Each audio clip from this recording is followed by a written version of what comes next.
stories unfold, and the chat's got soul. From the gavel to the gas, we're watching it all. Covering the courtroom, big case for... What exhibit are you referring to? I'm going to make this one. Oh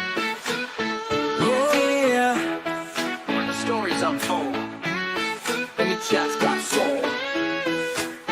From the gavel to the gas, we're watching it all. Covering the courtroom, big case or small. Laugh when we can, cry when we must, but it's all real talk, you can count on us. We're not the pros, just fans who care, with popcorn in hand and a comfy chair. And every twist, we're right there, together like we're all in the witness chair. This is the Broken Baker, where the trials come alive, where the chat is wild and the vibes survive. We're watching the worst of what people do, but we keep it light, yeah, that's our truth. It's the only place for crime, and it feels just right. We bring the justice talking to your night. So hit that stream, don't miss the call. At the Broken Baker, we cover it all. Oh yeah.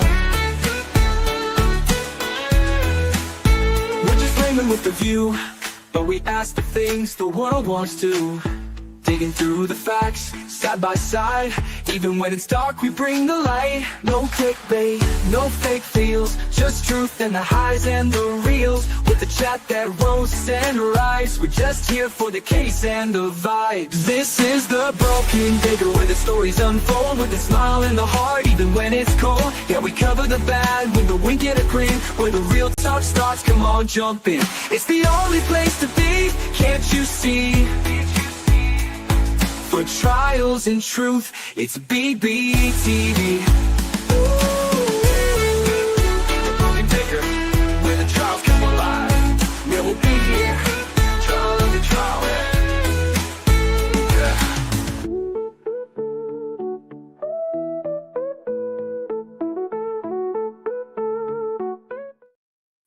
Good morning, good evening, good afternoon, wherever you are, whoever you are, what, if any, you might be. And I like this new intro better than the metal one from yesterday. Day 2 in the Raul Valle case. Young man accused of stabulating another young man to death. Death, not death. Day 1 was mostly technical evidence, first responders, and the ME. Today will be more eyewitnesses who were at the scene, took videos of what happened. And let's catch up. It's going to be live again Monday morning, so we can get back into it. Guy Vermectin kind of figured out you'll take a week break. Well, I wanted to take a week break, but when you're working for Jamie, there ain't no such thing as a day off. It's you better work, bitch. Mama didn't hire no quitters. So I'm here 24/7, 365, 52 days, months, weeks, a year. Jamie is mean, and sadly, that's what I have to live with. But I enjoy it, so that's the thing I do. And I kind of like getting away from the Karen Reed stuff because it's been two and a half years. I did a video on the McAlbert interview. Oh my God, these idiots. If you don't have a good case, don't go in front of a camera. If people already hate you, don't make them hate you more. Check that video out later. Hey, Jamester. Haircut week. Well, I haven't gotten my haircut because I got one right before I went to the US. That's why it looks so weird. Hey, Skybell. Morning. How are you doing, Jamie? Did you like the new boy band inspired intro? Well, I missed it because you went early and I wasn't expecting it. Well, So I didn't get to see it. one more time for the Queen. Oh yeah, where the stories unfold, and the chat's got soul. From the gavel to the gas, we're watching it all. Covering the courtroom, big case or small. Laugh when we can, cry when we must, but it's all real talk, you can count on us. We're not the pros, just fans who care. With popcorn in hand and a comfy chair. And every twist, we're right there. Together like we're all in the witness chair. This is the Broken Baker, where the trials come alive, where the chat is wild and the vibes survive. We're watching the worst of what people do, but we keep it light, yeah, that's our truth. It's the only place for crime, and it feels just right. We bring the justice talk into your night. So hit that stream, don't miss the call. At the Broken Baker, we cover it all. Oh yeah. We're just flaming with the view, but we ask the things the world wants to. Digging through the facts, side by side. Even when it's dark, we bring the light. No clickbait, no fake feels, just truth and the highs and the reels. With the chat that roasts and rise, we're just here for the case and the vibes. This is the Broken Baker, where the stories unfold with a smile in the heart, even when it's cold. Yeah, we cover the bad with a wink and a grin. Where the real talk starts, come on, jump in. It's the only place to be, can't you see? For trials and truth, it's BBTV. The Broken Baker, where the trials come alive. Yeah, we'll be here, trial and the trial. Yeah.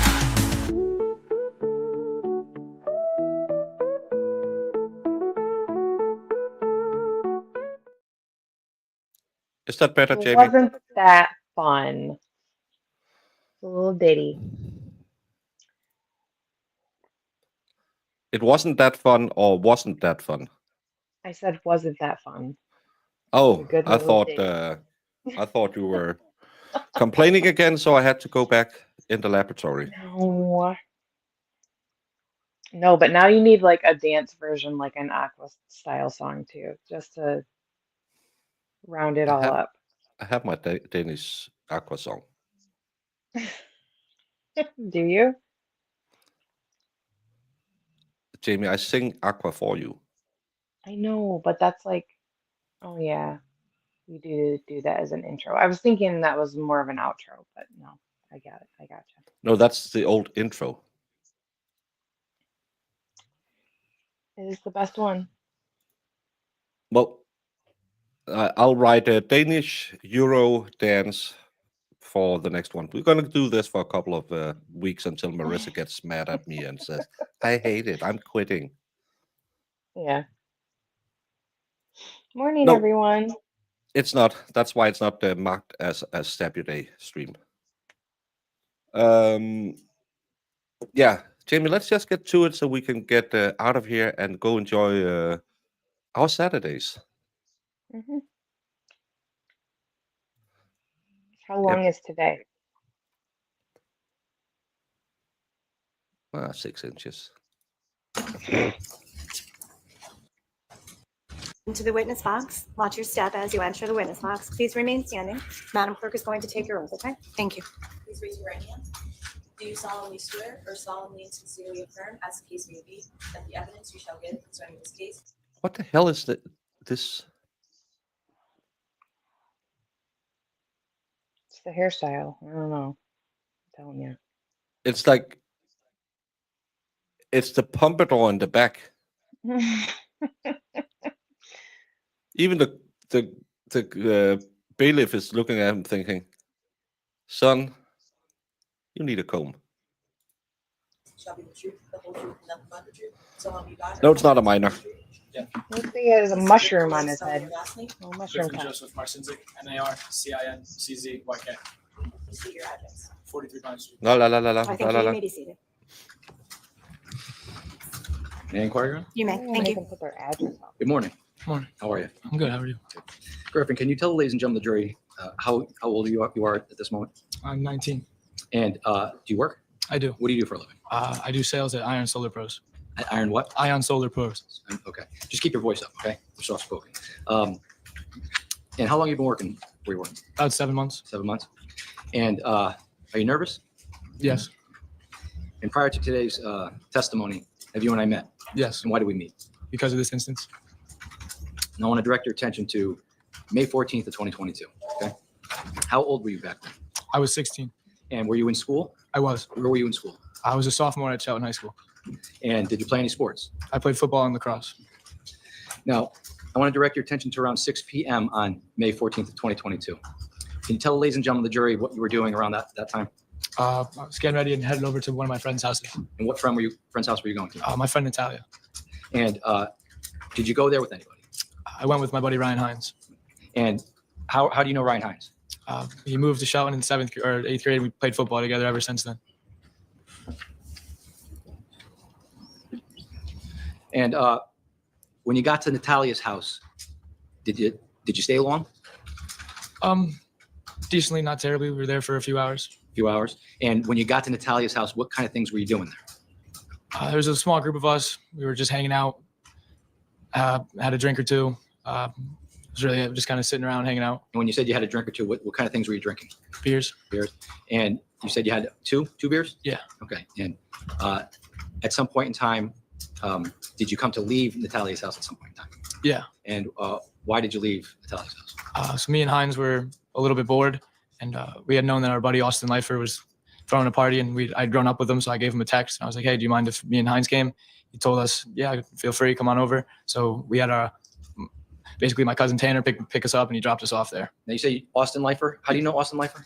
I've known him since we were young, 4th grade. We played sports together, went to school together. And Everyone today, mostly, I think actually everyone today will be very young because it was party attendees. Remember, the defendant was 16 or 17 at the time of this incident. So we will see a lot of 19 to 21 years old, 21-year-old today. So that's why they're also young. These are all eyewitnesses. Thank you, Jinx.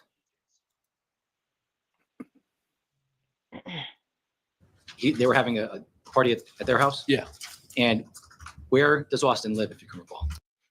Of course, it's Friday. It's Saturday. You were lit last night, and you're going to get lit again today, Iris. We know you. Morning, I don't know the Iris. number, maybe 5, but Lazy Brook Road. Lazy Brook Road. And so at some point, your cousin Tanner, that Tanner who? Turnowski. Okay. And is he your blood relative? No, we've just known each other since we were born. Okay. And at some point, Tanner comes and picks you and who else up? Ryan, Okay. Just the two of you? Yeah. And when he picks you up, where does he take you? to Austin's house. Okay. And when you get to Austin's house, around what time of night was it? I'm not sure, maybe around 10. Okay. And when you got to Austin's house, who got out of the car? Me and Hines. Okay. And did Tanner get out of the car? No, he left. So Tanner just dropped you off and left? Yeah. Okay. And when you got out of the car, tell the ladies and gentlemen of the jury what happened during that sequence of events. Me and Hines step out of the car, begin walking up the driveway. Let me stop you there. Did you bring anything with you to Lazy Brook? Hines had a 12 rack of beer. 12 pack of beer? What kind of beer was it? I believe Bud Light. Okay. And when you got out of the car, you and Hines, tell us what you and Hines did after that. We began to go in. We entered the garage, and then we were encountered by 3 St. Joe's kids asking us basically who we are, which we expected. Like, what are we doing here? This and that. We told them Austin had invited us. Sustained. I'm going to strike what Mr. Hines said or what the other person stated. So if you took a note on it, please discard it, strike it from your notes. It's not to be considered for evidence in this case, okay? So without telling us what they said, did you have a conversation with these 3 individuals? Yes. And do you know who these 3 individuals were? At that given time, they were just 3 SJ kids to me. Do you know who they are now? Yes. And who are they? Tyler DeSilva, Jack Snyder, and Valle. Okay. And is Raul Valle in court today? Yes, he is. And what is he wearing? Black suit. And can you point him out for the ladies and gentlemen of the jury? Your Honor, may the record reflect the witness identified the defendant in this case? Court will let They the were record already reflect the there defendant. You may when he proceed. showed And, up. does the defendant have a nickname? They were at another party and they were bored, so they went to this party, which was another school's Okay. party, I think. It's But 2 these- high school this groups. defendant That's is- it's 2 different student groups, and there's beef. You know how it is with high school kids. Yeah, I do actually, but It's kind of I was like just- all these people who hate on you because you went to the Ohio State. oh my It's goodness. that weird feeling that people get. No, I was just curious. I just wanted to clarify that they were already there when this guy showed up. Yeah. His friend or whatever. But something happens, and I don't know if they leave again and go to another place, or then they leave and get destabulated. There's something. Yeah. Yeah. Gotcha. Hey, Kimbers. Dave, it's a high school party gone wrong. One kid ends up being stabulated in the chest. 3 other ends up with various injuries. This kid is on the limb for unaliving a kid. He was 17 at the time, I believe, and unalived another kid. Yes, Lito. What is his nickname? Lito. Lito. So when you and Hines got to the St. Joe's party, the defendant and his 2 friends confronted you? Yeah. And Hines? Yes. And without telling us what anybody said, what was that confrontation like? Between 2 dudes who never see each other, they were in a place where they were comfortable with, not knowing that was a place we were also comfortable with. So they were a little, who are you guys? What's going on? Blah, blah, blah. Kind of hostile, not really, but it escalates when one of them grabs Heinz's beer out of his hand. We move outside. Well, let me stop you there. Before you move outside, does the defendant say anything to you or Hines when you're confronted by him and Tyler and Jack? I don't remember specifically. Okay. And at some point in time, someone takes Heinz's beer? Yes. Who takes Heinz's beer? Jack Snyder. And when that happens, what's the reaction that, if anything, that Hines has at that moment? He's pissed off that someone just grabbed his beer out of his hand. So we move outside afterwards. The 2 of them conclude that they'd fight for the beer back. Okay. And the 2 of them that you're referring to? Hines and Jack Snyder. Okay. And at some point in time, did they confront each other as if they were going to fight? Yes. Were you present and witnessed that Yes. happening? And when that happened, what, if anything, can you tell us about withdrawing? Based on your recollection, do you know if Tyler De Silva was present at that moment? Yes. And where was he standing at that moment? So Hines and Snyder are looking at each other. He's De Silva's to Snyder's left. So if you're Hines and I'm De Silva's right there. so he's over to Jack's left. Yes. Okay. Was the defendant present when this was happening? Yes. And when do you recall where he was standing before when Jack and He Jack was around? right The new court reporter today really needs to get a keyboard that doesn't click as loud. here to Hines, behind him to his right? like peripheral. Okay. Now, what do you recall about what happened next when you were witnessing this? They both put their hands up. They're about to begin fighting, and the first punch was thrown, but by Lito from the back, and it hit Hines in this back side of the head, and then Hines instantly takes Snyder to the ground. So if you're Jack and I'm Ryan, the defendant is here, and he punches Ryan in the face from behind. Yes. Okay. Tell us when that happens, what occurs next? Hines instantly takes him to the ground, and this is like a 30-second thing that from start to finish. And once he gets to the ground, a girl they all knew was like trying to break it up. Lito had a motorcycle helmet on. He had taken it off and struck Hines with it once or twice, hit him in the head.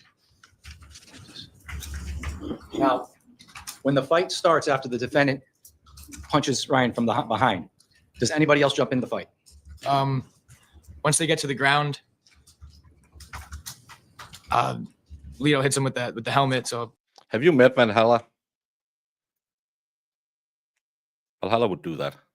yeah, I guess that's jumping into the fight. Did Tyler jump into the fight? The way they fell, I only saw like his upper body. I didn't see any fists, so maybe he kicked, but I'm not here to say yes So or at no. some point in time, Jack and Ryan are engaged in a fight. And what do you witness the defendant do? Hit him with the motorcycle helmet. So he comes over and hits him with the helmet. How does he hit him with the helmet?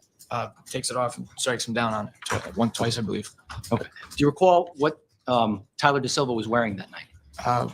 A powder blue jersey. It was open, like a white shirt on, I think jeans. And do you recall what the defendant was wearing that night?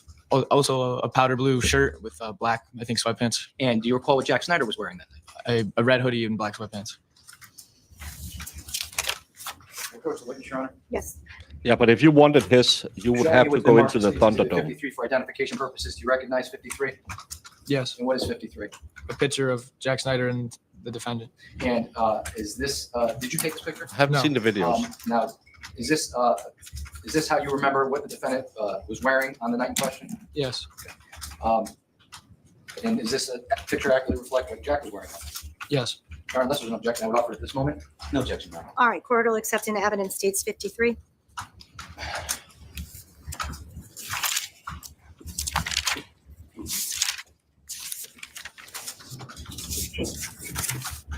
Showing your states 53 again now for the jury's benefit.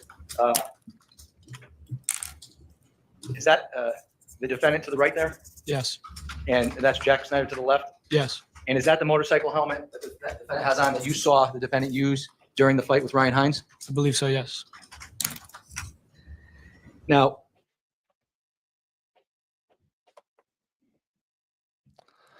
Let's analyze this. during the fight with Ryan Hines? A teddy bear. What looks to be a cheap bottle of vodka, soda pop, strong liquor pop, whatever they call this. A motocross helmet, a neck brace for traveling, and a pair of glasses that Bono wouldn't be caught in. What is this? This is the defendant at the night of the crime. This is how he was dressed. Hmm. And he punches the other guy in the head with this helmet, allegedly. Oh, okay. But teddy bear, why? Partying in a helmet and a neck pillow. Kids are ridiculous.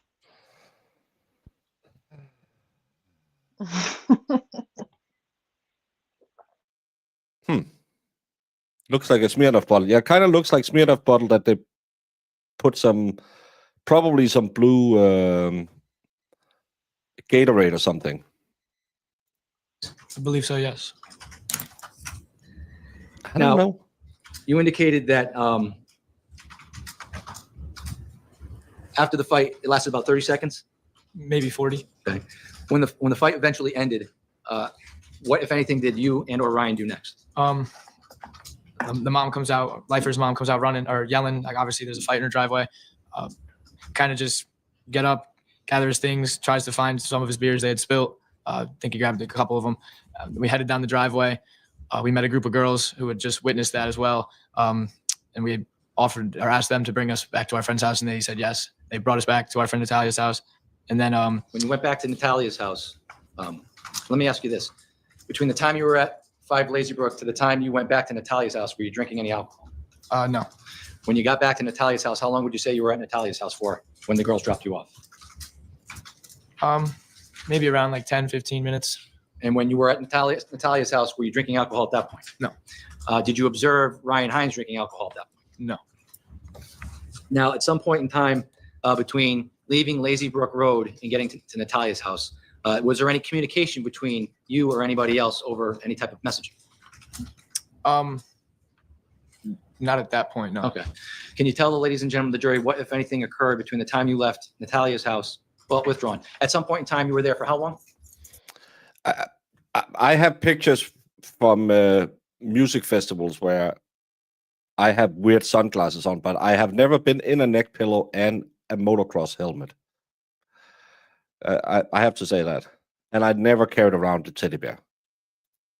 About 15 minutes. 15 minutes, and at some point you left? Yes. Why did you leave Natalia's house?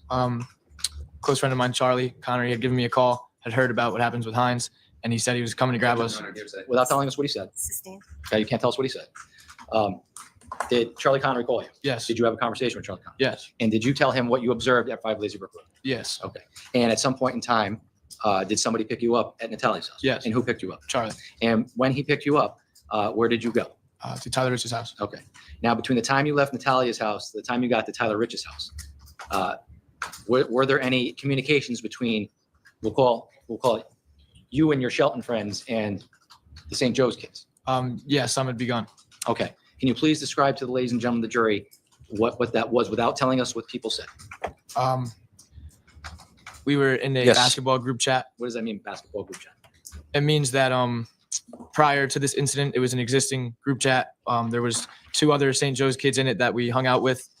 And we would go play basketball, pick up games, kid stuff. And once this had happened, a few people were added into the group chat, and then it became very argumentative, going back and forth because of the fight. And it was just boys talking crap to each other, beefing. And were you in that group chat? Yes. And did you engage anybody in that group chat? Yeah. Okay. And what kind of things were you saying in that group chat?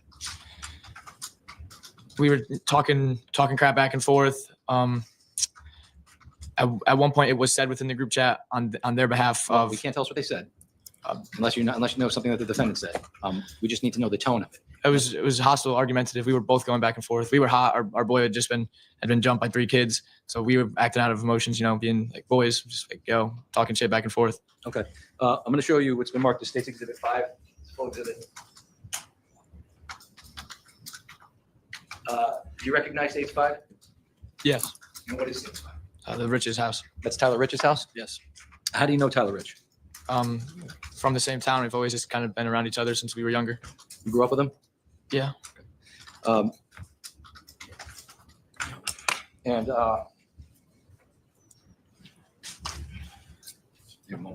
Yes. what time of night would you say you got to Tyler Rich's house? Probably around 11. 11-ish? Okay. Was it dark out? What was the lighting like? Well, the sun was down, yeah, so it was nighttime, but the moon was out. It wasn't terribly dark. We were able to see outside. Was it pitch black? No. And when you got to Tyler Rich's house, was this group chat, this basketball group chat between the Shelton kids and St. Joe's kids, did that continue when you were at Tyler Rich's house? Yes. Was everybody that was withdrawn? How many people would you say were at Tyler Rich's house when you and Ryan got to Tyler Rich's house? Probably around 30, 40. 30, 40 kids?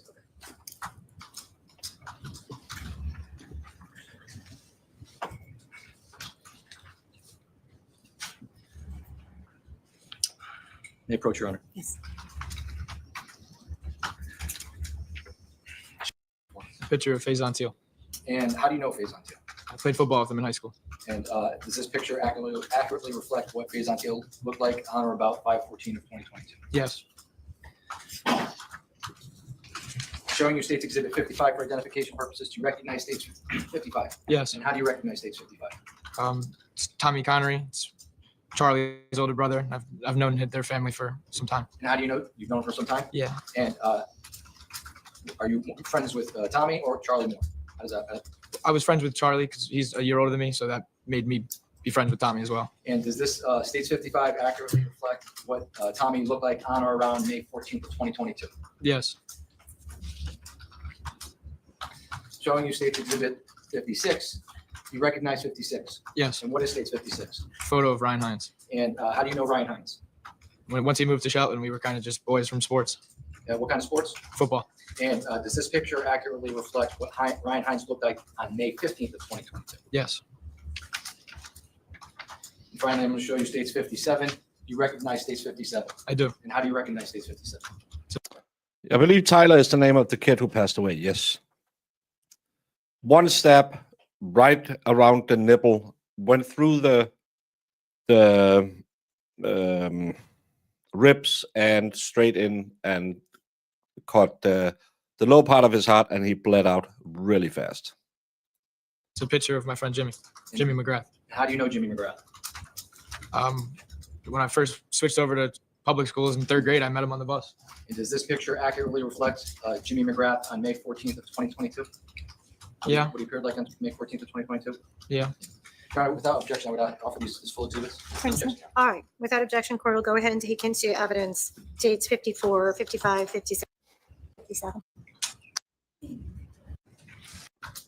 State 54 is again, Faison Teal. and was Faison present at 43 Laurel Glen, Tyler Rich's house on the night of May 14th of 2022? No, this is over them being at a party, going to another party. The other guys stepping to them, punching them in the face. Then they went back home and started arguing. Yes. Showing you 55.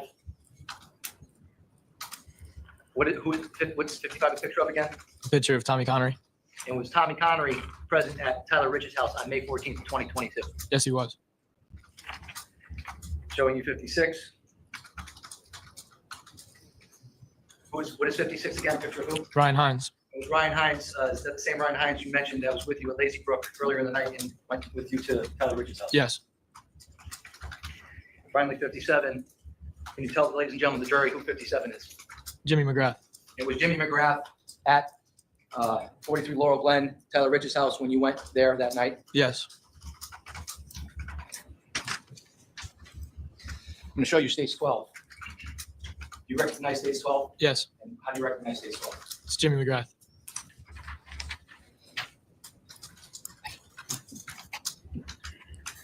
Ricky Fiola. Yes. How are you familiar with him? Played sports with him. Known him since probably 6th grade. And was he present at 43 Laurel Glen on the night of May 14th of 2022? Yes. Are you familiar with Sal Perry? Yes. And how are you familiar with Sal Perry? Our families are friends. And was he present at 43 Laurel Glen on the night of May 14th of 2022? Yes. Are you familiar with Mike Samperi? Yes. And how are you familiar with Mike Samperi? I grew up with him as well. And was he present at Tyler Rich's house on May 14th of 2022? Yes. Are you familiar with an Alex Bernstein? Yes. How are you familiar with Alex Bernstein? He's Tanner's friend. That's how I met him. And was he present at Tyler Rich's house on the night of May 14th of 2022? Yes. How about Charlie Connery? Was Charlie Connery present at Tyler Rich's house on the night of May 14th Yes. of 2022? And how about Jacob Villalobos? Are you familiar with Jacob Villalobos? Yeah. And how are you familiar with Jacob? He was my captain. Captain for what? Football. And was he present at 43 Laurel Glen Yes. on May 14th of 2022? How about Matt Lakovich? Are you familiar with a Matt Lakovich? Yes, I am. And how are you familiar with him? He was also my football captain. And was he present at Tyler Rich's house on the night of May 14th of 2022? Yes. Now, when you got to Tyler Rich's house at around 11 p.m., what kind of, you said there were about 30 kids there? Yeah. What kind of things were going on when you got to Tyler Rich's house on May 14th of 2022? Typical high school things, down in the basement, listening to music. Couple people had drinks. Did you drink? Not while I was at the Riches, no. I'm sorry? Not while I was at the Riches, no. You didn't drink at all at Tyler Rich's house? I could have had a beer. Okay. Have you drank before? Yeah, prior to Lazy Brook. Okay. How about prior to, Happy Saturday morning, Baker, Jamie, and Chad. Sure seems this defendant is guilty so far. More evidence to come, though. So far, actually, we haven't heard anything about what happened. So, I'm sure someone isn't here anymore. I'm sure this kid was at the scene, but we actually haven't had anyone testify that he was the one who did the stabulation. So, and all of these names is to lay foundation for probably the next witnesses to come in. But they haven't actually talked about the unaliving yet. They've talked about what happened after, and this kid is now getting us into the timeline. So it's funny how they built a case like normal. Hey, Double H. Morning. Seems could be self-defense. Well, we haven't heard about the what happened yet, because it wasn't when the beer was stolen. They went back to a house and then they started beefing online. So we still need the fight to happen. There was a fight previously where the defendant hit someone with a motorcycle helmet, but we haven't had the stabulation so far. This is day 2, yes. Hey, Queen. May 14th, 2022? Have you ever had a beer before? Yeah. Have you ever been intoxicated before? Yeah. On May 14th of 2022, were you intoxicated? No. Now, how long would you say you were at Tyler Rich's house while the group chat was going on? Probably about like 25 minutes. And after about 25 minutes, well, withdrawn. During that 25 minutes, did you say anything in that group chat with regards to 43 Laurel Glen? Yes. As we were all together going over this group chat, we're talking, they're talking. It was kind of just like I was collective with a couple people tell them to pull up. So I did. So you told them to pull up? And when you told them to pull up, how did they know where to get to? I said the road name. I'm sorry? You said the road. I can't lie. I wasn't a good kid. But one of the problems with being a smart-ass kiddo is your mouth often writes you a lot of checks that your body can't cash for you. Pull up. I know you think you're tough.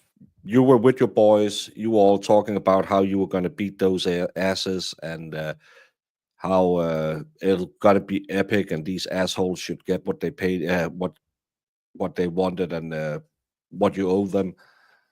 But well, the problem with life is we have all this experience when we get older, and we have all this piss and vinegar when we're young. As you all know, I used to be in a street gang, very friendly street gang. I actually at one point was walking from one place to another, and a car stopped next to me with some buddies of mine that I hung with. Not that it wasn't my friends. It was friends of friends. It was acquaintances like McLaughlin in Canton. And they were saying, "Hey, you want to go? We're going to go give such and such a beatdown." And I didn't like the ones they were going to.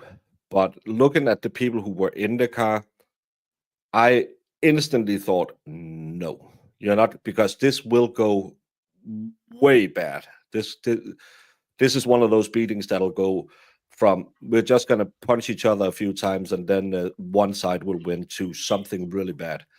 And I said, well, wish I could, but I have this thing and I have to go meet with so-and-so up here and I can't do it. It was two brothers. They went to kicked in the door and starting beating them with bats. I am very happy I didn't go with them that day. Yeah, for sure. And again, it was people we always were fighting with when we were out drinking, and I just had that feeling. No, you're not jumping in a car at 2 PM when you haven't been drinking, and these people just roll up. But that's probably why I didn't go to prison, and some of my friends did. So yeah. Road name. Okay. And at some point in time, after that 25 minutes, did something happen that you became aware of outside of 43 Laurel Glen? I'm not sure who, but someone had pointed out that there was a car outside. We kind of all collectively headed out through the back and went outside and saw the car. I may have a moment. Can I? Yes.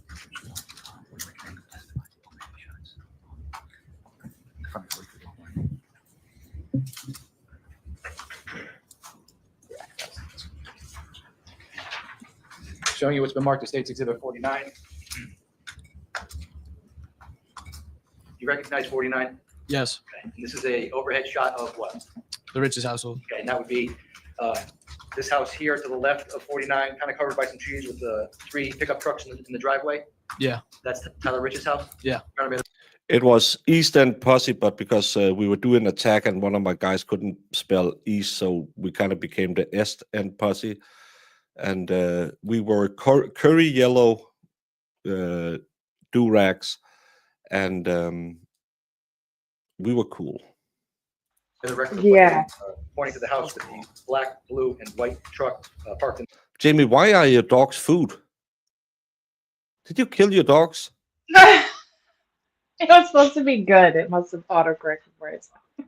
I didn't pre-read. They are not food. They are good.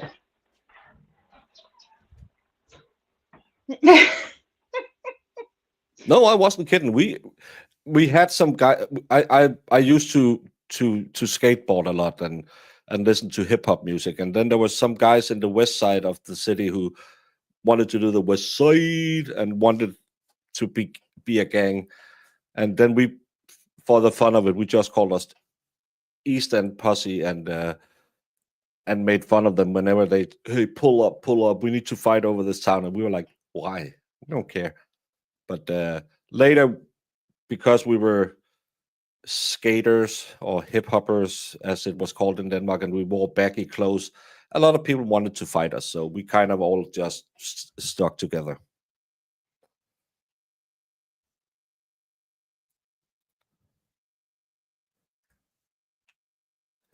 Yeah, but boys will be boys. It'll happen anyway. It's one of those pivotal moments in a boy's life is the first time he gets a punch in the face. Because you'll find out if you can take it or you can't take it. It will happen to any man at some point in his life, and it's part of being a man is getting punched in the face. Sadly, that's how it is. In the driveway. All right, so noted, thank you. Now, at some point in time, No, I never liked car arrives. Yeah. yoga. What kind of car was it? I believe a Honda Pilot.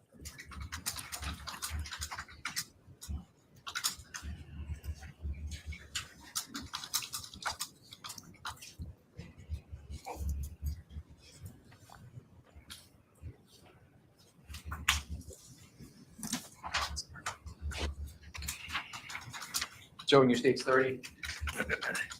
Is that the Honda Pilot you saw pull up or in the area of 42 Laurel Glen on May 14th of 2022? Yes. And when this Honda Pilot pulled up, can you tell the ladies and gentlemen of the jury where you saw the car when you exited? Well, which one? When you were aware, became aware that there was a car outside of Tyler Rich's house, what, if anything, did you do? We all came outside. At first, it was like, where? ACS stand, we weren't that bad. And I'm talking about Swedish meatball taste bad. They are made bad. It's the worst kind of meatballs you can have. You need Danish meatballs, which is called frikadella. Baker wouldn't They let us are- have any when we were there. I offered you, and you were like, "No, I don't want it. I just want to." Right. You want some I cake? No, I don't want any cake. You never offered me cake. I did at the train station. You said no, thank you, and you got cake the next morning at the coffee shop. Where's the car? And then we had noticed, Dunbu, I'm sorry. Very sorry. Court TV has it without commentary. This is a commentary channel. I'm sorry if it doesn't fit your style and what you like. But I respond to my chat. Court TV has it with no chat, nothing at all. So it might be a better solution. I'm sorry, but this is a commentary channel and where we engage with the chat. Also, it's a 4-day-old stream. We'll catch it. Don't you worry. Let's have a little fun without getting mad at each other. closer to like the bottom of the road, like where the road meets that road. A car was added to like the chain of cars that were there, and we had recognized that we didn't know what car that was. So we all kind of made our way over to it, realized that they were in the car. Now I'm going to take you back now, okay? Back up. This is State's Exhibit 6, okay? Tyler Rich's house, right? Yes, Okay. When you were at Tyler Rich's house, were you inside the house or outside the house? both. Both, okay. When you became aware that there was a car that arrived in the area of Tyler Rich's house, were you inside the house or outside the house? Inside. Okay, and where were you inside the house? We were in the basement. Okay. And at some point in time, when you heard there was a car that arrived at Tyler Rich's house, did you exit the basement? Yes, How did you exit the basement? through like the umbilical doors in the back. Bilco doors? Yeah. Those are like the basement doors that Yeah. open like this?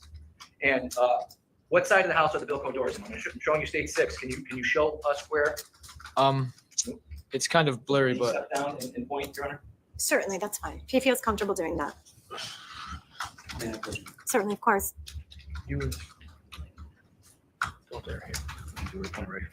So right around here is the walkway entrance that brings you from around back. Okay. So, Your Honor, the record can reflect that the witness pointed to this area just in front of the blue truck in State 6, in the back area where there appears to be an air conditioning unit. Is that right? Yeah. Okay. In this opening area here. Oh, that's noted. Thank you.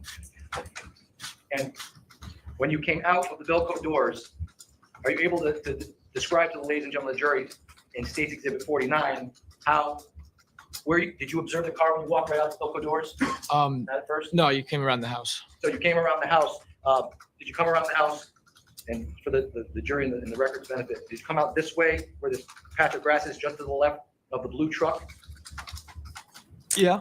Sorry. Did you walk down I think he's out on $1 million bail, but I'm not 100% sure. the driveway? I believe so. Okay. And when you walked to the driveway, did you walk to the end of the driveway? Yeah. Okay. And when you got to the end of the driveway, tell the ladies and gentlemen of the jury what you observed at that moment. We had noticed that the car was about where those trees are, equivalent parts right about there. So if I, for the record's benefit, are you referring to these trees right here? Yes. So was the car parked in the middle of the road, side of the road, It was pulled up onto the side. on the side of the road? So right about here? Yeah. So, Your Honor, if the record can reflect, there's trees at the bottom of stage 49, the bottom right-hand group of trees just after the intersection of Laurel Glen and Adams. All right, that's noted. Thank you. So the car was parked there? Yeah. When the car was parked there, did you approach the car? Yeah, we all did. Okay. And when you say you all did, how many people do you think approached the car, if you know? At least 20. Okay. And do you recall who was present when you approached the car? In the car. In your group? No, in our group. Not specifically. Okay. Was Tyler Rich present?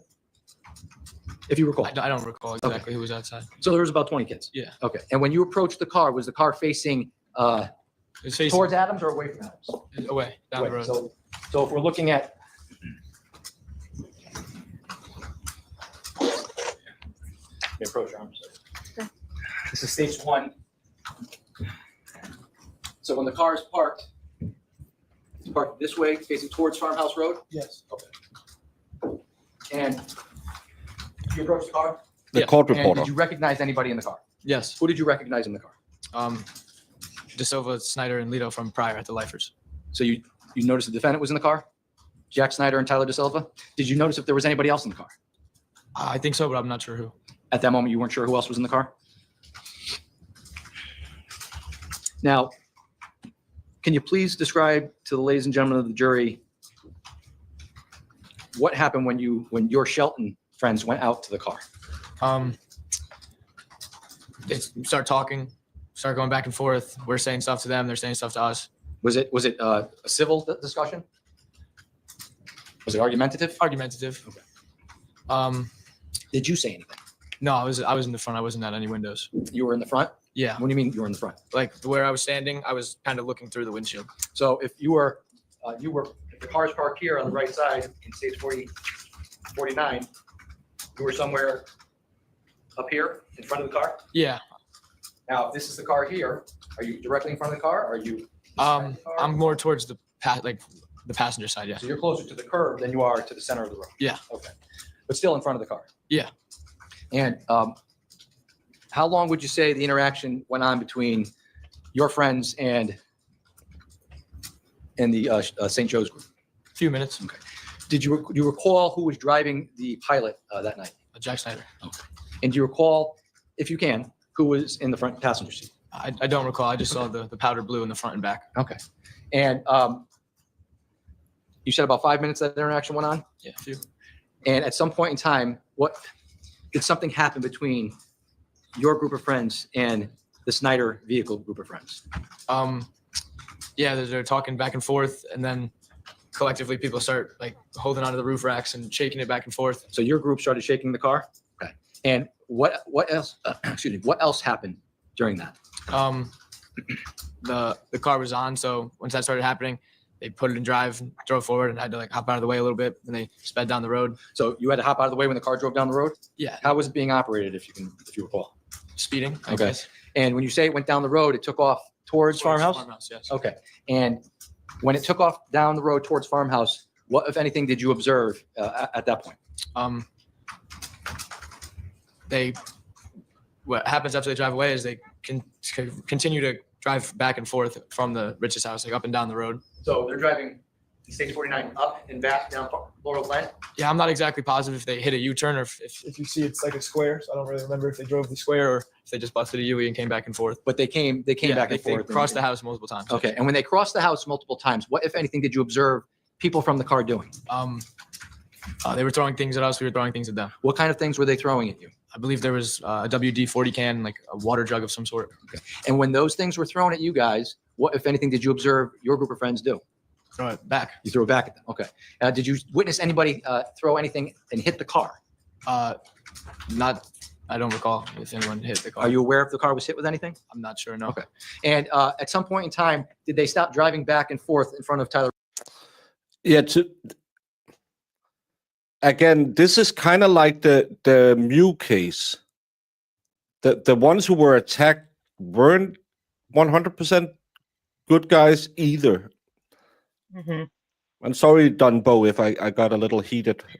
It's been a long week of a lot of a-holes coming into chat. So, but if you had an ass moment, we all have ass moments. Jamie calls them Mondays. Yeah, But it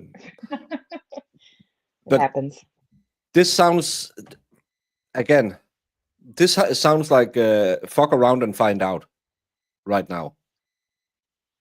Because Mhm. they're shaking the car, they're throwing stuff at each other.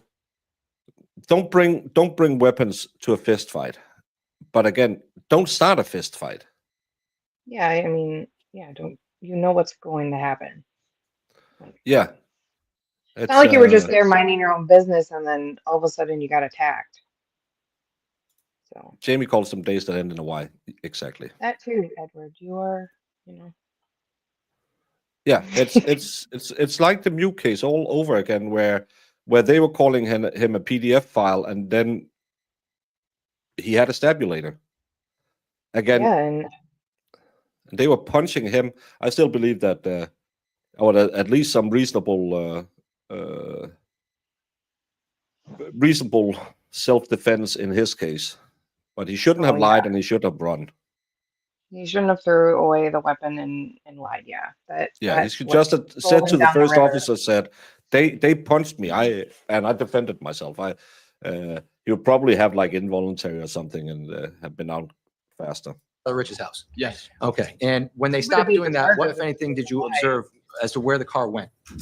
They had moved towards where Farmhouse Lane is and stopped the car up like on the corner of it. So for the jury and the record benefit, this is stage one. If we're looking at stage one, they're somewhere in the area of the intersection of Farmhouse and Laurel Glen. Yes. And would you say they were in front? Did you see them in front of this house, or was it more towards the intersection? I was far away, so. So you couldn't tell exactly, but they were in this area. Yeah, no. And Your Honor, may the record reflect the witness was saying they were in the area of the intersection of Farmhouse Road and 36 Road. It's noted. Thank you. And when you were down the road, when you saw them, the car stopped down the road, did you observe anything about the occupants of the car? I think 2 of them had gotten out.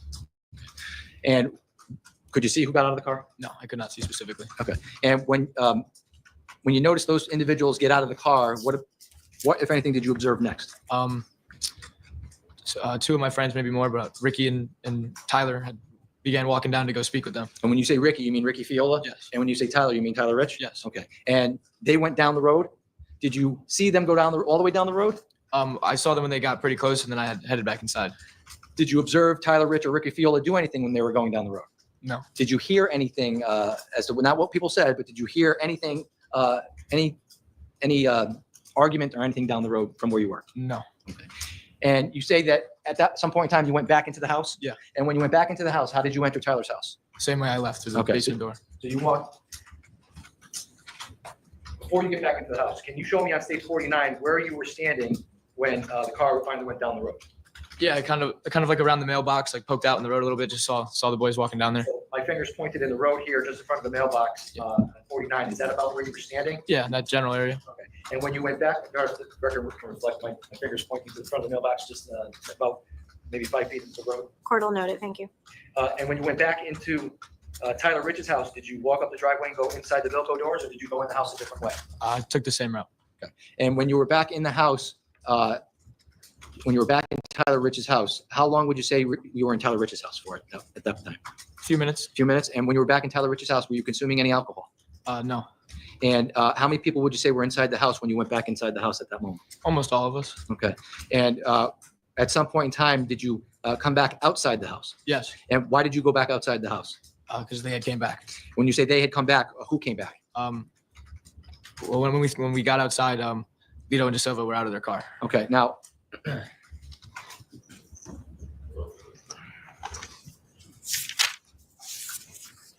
show you stage 52.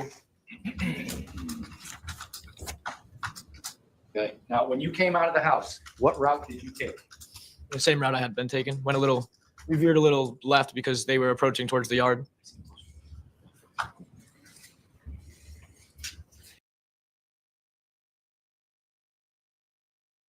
Mew didn't go back, get his knife. He had his knife, and they punched him. He didn't have his knife out, blade up. He took it out of his pocket.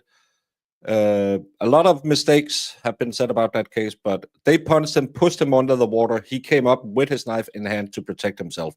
He was hit twice before he pulled his knife out.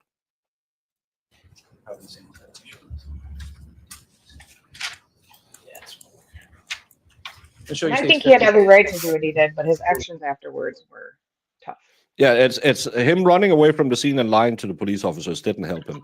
But he was punched before he ever drew a blade, and he didn't leave the scene and get a knife.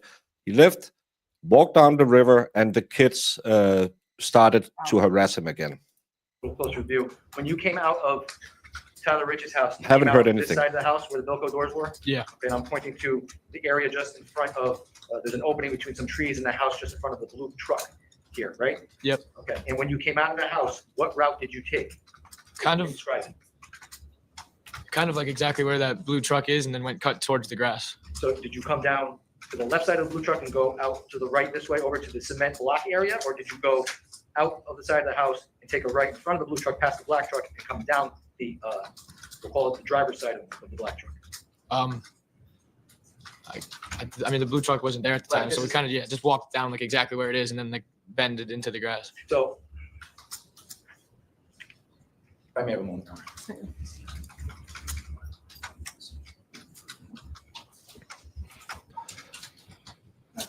The fight started over boys being boys, and that's what happened.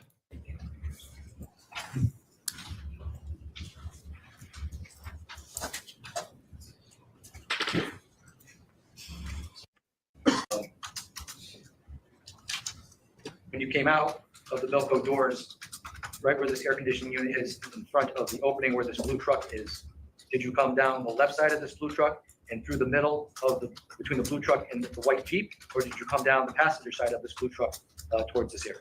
The passenger side. So you came out the Bilko door, took a quick left and then down the grass area where the cobblestone block is? Yes. Okay. And where did you end up when you first went outside? Like right in between that slab and red bush in that area. Okay, so I'm showing you states. For the record, Your Honor, I'm sorry. It's okay. States 52. Thank you. This is obviously a more recent picture. Was this green tree here? No. Okay. And when you came down, where can you point to the area in States 52 where you came, where you stood? In this general vicinity right here. Okay, so in the record reflect just above the area of this square cement, looks like possibly a septic cap thing here and the red bush. All right, so noted. Thank you. And when you stood there, what was the lighting like? I think there might have been a light on from the driveway, like slightly illuminating. It was dim lit. Moon was out. It wasn't terribly dark. You were able to see. Did anybody have flashlights on? Yeah. Okay. How were they having? What were they using to illuminate what was going on? Phone flashlights. Okay. And when you got outside, tell the ladies and gentlemen of the jury what you observed initially when you got to that area. So when we get outside, the cars pulls up, facing Towards Adams. kind of like Do you know where it's parked in that picture? 52. It's like the car would be right here. This would be the car. So can the record reflect that the car is parked in 52 to the right lower area would appear to be the middle of the road? Carl noted. Thank you. Cordell noted. Thank you. So when the car was parked, Iris, you are in Tijuana. I know borders and you, but be real. there, tell me what you observed. Lito and De Silva hop out of the car, start approaching the property. Obviously, there's arguments going back and forth. How were they approaching the property? Do you recall how they were approaching the property? They were just or like if I was like how I saw them. Yeah. From my view, the one on the right was De Silva. Lito was on the left, so on Tyler's right. So if I'm standing in that area where you pointed out in 52 between the red bush and what looks like to be the septic cap, we'll call it that. You see Tyler De Silva to your right and Lito to your left, the defendant? Yeah. Okay. Was there anybody else with them? The driver, but they were just alone out of the vehicle. And when you observed Tyler and the defendant get out of the car, how many people from your group were outside? Majority. And do you recall if there was not what people said, but do you recall if there was a verbal interaction between anybody from your group and the defendant and or Tyler DeSilva? Yeah, there was stuff being said back and forth. What kind of things, not what they said, but what was the manner in which the things were being said? Argumentative. Okay. And was your group being argumentative? Both parties. So the defendant and Tyler DeSilva were being argumentative back? Yeah. Did it look like they were trying to be peaceful? No, but neither did we. And when, Honesty.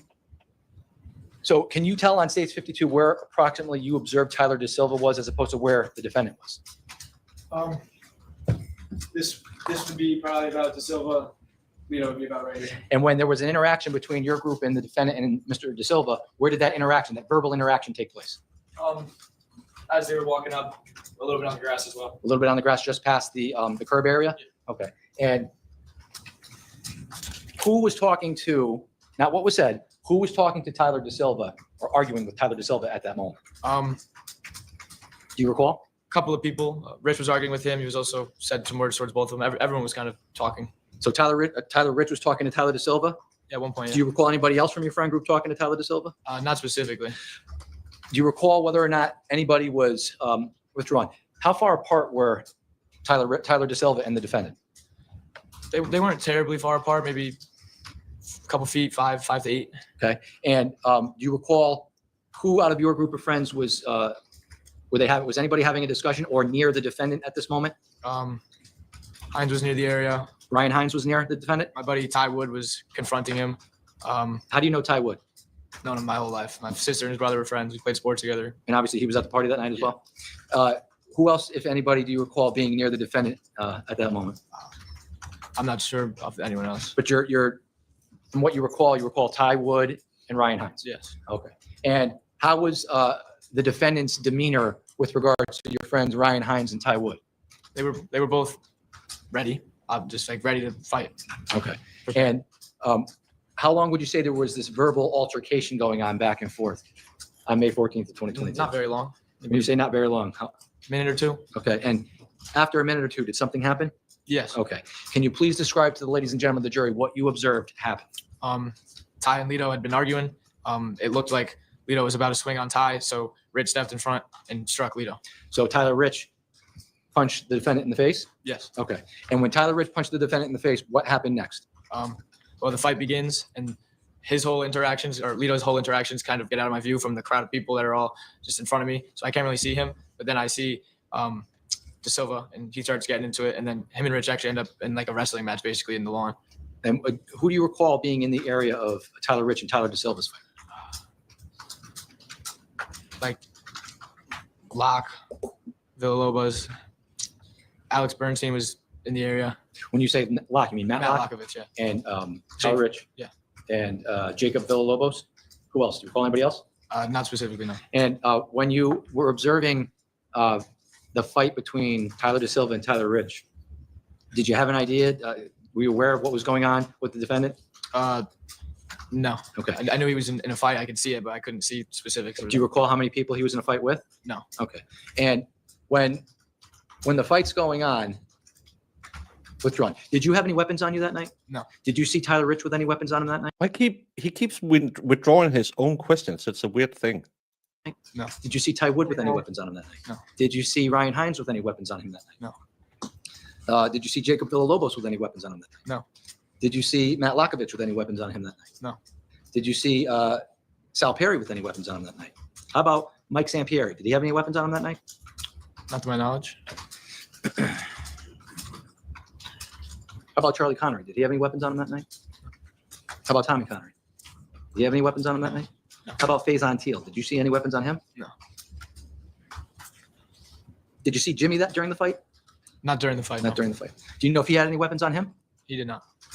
So when the fight's going on, you lose sight of what the defendant's doing and you kind of focus on Tyler Rich and Tyler DeSilva. How long would you say you were, did you move at any point in time from where you were during that fight? I might have creeped about where that tree is, maybe right on the cement. Just watching. So you were in that general area? Stayed in that area mainly. Do you recall anybody being near you at the time? Tanner? Tanner Chernowski was near you? Yeah. Okay. And how long would you say that withdrawn? Tell us what you observed about the fight that you did observe.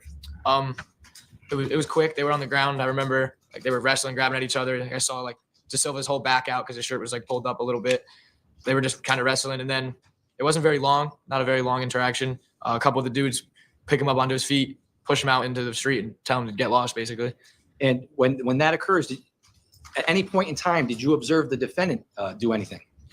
Yeah, so while the interaction with De Silva's ending, the defendant runs to the car. You see the car door open because the lights turn on from inside the car, and then he runs back into the fight. And so, just so we're clear, stage 52, during this point in time, you're somewhere in this area? Yeah. And that's between the square cement block septic cap here and this tree that was not there at the time? Yeah. And the car is somewhere in this area here, just in front of the mailbox, maybe like, Maybe a little further back as well. okay, maybe, so probably around just to the lower right-hand portion of Yeah. 52. And you observe the defendant run to the car? Yes. And when you observe him run to the car, what does he do? He runs back to the fight. And when he runs back into the fight, where did you observe where Tyler De Silva was at this point? He's kind of like right in the road. Road now at this point because he was pushed out into the road. Was anybody fighting with Tyler De Silva at that moment? No. Okay. And when the defendant runs back into the fight, what, if anything, withdrawn, how would you describe the scene of the fight? Was it chaotic? Yeah, Okay. A lot of kids? a lot of kids. And when the defendant runs back into the fight, what, if anything, did you hear at that moment? My buddy Charlie yells that he has a knife. And when you heard Charlie yell that he has a knife, what, if anything, did you observe next? I didn't observe, like from that point, it was a crowd of people, and then it broke out in chaos. People started yelling, screaming, and then I had seen Jimmy, and he had these white shorts on. They were stained completely red, and I looked away, and a bunch of people flooded to him to help him.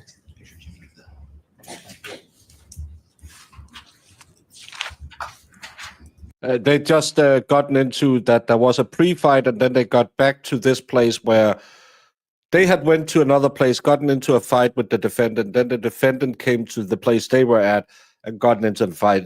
They had been beefing, they had been arguing online, and now we just got to the part where he was stabulated.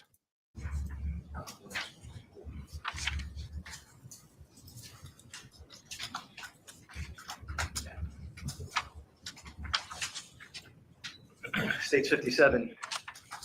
Is that the outfit you recall Jimmy wearing the night of May 14th of 2022 with the white shorts? Yes. And when you saw Jimmy, withdrawn, when the defendant came back into the fight, did you observe a knife on him at that point? I still had no eyes. I saw once he ran back from the car, I lost sight of him because of the crowd. Okay, when you say there were a crowd, were there people in front of you where you were standing between the tree and that cement square in stage 52? Not many. Majority was more into the grass, which is where he was. And I was like, That's why I had the view I had of the car and the fight. And once he ran back towards the curb, he was not in my vision anymore. Do you recall where We- Jimmy was at this moment? Did you see Jimmy? I had known he was on The the far side of the interaction. Okay. And when you heard Charlie yell, he's got a knife, you didn't observe the defendant with anything. What did you observe next after you heard that? He's really small for a football player. It erupted and everyone started screaming. Some people were crying, yelling, freaking out. Once I had noticed Jimmy, I was shocked. I was 16 years old. I didn't know what to do.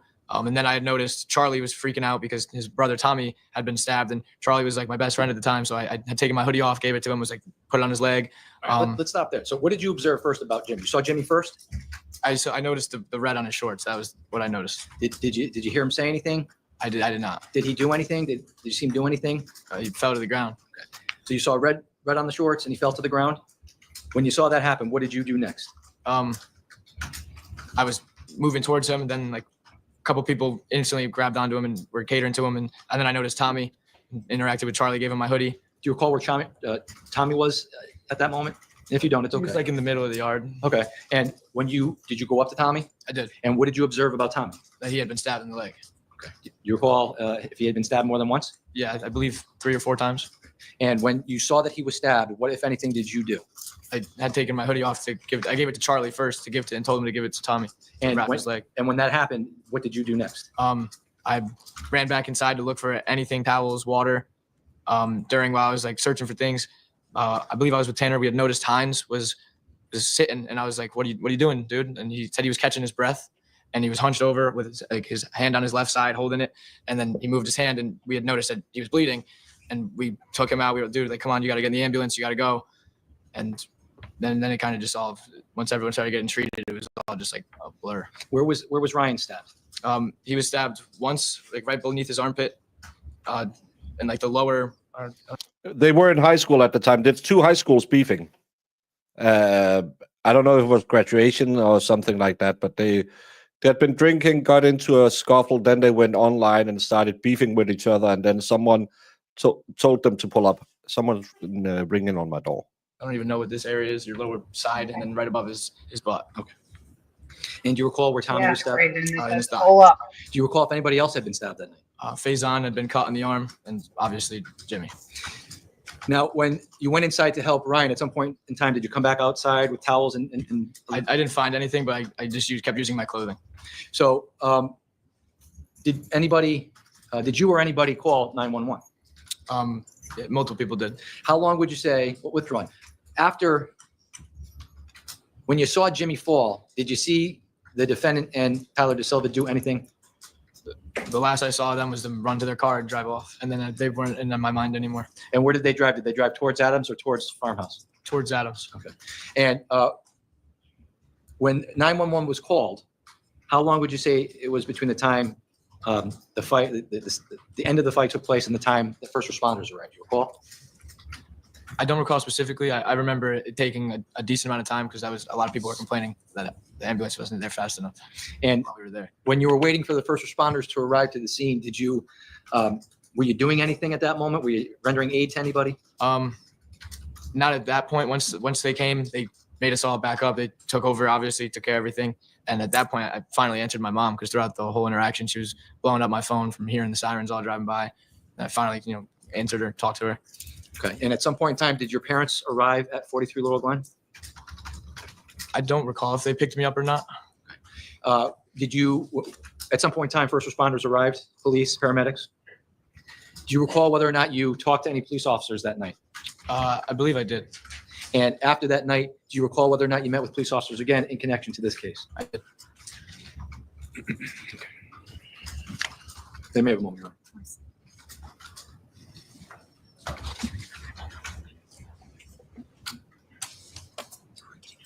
Honor. Your Honor, that's all the questions I have for this witness. Thank you.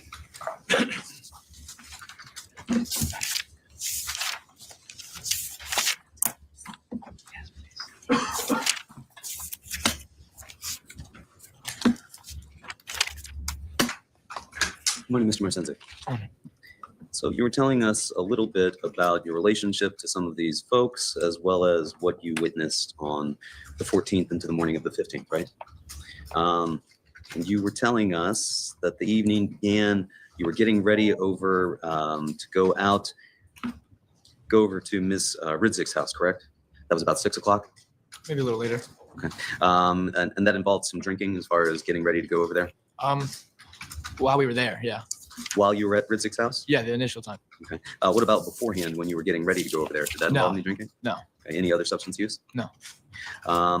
You told us that once you got to Ridzik's house, you had a drink, maybe 2 beers, maybe 3, maybe 4. No, because I didn't have that many. I wasn't able to get anything for that night really, so I didn't have much. So I was just kind of. Well, you were there with Ryan Hines, correct? Yes. And he had a 12-pack of beer, He did. correct? You didn't have any of those beers? No, I don't believe he gave me any. Is it possible? I don't think so. Possible? Sustained. Because when we showed up to the lifers, he had. Hold on just a minute. Sorry. It's okay. I'm going to sustain the objection to the question, asking if it's possible, it's speculative. I'm going to strike the response that was provided to that question before the court had an opportunity to stop the witness from answering the question. So please retract or take any information responding to that question out of your notes. If you have anything in there, you're not to consider it as part of the evidence. Attorney Smith, you may proceed. Thank you, Your Honor. Thank you. So your recollection is that it was 2 beers that you had at Ridzik's house? Mhm. Nothing else to drink there? No. Ryan didn't share any of his beers with you? No. And at some point, you went over to the lifer's house, correct? Yes. And that was 5 Lazy Brook Road? Yes. And you knew that they were having a party there, correct? Yes. Where you expected that there would be more drinking going on, correct? Potentially. Well, when you arrived there, you knew that your friend, Mr. Lifer, was drunk to the point of being ill, correct? I had found that out from them when I had arrived. Because you didn't see him because he was in the back throwing up, correct? I didn't see him because I wasn't allowed into the property by the defendant and his friends. And you were driven to 5 Lazy Brook Road by a person named Tanner Chernowski, correct? Yes. And you described Tanner Chernowski as your cousin, correct? Yeah. Not by blood, but essentially we've been family friends since we were young. So he's not your blood cousin No. or relative, but you consider him so close as to be, you call Yes. him a cousin. Yes. Okay, I'm staying in, then I'm not effing leaving. You gonna need a wrecking ball to get me out of.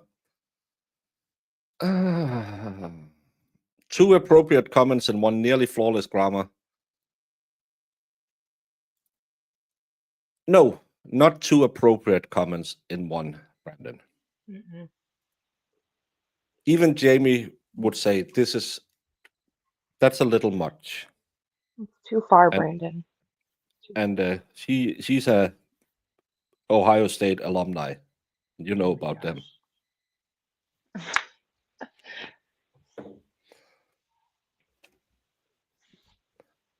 Like fitting with the testimony. I'm not sure there was any caboose intrusion. Mm-mm. This is did they go to the defense? Yes, it's a defense now. Okay. No, certainly not appropriate morally.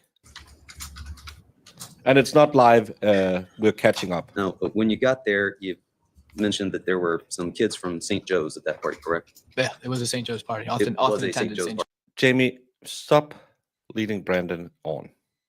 Don't even throw me under the bus, Brandon. Joe's. Yes. So most of the kids there were from St. Joe's, correct? Yes. You were not from St. Joe's, No, I was not.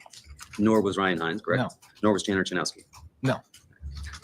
And there were 4 kids there, but you from St. Joe's that you noticed, but only 3 of them who you could identify, correct? Yeah. And that was Jack Snyder, correct? Tyler DeSilva, correct? And Raul Valle, correct? And you knew them to be St. Joe's kids, right? Yes. And you said that Mr. Hines had brought a 12-pack of beer with him, Yes. and that you began to go into the garage, correct? Yes. Could you see what was going on in the garage? Yeah, the garage doors were open. And there was a party going on in the garage, right? They were inside, so they were really the only ones in the garage. Maybe a couple other stragglers outside, but the party was in the house. Nothing going on that you could see inside, like beer pong or any games? No, being door played? was shut. The way it's set up, you can't see into the house. And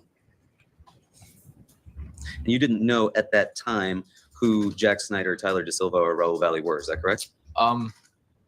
Not fully. I had known Snyder and DeSilva just like through football, not like personally knew them, but I've heard the name before. So at that point, when you saw them, you couldn't say what their names were. Is that No, fair to say? correct. And at some point, you said that Jack Snyder went to grab Ryan Hines' beer, correct? He did grab Ryan Hines' beer. He grabs Ryan Hines' beer, and then you said the defendant didn't say anything, correct? Not to my recollection. I don't recall what everyone was saying. And that he was peripheral to Mr. Hines and Mr. Snyder, correct? Yes. And at some point, Mr. Hines and Mr. Snyder squared off, right? Yeah. As though they were going to have a fist fight or some sort of physical Yeah, altercation. they agreed to fight over the beer. Okay. When you say they agreed to fight over Fighting beer, over some Bud Light. were there any adults present at this point, or was this just students? Witnessing this, no. I think maybe a parent or two. Both of them were home, but I know his mom was home. And you claim that the first punch was thrown by But the defendant, light. and that It's he like punched Valhalla Ryan was at Hines the in the party. face from behind, Yes. correct? Throwing You said hands that over Hines Bud then Light. took Snyder to the ground. Yes. Now, you've described and you saw a photograph of Mr. Valle wearing a helmet, correct? Mhm. And he was also wearing some sort of a neck pillow. Did you see that? Outside, I'm not too exactly sure if he had it on still or not. It was a black pillow or a dark colored pillow. It was nighttime. I don't recall exactly if he was wearing the neck pillow. And that was Austin Light for your friend. That was his father's motorcycle helmet, I correct? believe so. Yeah. And at some point after they began fighting, you said that Mr. Hines was getting the better of Mr. Snyder, correct? I'd say he was. Yeah, he was thrown to the ground. He was on top of him. And at that point, you said that the defendant tackled Ryan Hines, correct? No, he removed his helmet and struck him. Well, that's what you told us now. You gave a statement to the police officers on May 15th of 2022, correct? Yeah. You went there with your parents at about 2 o'clock down to the PD to give a statement. Sounds about right. And you told them at that time that the defendant tackled Ryan and punched him, correct? They might have taken that incorrectly because Hines is the only person that tackled anyone. He thought, or he took him to the ground. I watched him tackle him, and no So one you- else went to the ground either. So you didn't tell them that that the defendant tackled Ryan and punched him? If they marked me as saying that, then on paper I did, but I recall Hines tackling. And you told us here, and you told them then, that the defendant took off his helmet and swung it at Mr. Hines, correct? Yeah, he struck him with it. He took that helmet physically off of his head and swung it and struck Mr. Hines. Yes, he hit Hines with it. And then Mr. De Silva jumped in afterwards, correct? Yeah, he didn't contribute much to it, but yeah. He began punching and kicking Ryan Hines on the ground, correct? Yeah. That's your recollection. That's what you're certain of today. Yeah, he wasn't very much so involved. He was the last one to enter in, and by then it got broken up pretty fast. And you were prevented from helping because this fourth unknown person was holding you back, right? I wasn't sort of say be held back because we were initially watching because they agreed to fight one-on-one, and that was agreed upon both. They were fine with it. The second they get active, like things happen, and then the girl hops in. I'm off to the side. I had no clue who I was standing with, and we were talking about it, and he was like, "Don't get involved." He was telling me not to because he was like, "Dude, like you're in that. Like, there's 3 of them." There were adults at this house, you think? What do you like? Parents? Yes. His mom was home. Yeah. You were aware of that? I wasn't until she came outside when the fight got broken up. But so you claim that these two agreed to fight Mr. Snyder and Mr. Hines, and Yeah. you decided you were just going to watch the thing. They said they were running one-on-one fight at Hines. It was like, it's not allowed to be said, but they said they agreed upon ones. You didn't make any Yeah, he was wearing a motorcycle helmet. efforts to notify any parents inside the house that this was going on out in their driveway. I didn't know they were in the driveway or in the house. Sorry. You said the fight lasted a short time, maybe as much as 30 to 40 seconds. As much as 40, nothing like. And afterwards, Mr. Leifer's mother came outside and asked you to leave, correct? Yeah, which we were more than fine with doing. And she gave the beers back to Mr. Hines, correct? I didn't exactly see if she picked him up or if she handed him to him. She could have. And at that point, you got a ride back to Ms. Ridsick's house, Natalia Ridsick's house, correct? Yes. Who gave you that ride? I do not know her name. We had been walking down the driveway. We had met a group of girls, and they had witnessed what happened. And we offered, like, "You guys mind bringing us home?" And they had no problem with it. Do you don't recall who that was?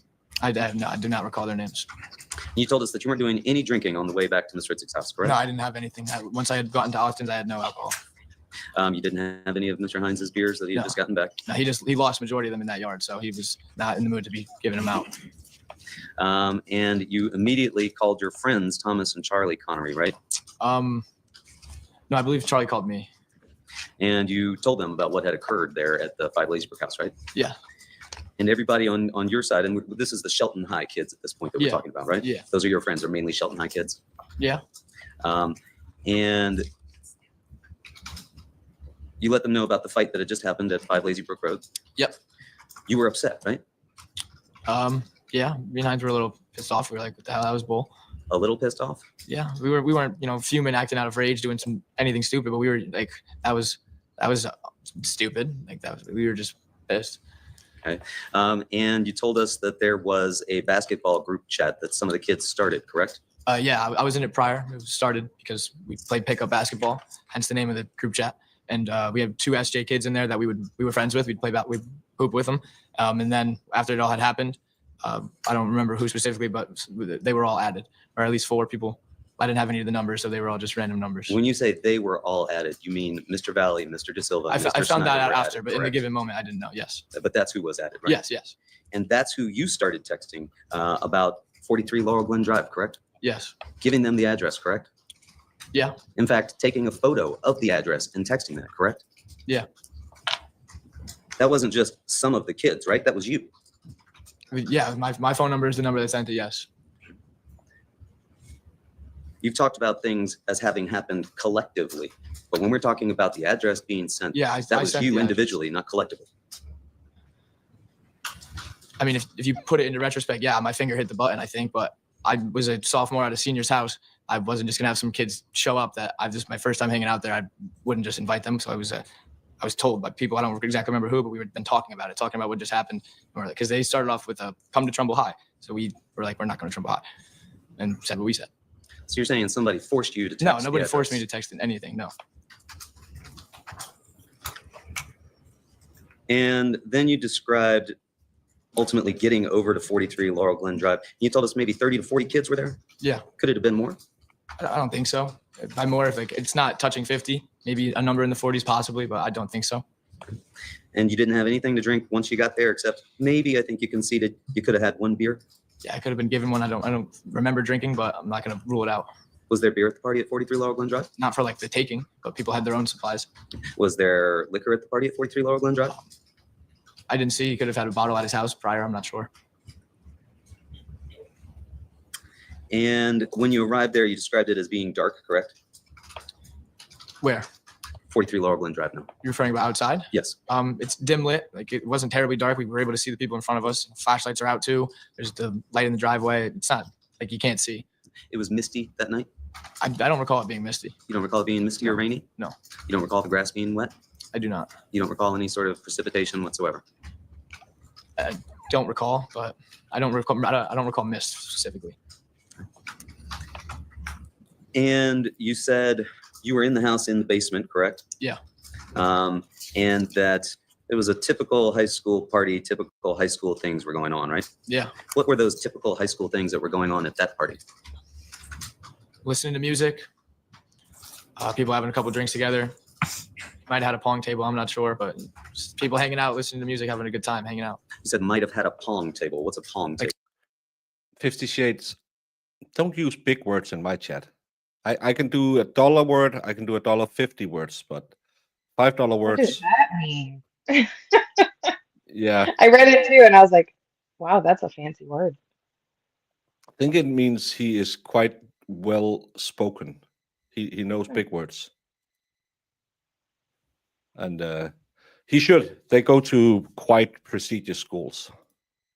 Yeah. Love this attorney acts like he doesn't know how underage drinking works.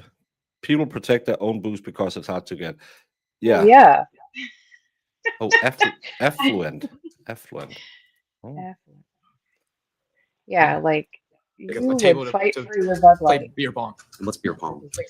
So I need some What's beer pong? Come on now, brother. He just wants them to describe what they're doing because I feel like because he was kind of acting like, oh, we weren't really doing anything, we weren't really drinking, but yeah. team has 10 cups and you shoot a ping pong ball into each other's cups, and whoever it Connecticut. makes all 10 first wins. How old was the oldest person that was attending this party? Could have been 19, 18 or 19. No adults present? Not to my knowledge, no. So you told us before that maybe some folks had some beers, they brought their own. Now you're telling us that there might have been a beer pong table set up and people might have been playing beer Yeah, pong? by beer pong, I don't specifically mean every single cup is filled with beer, because we've come to learn that it's a lot easier to fill them with water, because then you could just keep playing and play the game. Okay, so are you telling us that this night there were people playing pong with water? I'm not telling you specifically, I don't recall, but if 95% of the time that is the situation, because you get your beer all gross. Yeah, you can't. And you waste told any beer. us that at some point you became aware that these St. Joe's kids had arrived and they were outside, Yeah. correct? How did you become aware of that? So initially there was a text that said we're here. Someone ran outside, didn't see him. And then someone else was like, there's a car outside. And that's when we all flowed outside. And you described that car as being parked outside down towards the corner of Adams, correct? Yeah. And that car was on the other side of the street, correct? Yes. And then you told us that you all collectively headed outside, right? Yeah. Was that all 30 or 40 of you? Few stragglers may have fallen back, but If anyone would do this as a Danish party, they would probably be thrown out. That's No. part of it. You need to drink the bacteria-filled beer from the dirty ping pong. Yeah. We had a And fun sometimes game. we throw like a cup in there with we mix a bunch of like the random liquors so that someone had to do that one too. So We had a game where you had 5 glasses and then they were empty. You threw a dice and then you decided how much to pour into the glass. And then the next one who hit that glass had to drink it. And if you hit a 6, you could fill up or drink. You decided how much in every glass. That got a little bit boring. So we just started playing it with 5 bottles of beer instead. And then you had to chug the beer. Fun game until you start doing it with a bottle of vodka. ugh, no. I got blackout drunk sometimes from that. the majority made their way outside. And who were you standing beside when you headed outside? I don't recall fully who I walked out with. We kind of just all funneled out, so just walked outside. Did you head outside with Tanner Chernowski? Yeah. Did you head outside with Ryan Hines? But yeah, he came out. Did you head outside with Michael Sampieri? If Samp went outside, I wasn't specifically saying I'm with any of them. Some of them were outside, yes. Why did you go outside?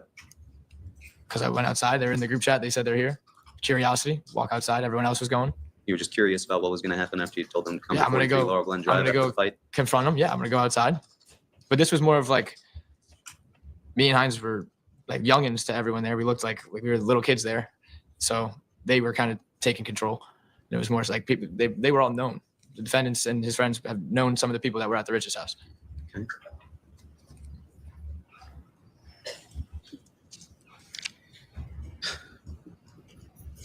And then when everybody gets outside, you told us about them going up to the Honda Pilot, correct? Mhm. And you said that at this point, they all surrounded the Honda Pilot, right? Yeah. And they were touching the Honda Pilot, right? I'm looking from the front. I don't know if they eventually did when they began rocking it. Yes. Began rocking the car? Yeah. You were shown a picture of the Honda Pilot, correct? Yes, we were. That's right there. You were shown this picture. Is that the Honda Pilot that you recall seeing? Yes, it is. We gotta rotate it.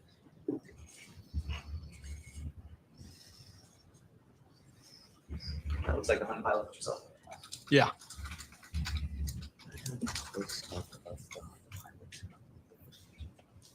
The outside windshield.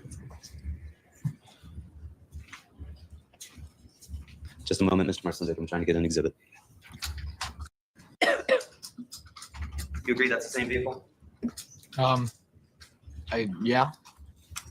And when that vehicle arrived and you first saw it, it didn't have that shattered windshield, did it? I'm not sure. You're not sure. I didn't see anyone specifically make that happen, so I don't know if they arrived with it or left with it. Okay. How did you come out when you got to the car when you went outside? Where was I parallel to the car? I was How did you come out of the house? through the umbilical doors out of the basement around the house. What kind of doors? Like the umbilical ones, like the basement doors. Okay. And can you describe umbilical doors for us? It's like the ones that open. Like, I don't know. If this is a house, they're slanted like this and they open. And there's a staircase that goes into the basement. Okay. And then you came out and you described for us how you walked down the pathway. Yes. And where did you go? If you want to use the exhibit behind you, you went beside the square cement. That's the second time when they come back. The first Okay. time initially, we all come down the driveway. You all came down Yeah, the we all driveway. walked out. I don't know specifically the driveway. But we all walked out to the car. So you remember that? You remember how you got out of the house? Yes. You don't remember whether or not that windshield was shattered beforehand. I wasn't paying attention to if their car was beat up or not. You were standing right at the front by the passenger side, right? Yeah, I wasn't like on the car. I was a few feet back. I was looking through the windshield, but I don't remember if there was a crack there or not. Which Looking at the side people. of the windshield would you say that defect is in? The passenger side. The side you were standing close. Brandon, stop putting stuff in the end because you know I don't read the last line. I read the first two lines and think, oh, Brandon is not making something. And I pull it up, and again, it's something about graping. I don't know what school you went to, but yeah. It says a lot if that's that's where he grew up. Yeah. And now we have an explanation what umbilical doors was. I asked, what is umbilical doors? Some fancy New England word, 52%. A fancy word for your lady parts, 47%. What are umbilical Yeah. doors? You didn't notice whether Well, or not it was There shattered. was I wasn't something looking for the shattered glass, basement. and you probably can't really tell it's cracked either when it's nighttime. You know, it's got a light on it with a flashlight taking a picture of it, so it reflects back a little bit. I didn't recognize if there was a crack or not. I see. You did notice, however, that these kids were all now surrounding the car and that at some point they started to shake the car. Yes. They started to throw things at the car. I don't know if anyone threw anything at that point. I haven't heard anything about self-defense so far. They started to pound on the car. Yeah, probably just banging on the windows. Somebody reached in and punched somebody that was inside the car. I didn't see any of that. You didn't see that? I didn't see if anyone got punched while in the car. You were standing on the passenger side. How far away from the car itself? Probably Thanks, Vlad. 4 to 6 feet back. Could you have reached out and touched the car? No. Did you reach out and touch the car? Did I touch the car? Not to my recollection, no. Not to your recollection? Yeah, I don't recall encountering and going up and touching the car. Is that the kind of thing you'd forget? What do you mean? Like, would I forget touching the car? Yes. Probably not. But you simply don't recall whether or not you touched the car. I didn't touch the car. You didn't. I didn't touch the car. Now you recall that you didn't touch the car. Yeah. These other people were all touching the car. Yeah, they were on the sides of it. I was in the front, so I can't do anything from the front of the car. I see. You distanced yourself from the car. Essentially, yeah. You distanced yourself from the group. Not from the group. I was still with people. Same people that had you feel like you had to text the address. I'm gonna object as to argument. I'll allow it. Overruled. Sorry, but what was that? These same people that you felt like were making you text the address. I didn't feel like I was made to text anybody the address. But sure. So you went Don't touch outside. grass. Folks, there was, you described there as being a chain of Welcome cars back. that were there, correct? Yeah, there was a couple cars parked on the opposite side of the road as well. There were cars parked on both sides of the road, right? It Yes, says but significantly likely more on the other side. self-defense. Significantly more cars were parked Yeah, on the other there's- side There of the might have road. been 1 or 2 cars. I watched it this parked morning. but there was Great on the other interview. side, It was lined up with at least like 4 to 6 of them. Okay. So the chain of cars were there. Were you standing between I the was- pilot and another car? They weren't too close to the other car because they were able to put it in drive and drive forward while turning left. So they were slacked back a little bit, but essentially, yeah, I was technically between 2 cars. Okay. There wasn't a close gap. And you described that water bottles and a WD-40 can were thrown out of the vehicle, Yes. or were they thrown at the vehicle? No, the WD-40 can came out, which someone picked it up on the road and threw it back. Was anything else thrown back at the vehicle? There was like a water jug tossed. But once they started driving up and down, like slowly, majority of us would fade into the inside. A couple people trickled, like stayed outside, and that was really it. Like they just kept driving up and down. We thought it had been done by that point. How many times did they drive up and down? 3, 4 times. Not 2 to 3?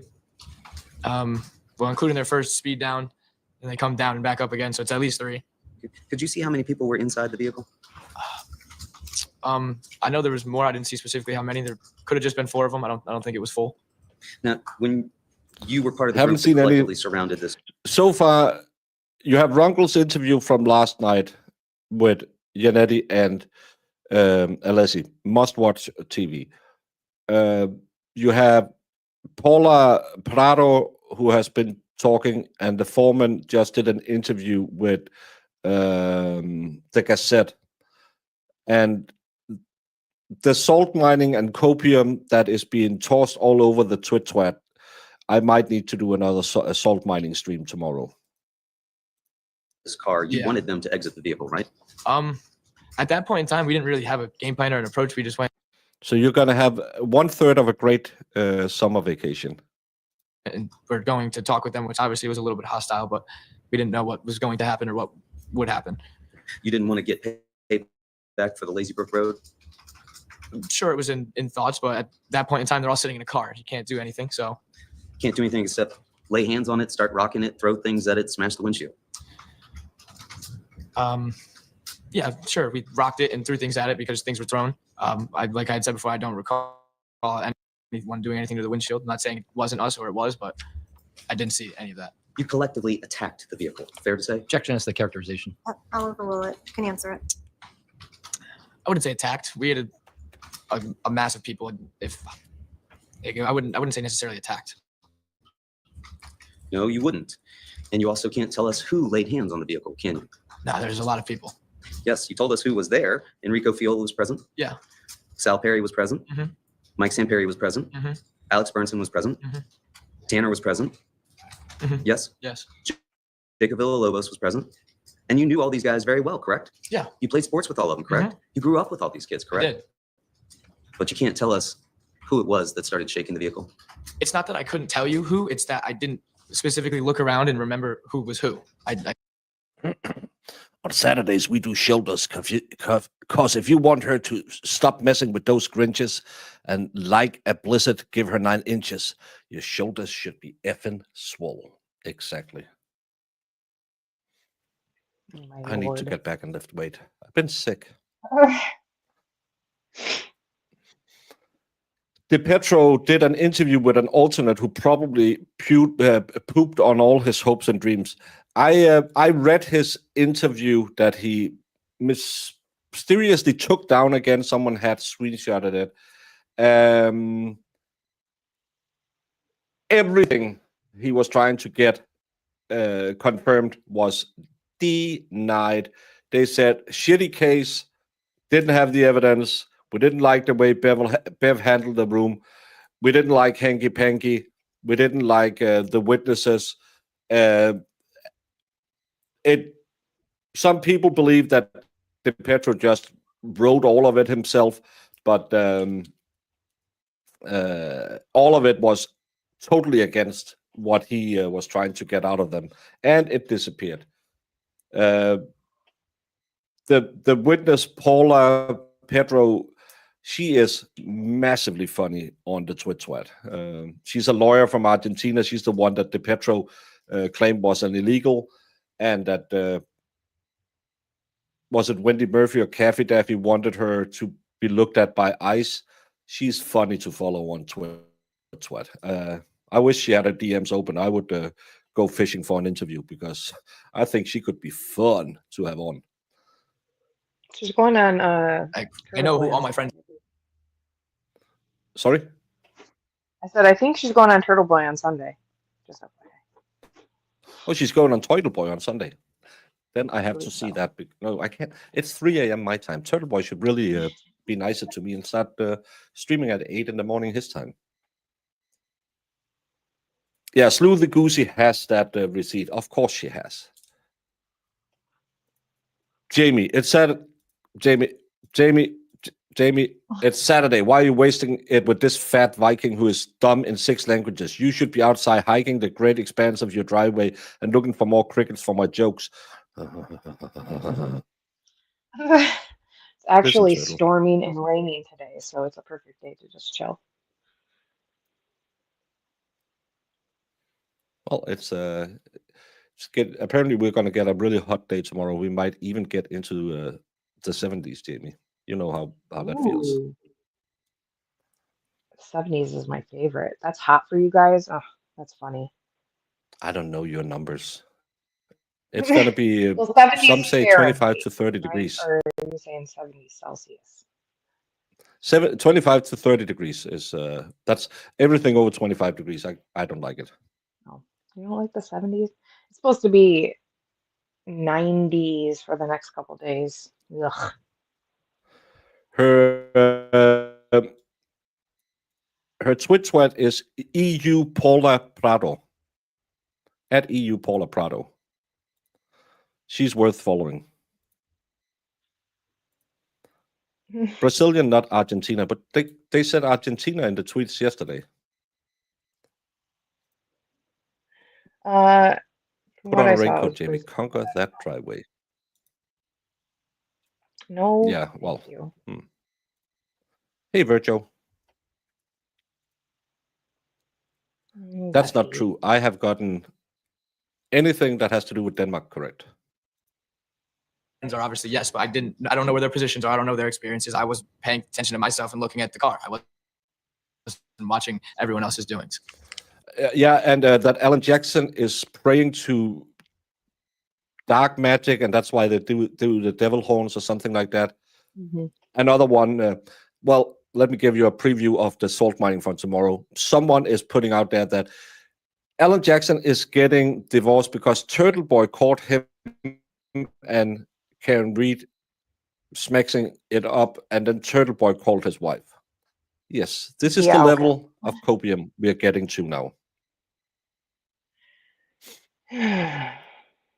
Isn't it that you don't want to tell us? You don't want to tell us what your friends did that night? Honestly, I wish I could, but I don't know. Well, you can. Go ahead, tell us. Well, I don't know. You don't know. I don't know where my friends' position were, where they were. No. But you knew how you came out of that house. Yeah, because I I'm walked. object is asked and answered at this point. I'll sustain the objection. And you're telling us that they drove up and down the road I'm always 3 to 4 shitposting. times, you've said? Yeah. Multiple times. And that at some point they drove off down towards Farmhouse Lane, correct? Mhm. And would you agree that that is about 2 football fields away from where the Rich House is? Yeah, it's a good distance. And you claim that you saw only 2 of your friends walk down towards Farmhouse Lane, right? I just knew 2 specifically. There could have been more. I know that Ricky and Tyler went and encountered him. Do you know that because they told you that, or No, because you saw that? They were the ones that actually had discussed that they were going to go down and talk to them. So once they started going, I came back. I don't know if anyone else trailed after them. Did you see them go down to Farmhouse Lane? Yeah, I saw them. I didn't I walked inside, but I watched them head towards Lito. Yes. Those, you think only those two people were the ones that walked down there? No, I just know that those two people. I don't know specifically who else. You told us you didn't hear anything go on down there? No, at I went Farmhouse back Lane? inside. You went back inside. You remember that? Yes, Who else went back inside with you? majority of people. Alex Burnson? I'm not sure. At that time, I just kind of met Burns. I wasn't really looking out for him. Did Enrico Fiola go back inside with you? No, Did Sal Perry go back inside with you? I'm not sure. Did Mike Samperi go back inside with you? I'm not sure. Did Tanner Ternowski go back inside with you? I'm not sure. Did Jacob Villalobos go back inside with you? I'm not sure. There's a lot of us. You're naming 6 of the 40 kids. I don't know where everyone's exact whereabouts were at every given moment. I apologize. No apology necessary. Why is he so cunty? And is it a skull ring he has on his finger? I don't know. It looks like a skull ring. And can I just say, as a middle-aged man who's hit by middle age, what should I do with my life? Getting these prayer beads, wooden bracelets, it's just not a good look. You seem to try to be a little younger than you are. Well, You he's spoke just a with little officers guy. before, though. You didn't mention anything to them about friends going down to Farmhouse Lane, did you? Well, I was in a panic and just explained what I had actually did, the big things. It didn't So come you down didn't to tell them details. about that, correct? I don't remember exactly what I told them. That was 3 years ago. You told them that everybody went back inside and only one person remained outside to see if the St. Joe's I kids did were call going to him come back, cunty, right? so that covers the ponytail.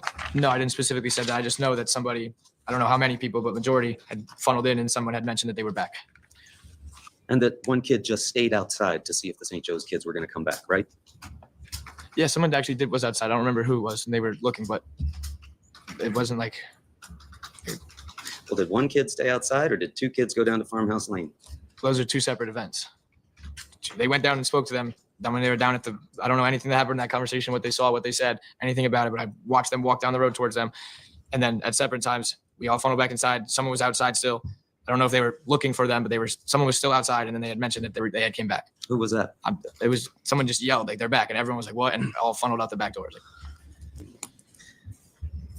And in fact, you continued texting throughout this time period, didn't you? I think the text had died down a lot once they had fully arrived. There was a couple texts sent. Yeah. There were a couple of texts sent, or you sent texts, Mr. Marcinsic? Well, multiple people sent texts. I included, yes. Oh, you're You behind. sent texts, Yeah, I correct? sent texts. They sent texts. Multiple people sent texts. In fact, you snapped a photograph of Mr. Snyder's car sitting outside and texted that with a caption on it, taunting them, didn't you? Yeah. And this was after they had shown up and driven away, correct? No, that's as they just showed up. I took that picture first thing. Oh, so you took that picture before you went outside. No, I took that picture outside when they had arrived.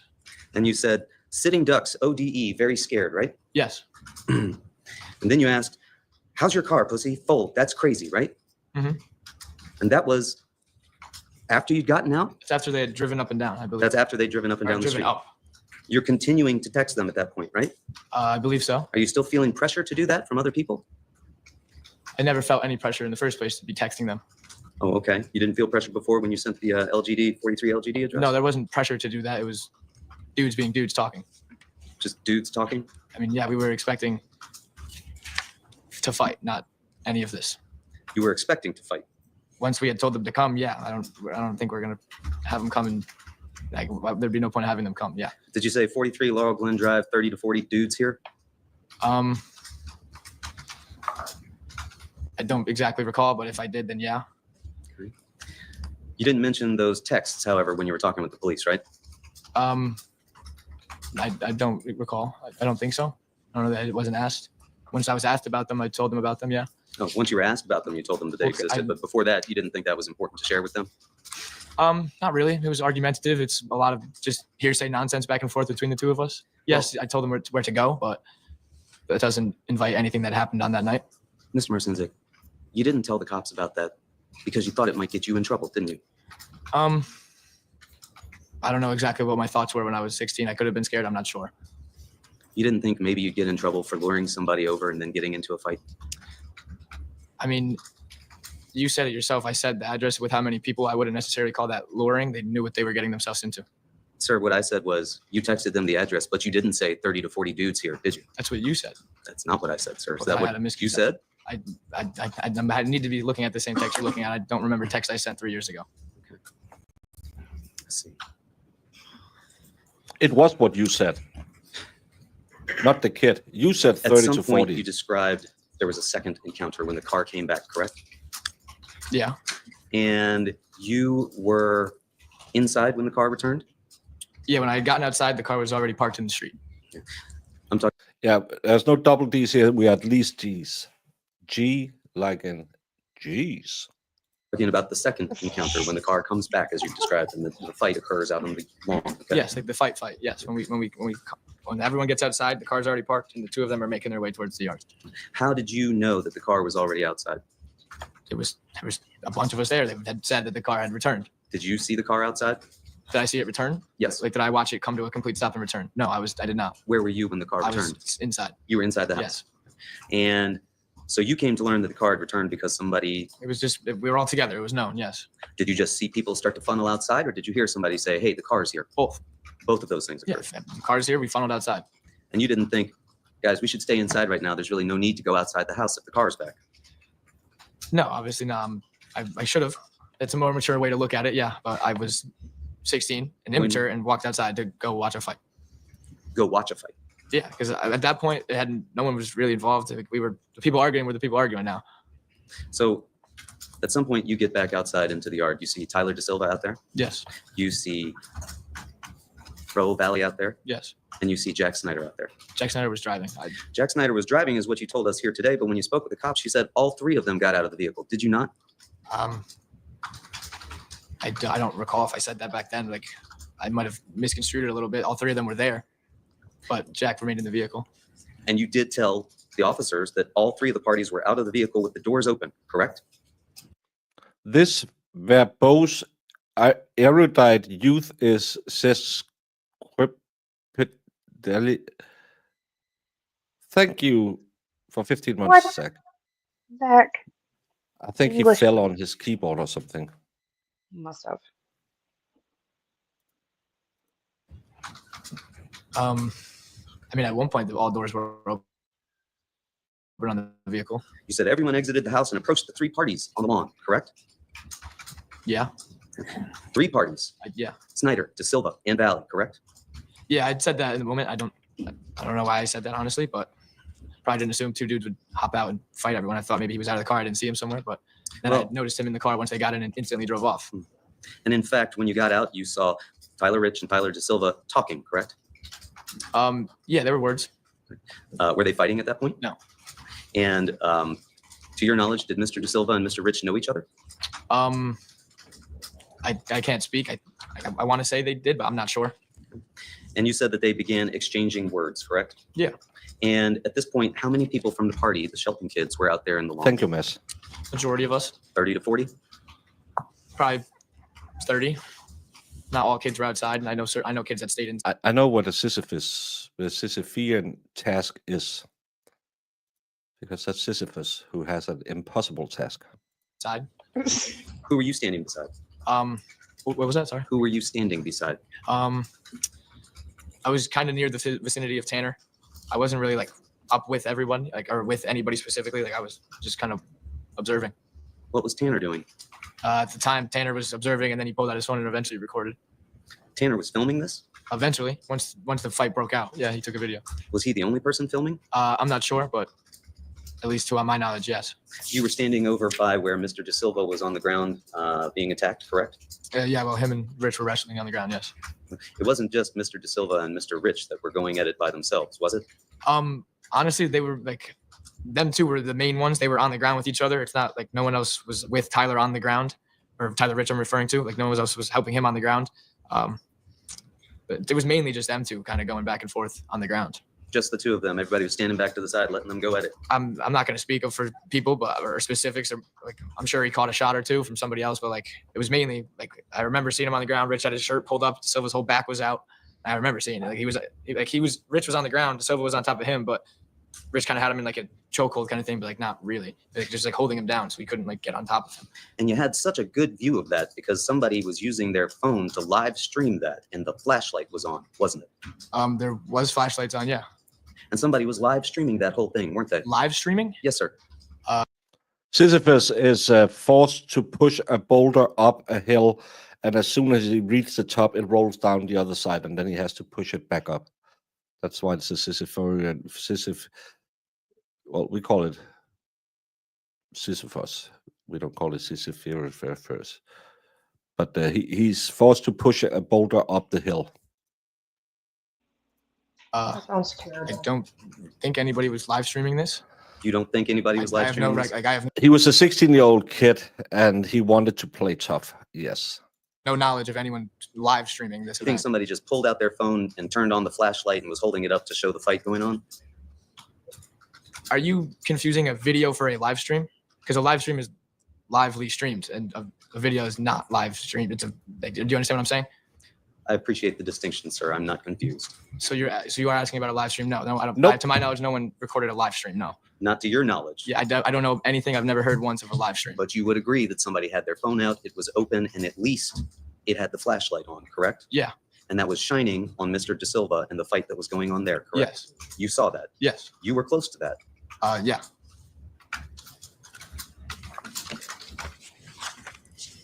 You said the scene was chaotic, correct? Yeah. You've told us today that there were only 2 people that were in the yard that were fighting from the St. Joe's kids, correct? Yes. You told the officers there were 3, that it included Mr. Snyder, correct?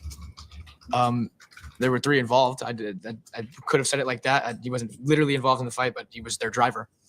And you said Mr. Rich and Mr. De Silva began exchanging words, and they soon became involved in a physical altercation, correct? Yes, they eventually were involved in an altercation. Yes. Again, how did they become involved in a physical altercation? Well, once it looked like to us that Lito was going to swing on our friend Ty, Rich had just thrown a punch onto him and then stopped worrying about him, and him and De Silva started fighting. I see. You said we thought that Lito was going to Like that was throw a like punch. everyone kind of saw it. Like at least what. Sir, you don't know what everyone saw, do you? I don't. You're right. I'm sorry. I don't know. We all saw it, but I saw him make a little move towards Ty, and Rich punched him, and then he turned towards De Silva because whoever was over there was just dealing with that.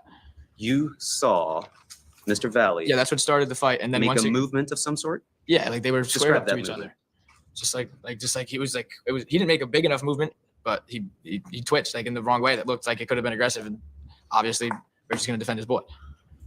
So the first punch was thrown by a Shelton High kid. That's correct, isn't it? Yeah. And that punch hit Mr. Valle, didn't it? Yes. And thereafter, it did become chaotic, didn't it? Yeah. In fact, everybody swarmed, the 30 or 40 of you, the 2 people that were there in that yard, correct? No, there was a lot of people also watching. It wasn't like obviously we're not gonna like you saw pictures of them afterwards. They didn't get stomped on by multiple tens of people. Like it was there was a couple kids, yeah, on each of them, but like I once the fight broke out, I didn't see Lito anymore because the crowd and it went down. The crowd blocked that all, and I was just looking at De Silva fighting Rich. The crowd blocked it off because they were swarming. There were at least 8 to 10 people attacking both of them, correct? I can't say. I didn't see 8 to 10 people on De Silva, but I can't speak for Lito.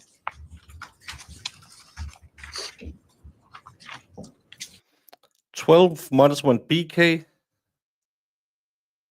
starts 10 now, Jamie, and I'm not sure, but thank you, Skybell, for 10 months. Did you see Mr. Villalobos involved in the fight? Towards the end, he actually put De Silva to his feet and shoved him towards the road with the help of a few of his other buddies. Did you see that, or did you watch a video? No, that happened because when I was watching De Silva fight, he got lifted up and pushed out. You saw that yourself? Yeah, I was watching. Like I said, I was able to see the De Silva interaction. Okay. Did you see Charles Connery involved in the fight? I did not see him involved. No. Did you see Ryan Hines involved in the fight? He was. I know he was on the left side, but he was in Lito's area. They were all kind of together, so I didn't see him specifically do anything. Didn't see Sal Perry involved in the fight? I'm not sure. You didn't see Michael Sampieri involved in the fight. I did not see Michael at the time. No, Didn't see Alex Bernson involved in the fight. I saw Alex Bernstein. Oh, what did you see Alex Bernson do? He would when he threw a couple punches at De Silva, but like nothing crazy. Like he threw some extra ones, but while Rich was wrestling him, he gave him a few. Was he wearing his shirt? I think he had it off.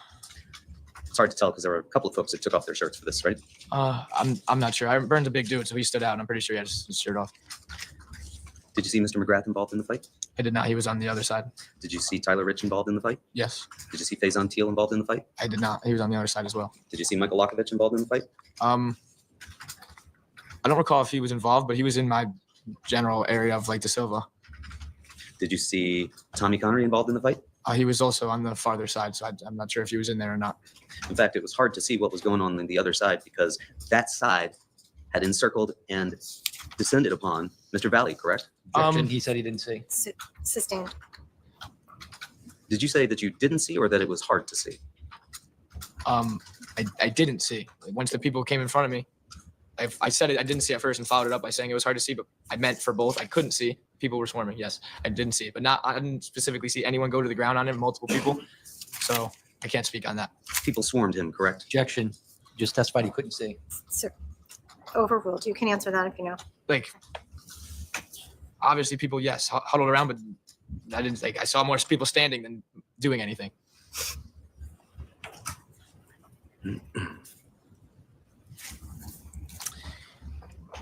Did you remain in that same position throughout the course of this fight, where you've described by the red bush and the cement square? You did not yourself throw any punches? No. And you described Tanner Chernowski, your cousin, as you've described him, the closeness, filming this, correct? Yes. He took his phone out and didn't call 911, but started filming what was going on. Yeah. And he was walking back and forth filming this, correct? No, I believe he's stationary. Maybe moves a couple feet left and right, but not really moving around. The video, you can really only see De Silva. Like I said, his side's over there. But you described yourself seeing Mr. Valle go to the car. Yeah, because the car was. Like I said, it's more in that where the area it is. They're fighting back more up. So when he runs out of his area, he's now kind of behind. Like from my view, he runs behind where De Silva is, and you see the car door open. I watch him open the car door, and then the light turns on. We all kind of, a couple of us put our attention over there, which Tanner also noticed, and then he runs back. And you saw that? Yeah, once he runs back, I lost him again because he ran out of my view. And you described Mr. Chernowski taking a video of this, correct? Yes. This happened 3 years ago, I believe. Zach, Ronkel got over 500 super chats last night. Your griff game is way behind your slacker. No, I'm exactly where my griff game needs to be. And I would say if he only got 500, what are people doing?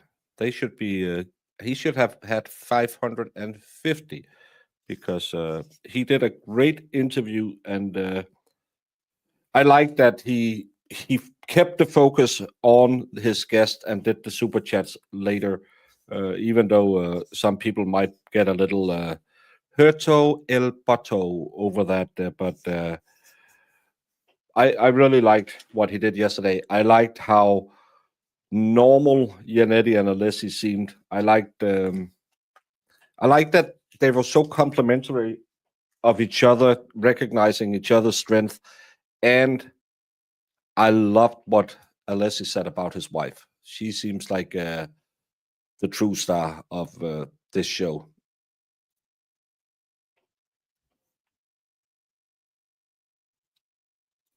That stream last I checked got over 250,000 views. Ronkel killed it, and I only got halfway through the interview. It's a great interview. Not $500, 500. Yes, and he should have gotten 550 super chats because it was a great show. But I don't know Ronkel that well, but I know he didn't do that interview for the super chats. He did it because he is genuinely interested in talking to these people, and it's amazing what you can do with the YouTube channel and get some of these people to participate. And especially when we found out they were actually following what happened on social media. Didn't see little fat guy from Denmark, but Peter Tragos and Runkle was mentioned a lot. And I actually think it was genius of them at looking at Tragos, because he is more of a, don't take it wrong in any way, he's more of a fence sitter. He will go a long way to try and see it from both sides. A lot of people got angry at him, saying, you must be on one side. And he said, I want to see it from both sides, which I think there's a quality in of itself. In the end, he clearly saw that the Commonwealth was full of BS, but I think it's smart that lawyers realize that social media can be a good weather gauge of how you should approach the case and how your stuff is working. Because again, cases like that has nothing to do with the law. It has everything to do with the 12 people who sits in the jury box, and they are just like you and me. Not Jamie, but the rest of us. Okay. You don't have to give me 550 blues. I'm just happy that you're here. That's don't do that. 550, Brandon. Goodness. That's you don't have to do that at all. But thank you for this one. Imagine what he could talk about in 550. In the end, it'll just be grape, grape. The Ohio State grape, grape. I don't want to. Yeah. Don't do that. Yeah, I like that he tries to see both sides and tries to get good points on both sides. Yeah, because we get echo chambered as well when we are that far into a case. You're just down to Lesko and me. Pathetic. I will have you know, I appreciate any one of you, even though you don't super chat me. I don't need it. You've watched that video, have you not? Yeah, I've been shown it. When was the first time you saw Then that video? don't send any more, because I can't imagine how bad it would go. I'm not sure, honestly. I think the first time I saw it was when I was shown it Who showed it to you? by the detectives, because Tanner didn't send that video anywhere, and he told everyone he deleted it. He has a lot of bad hot takes, but the car accident stuff is his job, so he definitely knows that cold. Yeah, but he turned when we got into the technical part of the case. I saw him being way more clear. But I think it's good that YouTubers try and stay objective. I get a lot of flack because I didn't love Alan Jackson, because Brandon and I agreed that he was a high C, low B. I got a lot of shit for that as well. Tell us about your Juneteenth shenanigans, Jamie. Oh my God, no. Jamie didn't have Juneteenth. She had her birthday. Yeah, it was my birthday. I commit to one blue, mission accomplished. I will be pursuing that one blue. Thank you, Zach.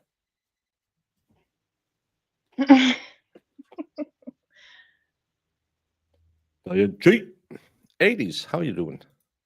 Hey, 80s. Let's get back to it and see. There's going to be a lot of breaks today, I can see. Night of, but he kept it and gave it to the cops. He didn't show it to you? No, I had not. That night, I wasn't worried about watching a video. Cops showed that to you. Well, thank you for watching. That's your testimony? I hope that I believe Nissan so. I is don't have great. any prior knowledge of the video. And you told us that you didn't see anyone get stabbed with a knife, correct? And I didn't directly watch a knife enter somebody, no. In fact, you didn't see a knife at any point. Is that No. fair to say? Yes. You were watching both of these fights going on, but your attention was divided. Fair to say? Yeah, and once it became divided, it mainly focused just onto De Silva's fight. And you'd had at least 2 or 3 beers, Yeah, in the span of those 4 hours. and you Or- were or early 16 in at the night. time. Yes, I was.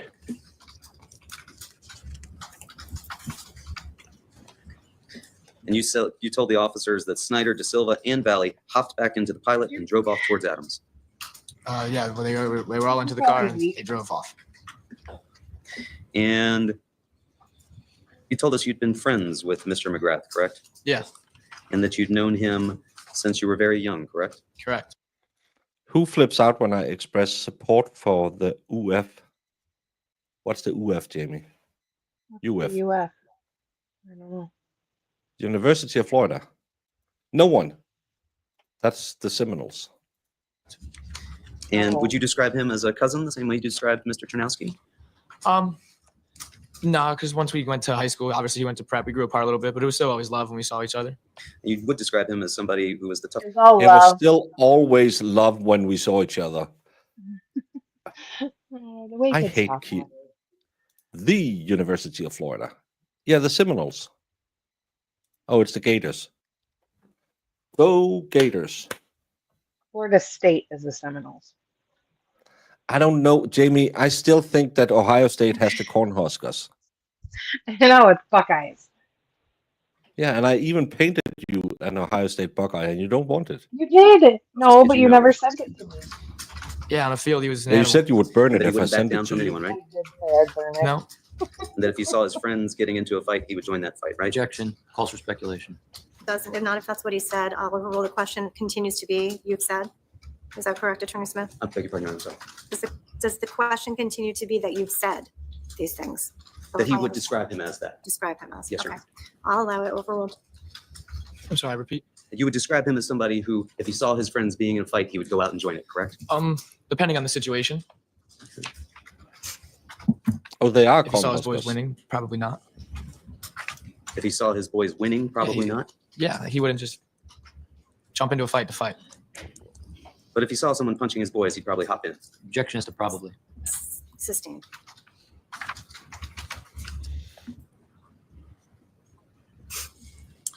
Mr. Marcinzik, at some point you also engaged in doing an identification of folks that were there with the officers, correct? Yes. And you identified Mr. Valle as having been there. I'm sorry, what was the end of that? You identified Mr. Valle as having been there. Yes. You also identified another person as having been involved, correct? Tyler De Silva? Anybody else? Not sure.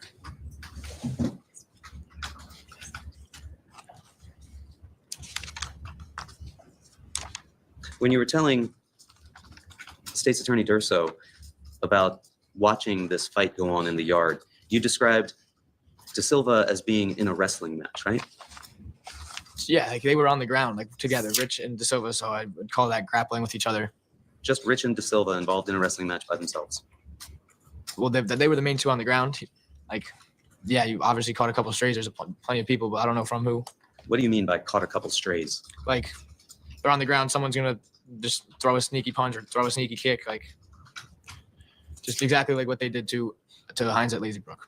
Well, and you described Mr. Lakovich as being in the area, correct? Yeah. Villalobos was in the area, correct? Burnson was in the area, correct? Correct? Yes. Sorry, you have to. Sorry. For the record. But they weren't just in the area, were they? I mean, I know Byrne was throwing some punches, yes, but I don't recall exactly if Locke and Villa were fully in there like that. Would you agree that you are very clear on the facts about how you came in and out of the house and where you stood? Yeah. Would you agree that you are less clear about who threw punches and who was involved? I would, yes, with the fight aspect. Would you agree that all of the Shelton High kids were friends of yours? I mean, yeah, they've all known each other. You don't want to see any of them get in trouble, do you? No, but they necessarily couldn't really get in any trouble at this point in time, so I wouldn't be doing them a favor. Okay. What does that mean? That was a good question when you tried to bait him.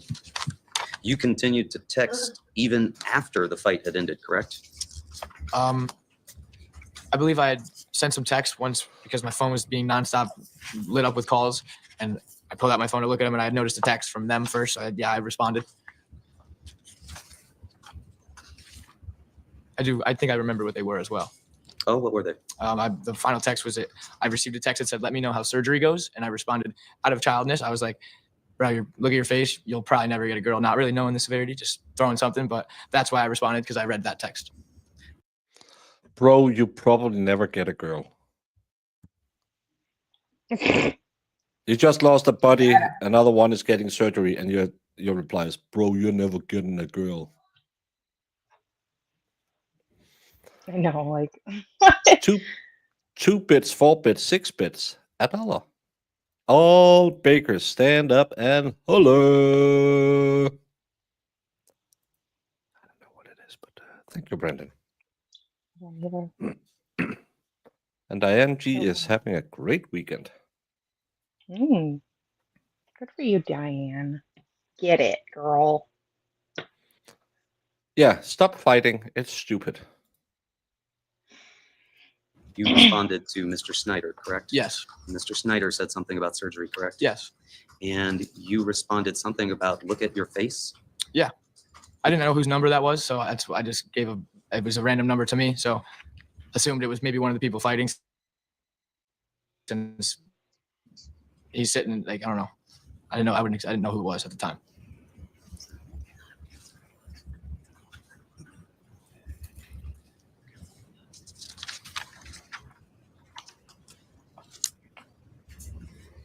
Just a moment, Your Honor. Sure.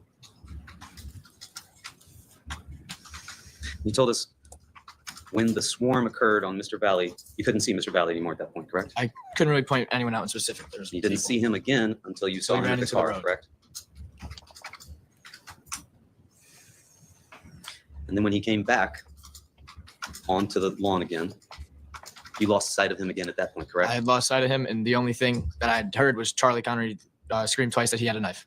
You lost sight of him because that group swarmed him again, correct? No, he came back into it. He had all will to leave and brought himself back into it. That's your opinion, sir? I don't know. I watched him wailing. Like, no one pulled him back in from that car. He ran to their car and came straight back in. And you couldn't see him because all of your Shelton High friends were blocking your view, correct? Yeah, I wasn't the tallest 3 years ago, so I feel your pain. You could be. I don't like this defense lawyer. The 6'6" Shike 6 Sheep Sick cause Worcester, which I think is Worcester, and onomatopoeia. Thank you, Palmyra Media. I got some of that. Mr. Two-Bits died recently. Very disrespectful. What? Brandon, what is happening? I don't know. The thought of Brandon in a cheerleader skirt. Zach, get your Not thinking about it. sexual perversions out of my chat. I know you want to see it, but it's not fine. And Brandon, don't encourage Zach. He will go up there and start smocking your white ass. Be unable Shouldn't to do see them Saturday because they streams. were The taller guys and are they were also in the forming mood. a circle, were they not?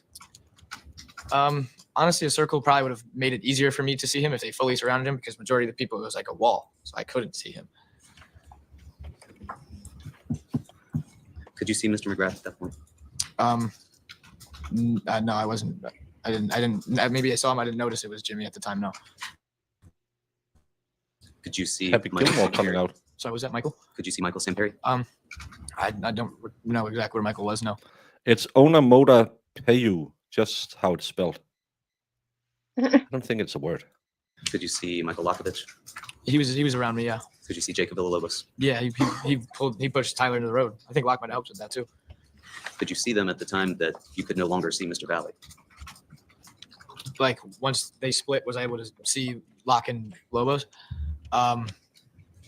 Yeah, I wasn't focused on them. Like I never really took screenshots in my mind of all the people that were around and everything. I know who was there, but I don't know the specifics of who was where, when, and where, and how.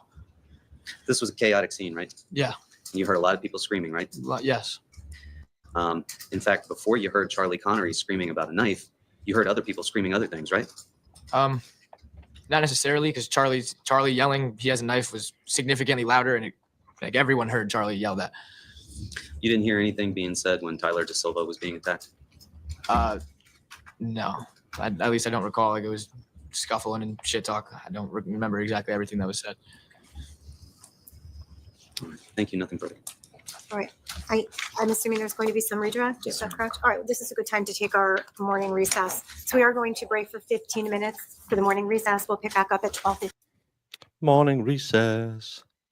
Amy, did your driveway blow away? Pretty close.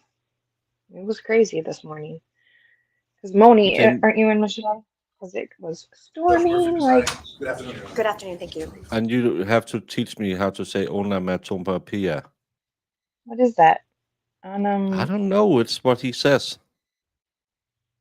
Onomatopoeia. What an Sounds imbecile. associated with a word i.e. sizzle. You know what circles they form around the Ohio doctors? Crop circles? Just pronounce it more like peeing on a mother. What? What is happening today, Brandon? Circle jerks. No.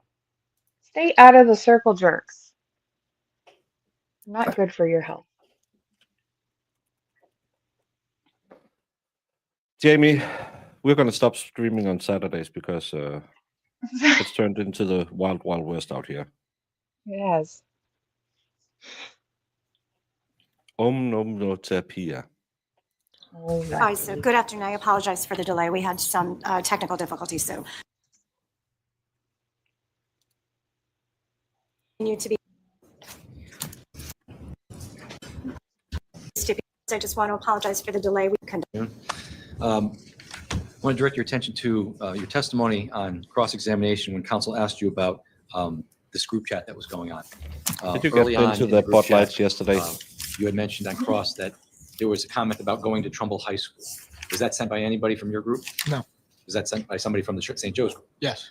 Do you know who sent that? No. I don't know if it's a public defender or what it is, but I don't like the look of that. But I don't know. Yeah. Yeah. What was your understanding of the request to come to Trumbull High School? Why? To go fight there. Okay. And did anybody from your group go to Trumbull High School? No. And the back and forth in this group chat, you indicated it was argumentative. Do you know the subject of why there was this back and forth between you and your friends and the St. Joe's group? Was that over what had happened at Lazy Brook? Yes. Now, when counsel asked you about, you went outside when the car initially drove up to the house at the beginning, and you said that you went outside because you were curious. Yeah. What did you mean by that? Like, we had no idea what's going to happen. Like, we're going to go outside. We're going to see what's going on. It might have been a lack of better term. I used curious there, but we just all head outside. I think there's people here. We knew what was going on prior. In your mind, did you expect to fight at the house? It was a thought. I didn't know if it was exactly going to happen. It could have been settled. I don't know, but some sort of interaction. Yeah. And in your mind, if there was going to be an altercation at Tyler Rich's house, would it have been a fist fight? Yeah. Would you have brought any weapons to this fight? No. Now, when the car pulled up, was the group chat still going on, or did it die down?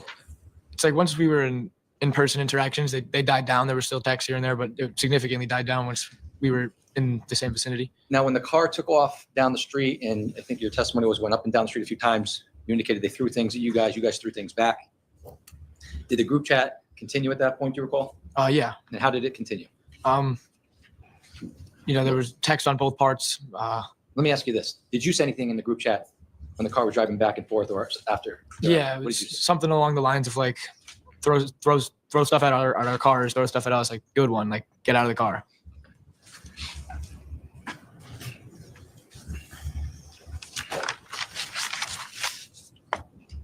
Now, when the car drove away up and down the street, you saw it stop finally down near farmhouse. Did you see the car leave the area for good? No. Or at one point, yeah, they took the turn on the farmhouse, but I believe they just came back up around the block. But at some point in time, At some point it left for you. later that night, the car came back. Yeah. Was there any talk about back and forth on your part about having the car come back, let's fight, or had that? I don't believe so. No. Okay. Now, when the car finally returned, you went outside to watch. Yeah. And why did you do that? Because they said that they were here. That they were actually here this time. They were coming. So we all went outside, and the older guys kind of took the reins and were like, "What's up?" At any point in time, did you tell them to leave prior to that final interaction on the front lawn of 43 Laurel Lane? Not in like a discreet upfront way, but there was definitely like get the F out of here, like leave, like, just like a part of arguments. Like, you're sitting in your car, get the hell out of here. Just things like that. And when they returned on the front lawn, Say your something to expectation, them, you were going to up what? front See way. what on the front lawn potentially. A fight? And in your mind, a fight, did a fight include the use of weapons? No. Did any of your friends have weapons? No. Now, counsel indicated on cross-examination that you had told the police that there were 3 people that got out of the car that night. Can you explain what you meant by that? I don't directly recall the exact question I was asked. If you're in your mid-30s with no kids walking around Dollywood with gay shirts on, you're either an effing weirdo or pedophile. I am a weirdo. No, I'm not in my mid-30s. And I don't know who John Rocker is, but hey, I saw a lady in her late 20s try to start a fight, and I bet you, well, she was bringing the kid because she was pregnant, but I bet you, Brandon, you would have loved being there. Sadly, the Valkyrie snitched on her, so we didn't get a full-fledged fight. I wanted an amusement park fight. I've seen it on TV. There was a pregnant lady that was going to fight. Yeah, she was doing the Yeah, chicken probably dance not and a good everything. idea. Well, she was fighting her mom. Oh, okay. I guess that makes that fine, right? It's been the entire trial. I don't know why. John Rocker was a pitcher for the Braves, and he may have had some racist beliefs. Funny that someone chose to quote him. Asked for that response. I just know that there was 3 people involved, so maybe they took me involved in the 3 as like all 3 were literally involved and were in the fight. But as you sit here today, do you know whether or not Jack Snyder was involved in the fight? He was not involved in the fight. Do you know whether or not Tyler DeSilva was involved in the fight? He was involved in the fight. Do you know whether or not the defendant was involved? He was involved in the fight. And do you know whether or not Tyler DeSilva and the defendant were the only 2 individuals on that front lawn from that car? Yes. So they came back. Yes. And based on the nature of what was said during the interaction between Tyler Rich and Tyler DeSilva and the defendant and Ty Wood and Ryan Hines, was the tone of that conversation, not what they said, but was the tone peaceful? No.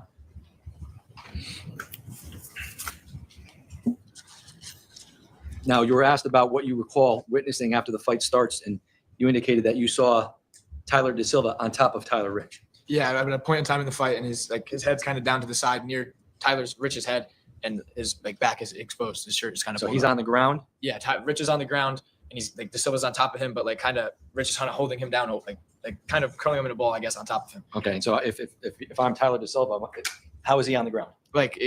Knees are on the ground, and then Rich was holding his upper body. He's on the ground. So he's on the ground like this, and he's in a headlock. Yeah. So, for all intents and purposes, what you witnessed during that fight was Tyler Rich was on his back. Yeah. Okay. And you say football fans are weird. We don't throw batteries at players. What the hell are you doing? I understand baseball is I know a boring counsel asked you a sport, little but bit don't about throw batteries. What else you recall about that Like a car specific part of the battery fight? or like Do you recall seeing? You're not Alex chucking a Bernstein? car battery, Jamie. And what do you recall about his involvement well, in be that part of the fight? specific. There's lots of batteries. He was a bystander at first, but we kind of all really met him that Don't night. throw He was any a friend of batteries. Tanner's How about came that? along because I guess he had heard about it all, but Jamie is he okay got with involved, triple A's. Don't not do for double terribly A's. long. He was Yeah, the got in, triple A's. threw a couple punches, they're and then not kind gonna of stopped. hurt It was And when not. you say he threw a couple punches, were they hard punches? I don't think. I couldn't judge. They were body shots. I know that. Okay. And when you say body shots, do you recall where they landed? Probably around this area On his back? on either side. Yeah. He's got a Okay. car battery And, in the stadium before. Do you recall if Michael Samperi was in the area? I don't recall if Michael was in there. Do you recall if Sal Perry was in the area? I don't remember seeing Sal. Do you recall Ricky or Enrico Fiola in the area? He was in the area. Was he involved in the fight? I didn't personally witness him do anything. Do you recall whether or not Jacob Villalobos was involved in the fight? When I noticed Jake was there, Yeah, wear it like a when he would fanny pack. finally pried him apart and pushed DeSilva out to the road. That's when I first really realized. Why it was would you bring a Jake car Phillips. battery Jake to a Villalobos baseball game, came over Jamie? and pushed DeSilva out into the road? Yeah, he pushed him out. Throw And I think the collective was just like, get out of here. Yeah. Done. It was a short thing. The fight between both of them at the same time was probably a minute long at most. And when that happened, at what point did you see the defendant come back into the fight? As he as Tyler gets shoved and he's stumbling out, he runs back in, and it's kind of like as Lito's re-entering, just Silva's like standing there, and he's like adjusting his pants and like just adjusting his clothing that he has on. So at that moment, when the defendant comes back into the fight, Silva's no longer involved. So he's out where in the street? Yeah, he's standing in the road at the time. Now, the defense counsel asked you about Jimmy McGrath. You grew up with Jimmy? Yeah. How well did you know him? I know him pretty well until we split to high school, but I still would see him. I saw him pretty often. We'd see each other every couple months. And did you play sports with him? I did. I played lacrosse with him when we were younger. And May 14th of 2022, was this during lacrosse season? I was just It asking could have been for for prep. Yeah, it was. Yes, it was. Okay. And do you know whether or not Jimmy was actually playing Yes, he lacrosse was. at the time? He was. And Oh, Jesus, I lefty. think the description that you gave on cross-examination is Jimmy wouldn't just hop into the fight. Like, there'd have to be a reason. Like, those characteristics are true about him, yes, but that's because he's a great friend. He was a great kid, and he wouldn't just jump into a fight because it's free pickings, if that makes sense. Like if he could just get a couple punches and no. Like, So in other words, what you're saying is if someone was in a fight and there was it looked like it was a fair fight, he wouldn't just jump in and throw a few punches. Yes, Your Honor, leading. Sustained. So with regards to Jimmy, was he a violent individual? No. How would you describe Jimmy's demeanor?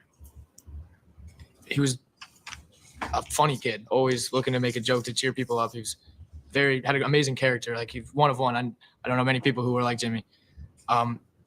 Yeah, he knew how to fight, but he wasn't like he was looking for a fight. And based on your recollection of what happened that night, do you recall seeing Jimmy involved with Tyler Da Silva? In a No. fight? Do you recall seeing Jimmy involved with the defendant in a fight? No, I didn't see Jimmy really at all outside. He was just in the crowd. Was he involved? When you say he was in the crowd, where was he? He was on the farther side where Lito would have been. Okay. Thank you. I have no further questions. Attorney Smith? Nip battery clamps will wake you up in the morning, only connected So to you just told us an active battery. that Brandon's alarm clock. Mr. McGrath That's how his wouldn't join wife in the wakes him fight up every just to morning. get in some. Could you tell us what it was that he wouldn't do? Just to get some free punches. Like there's a reason he's gonna fight, and it's kind of always happens when he fights. If there's a reason for him to fight. So he wouldn't join in with the group and swarm and start kicking somebody that was down on the ground. Not well. If you're claiming he was swarmed while witnessing that, no. He wouldn't join if there was a swarm. He wouldn't join that swarm and start getting in some kicks. From the way I know Jimmy, no. But you don't. That's not really- You told us that you didn't see Mr. McGrath with the defendant at all, correct? No. But you saw that Mr. McGrath was over on the edge, you said? I knew his general area. I never exactly witnessed him doing anything with the defendant or in his involvement in the fight. You thought you knew where his general area was, but you couldn't actually see him. That's correct, right? No, I knew he was over to the left when he had walked in, but once things broke out, I lost track of people and I wasn't really worrying about where everybody was. So you couldn't see where Mr. McGrath was. Once the fight broke out, no, I Once the wasn't. fight broke out. And you couldn't see where Mr. Valle was when he stepped back onto the yard, could you? No, once he came back in, he was out of my view. But your claim is that you couldn't see Mr. McGrath, you couldn't see Mr. Valle, but you could see Mr. Da Silva out in the yard, out in the road, hiking up his pants. Yeah, because they were in separate locations. They were in separate locations Yeah, when they were in the Mr. same Da physical Silva location, and but- Mr. The angles I had on them, yes, I was able to see one and not the other. Now you've told us though that you watched a video of all this, right? That Mr. Chernowski I was showed a video, yes. And that video was shot from a different perspective than where you were standing, correct? Pretty similar. Were you standing beside Tanner Chernowski? Not directly, but I was near him, yeah. Was he standing over by the cement square and the red bush? Yeah, he was closer to the fight. He was closer to like front row. How far away were you from Mr. Chernowski?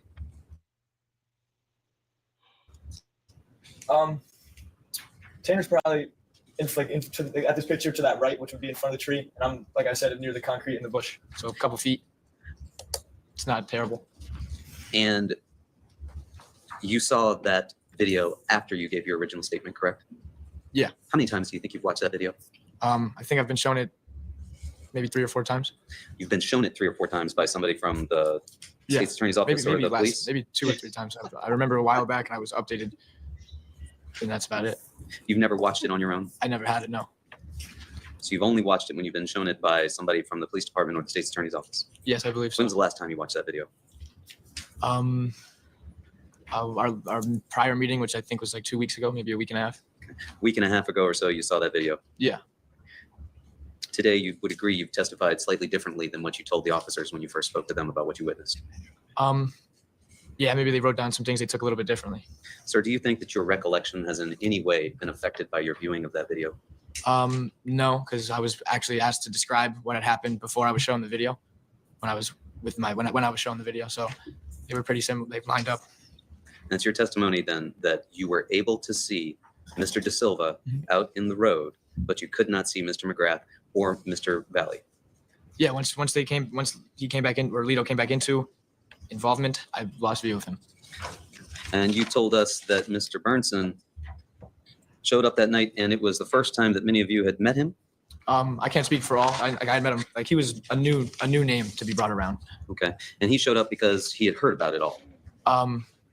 He was there like before they were, they as in the St. Joe's kids, but like Tanner obviously knew, so I think them two together, and Byrne just wanted to come hang out. So he'd been recruited to come there.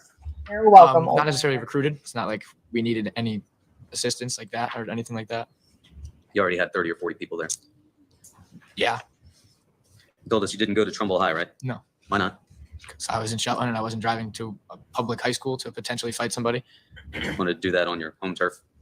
Not even home turf. It's just stupid to fight at a high school. It's surrounded in cameras, and it's also, yeah, like I think some of them are from Trumbull. I don't know, but that's like we're not going out of our way to go to Trumbull High School. So you didn't want to go to Trumbull High School because there were cameras there? Yeah, like that's just reasons. Like it'd be stupid to go have a fight at a public location. Not because you didn't want to have a fight, right? Yeah, and more so we didn't want to go to them. We had no real desire. You had 30 or 40 people there. Why not bring them there, right? Nah, wouldn't bring them there. Nah. Thank you, Giant G, for gifting 5 Broken Baker membership to Palmyra Media, Doug, Ariel, and Lou Scottish, and Just Brody. Yay. Thanks, Diane.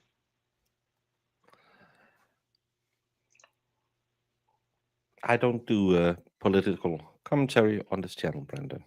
So I'll just let that stand for itself. Baker, is your epitome bothering you in the hyperbole v nauseous running through the agoraphobia? Agoraphobia, that's fear of being out amongst others, right? Agoraphobia means you stay inside. Yeah, you're scared of outside. Yeah. Well, I have been outside today. I don't know. But the hyperbole is always getting to me. I like the lower bowl. Mhm.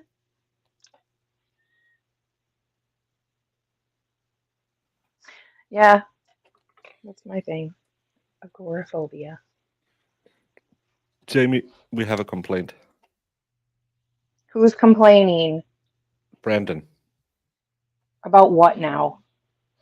you didn't give him his membership this month again.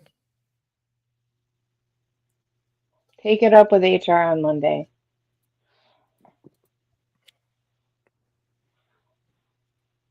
Jamie will be open for HR at 6:01 till 6:02. Yes. Anything else? Nothing from the state. All right, very good. All right, so you can step down, please. Watch your step as you exit the room. Then we have a lunch break.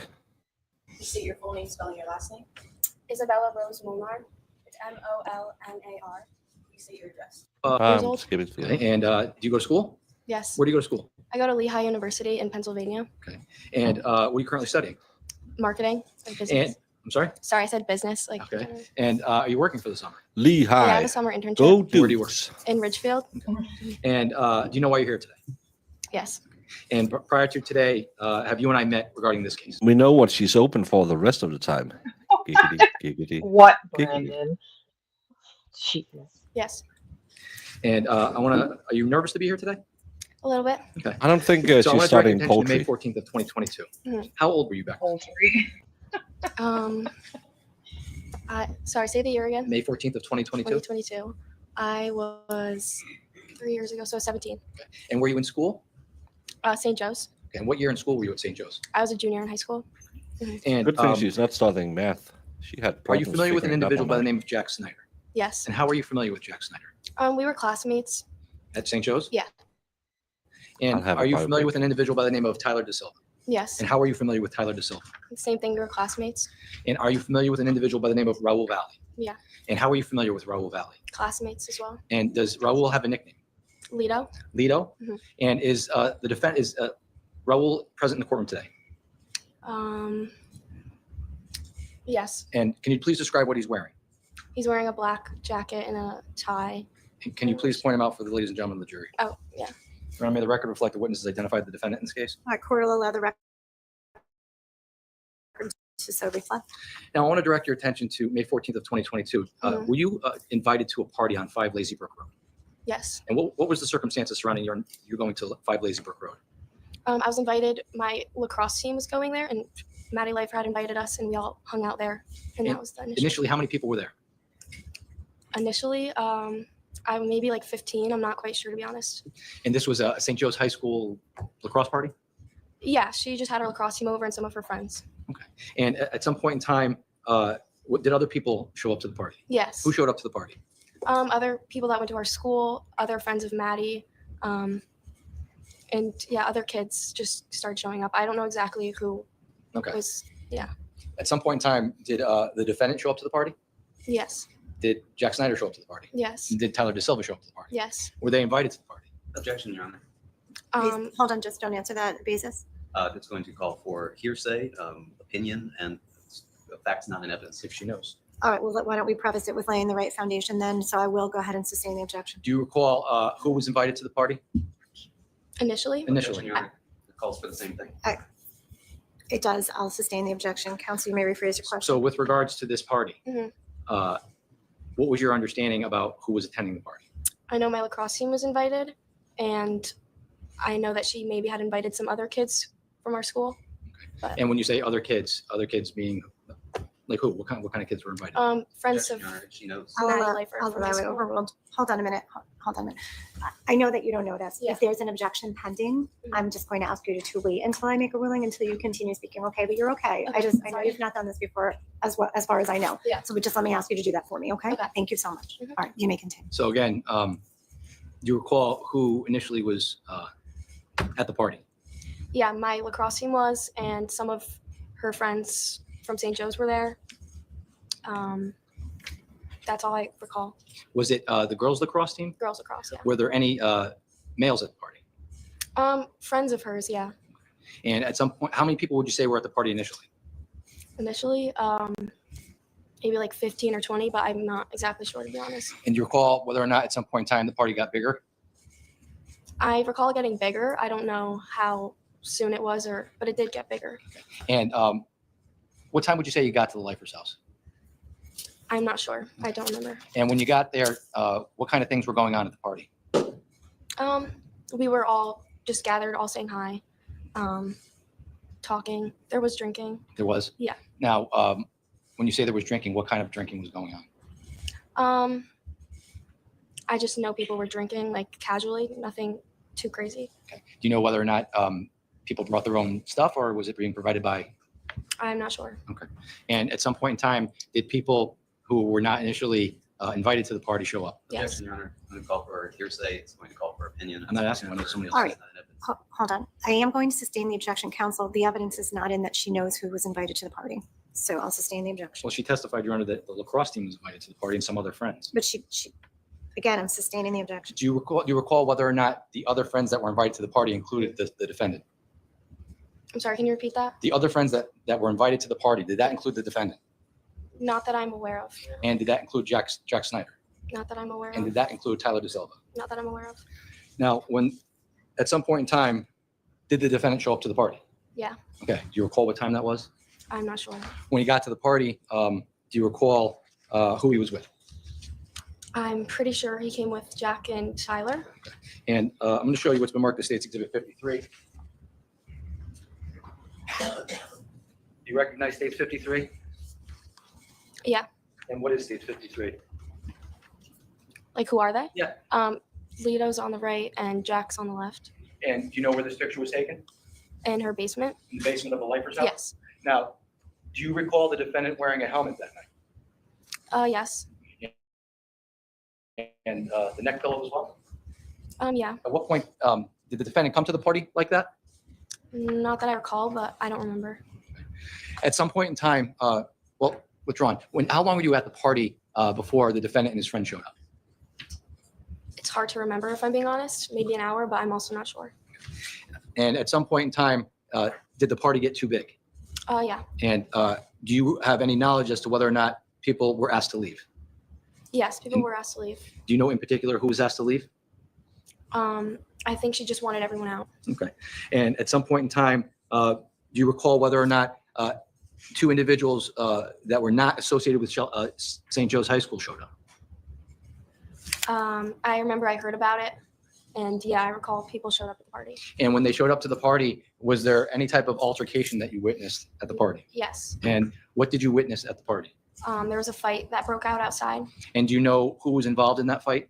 I know that Jack, Tyler, and Lito were involved in it, and kids outside of St. Joe's. I don't know who those kids are, but And what do you remember seeing about that fight?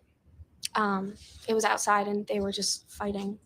And when you saw that fight, did you do anything just prior to witnessing that fight? I started videoing the fight. Approach the witness, Your Honor. Yes. Showing you Oh, what's been marked as State's Exhibit 58 for identification. Do you recognize 58? Yes. And what is State's 58? The video that I took. And is this video that you took from the night of May 14th of 2022 at Lazy Brook? Yes. And have you viewed this video prior to today's testimony? Yes. And does this USB drive contain the original video that you took from that fight? Yes. And does it also contain a video that has been lightened up of the same video? Yes. Has that been changed in any way other than it being lightened up? No. And does it also contain a slow motion version of the same video that's also lightened up? Yes. And aside from it being slow motion and lightened up, is it changed in any way from the original video? No. Your Honor, the state would offer this as a full exhibit. Attorney Smith? No objection, Your Honor. All right, court will go ahead and accept the exhibit into evidence as a full exhibit. Just to publish to the jury, Your Honor. Certainly.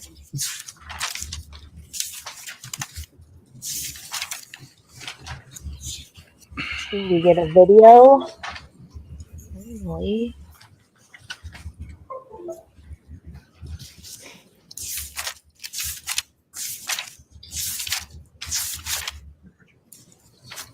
We're gonna watch the three videos again. Bad Brandon. Bad Brandon. Oh.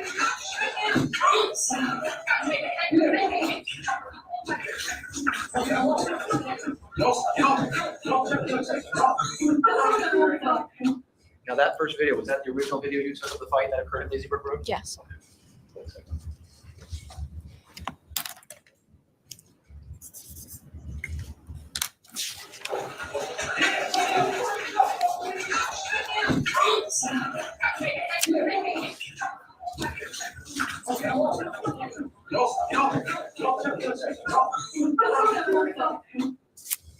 Was that the lightened up version, the same video? Yes.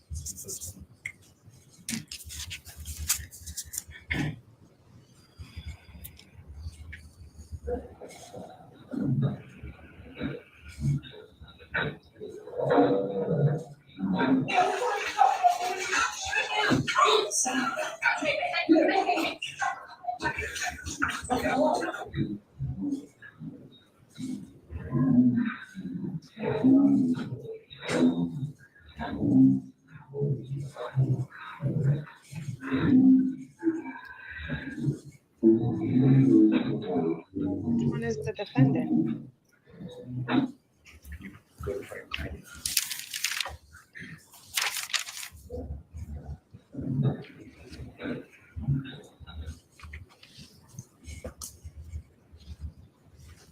You see the slow motion version has frames on the bottom. Mhm. We're at frame 90 on State's Exhibit 58, the slow motion Looks version. like Gray Guy I'm gonna went ask in you- for a sucker punch. Mm-hmm. Yeah, but who's who? Can you tell me, do What you I'm know who this saying. individual is right here to the left? Tyler? Tyler De Silva? Yes. Do you know who this individual is here in the center with the dark Are you pants and able- the helmet? Are you able to see the pointing? Can't see the pointing, Your Honor, but I can see the video and I'm fairly clear who it is he's pointing. Yes. Who That's is that? Lito. That's Lito, Mhm. the defendant? Yes. And who is this in the red Liam. sweatshirt here? That's Jack. And the kid in the green sweatshirt, do you know who that is? No, I don't know who that is. Is that one of the Shelton kids that came? I don't know. You don't know? Okay. So which one's Lito? I don't know. I think the She one in the said- gray is Lito. At some point in time, She didn't know him. were you asked to be interviewed by the police department with regards to this case? Yes. And when you were interviewed with the police department, did you provide this video of this fight? Yes. And outside of that, once this fight was over, what happened at the Lifers' house? After this, everyone parted ways and left. Yeah. Everyone went home. I went home. You went home? Yeah. Okay. And with regards to the drinking that was going on in the house, was everybody drinking that night? I'd say a good amount of people were. Yeah. Okay. And did you have anything to drink that night? Yeah. Okay. How much would you say you drank that night? I don't remember. Were you drunk? Maybe a little bit. I'm not sure. Okay. I don't remember. But do you remember this fight? Yes. I have no further questions, Your Honor. Thank you. All right, Cross. Thank you, Your Honor. Thank you. That was fast.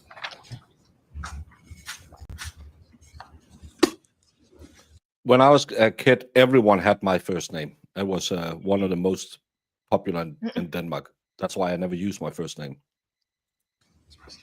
Good afternoon, Ms. Molnar. Good Yeah, afternoon. but this was after the helmet I'm attack, just I going to think. go over with you what you've testified to here, okay? Mhm. You said that initially there were about 15 to 20 people that were at the party, correct? Yes. And those were all St. Joe's kids, is that correct? I think it was mainly St. Joe's kids. I can't confirm that it was only St. Joe's, but from my understanding, it was. Do you recall seeing anybody else that you didn't recognize other than when the two kids from Shelton High arrived? I remember Maddie's boyfriend was there at the time. I think it was mainly all St. Joe's kids who else were there, but that's to my understanding. And you said most of the people there were drinking, right? As I remember, yes. And all of those people that were drinking were all underage, is that correct? I would assume so, yes. Because you didn't see any adults there, is that correct? No. And this home where you were partying, the party part took place downstairs in the basement? Mhm. And again, you didn't see any adults down there, is that correct? No. And you told us that some folks were bringing alcohol with them, correct? Bringing alcohol? I can't get. There was a fight. That's how much I know. I don't know who is what. Hey, Slidey. Yeah. All I remember is I they said think the maybe- red shirt is Jack. That was all I got caught from that. Yeah, and the gray shirt she didn't know, so I think that's the defendant, but I'm not sure. But he was wearing a blue shirt in the picture with the helmet. Well, I'm not sure where people had alcohol. A bunch of little kids are named Broken. Yes, that's a very common first name in Denmark. It took me a minute. I was like, oh. But people were drinking Yeah. Did you see anybody coming down from upstairs in the home with alcohol? with alcohol. I know people were using the bathroom upstairs. So some people were going upstairs and then coming back down. Did you see any adults providing alcohol? I didn't see any adults providing alcohol. And you didn't see any adults in the basement, is that correct? At the end of the party, her mom told us to all leave, but that was it. You didn't know either of these two Shelton High kids who showed up. No, I'm not sure. She seems sad. And you started to record this because you thought what was going to happen.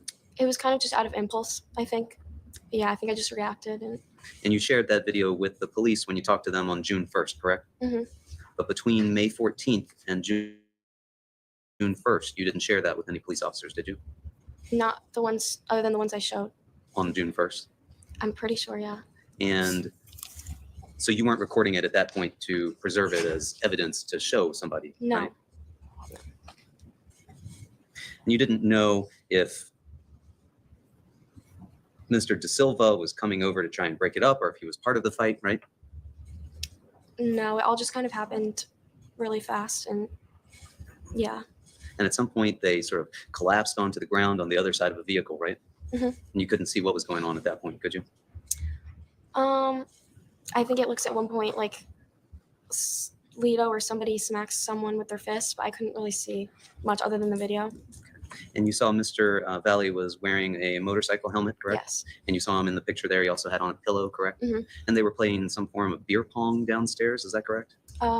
Yeah, I think so. And there was no fighting going on in the basement. Is that fair to say? Yeah. None of the kids down there were fighting or making threats towards one another before the Shelton High kids showed up. Not that I remember. And in fact, Mr. Valle, you thought wearing the neck pillow and the helmet was trying to be funny. Objection is to, well, withdrawn. You can answer. Thank you. I don't know why.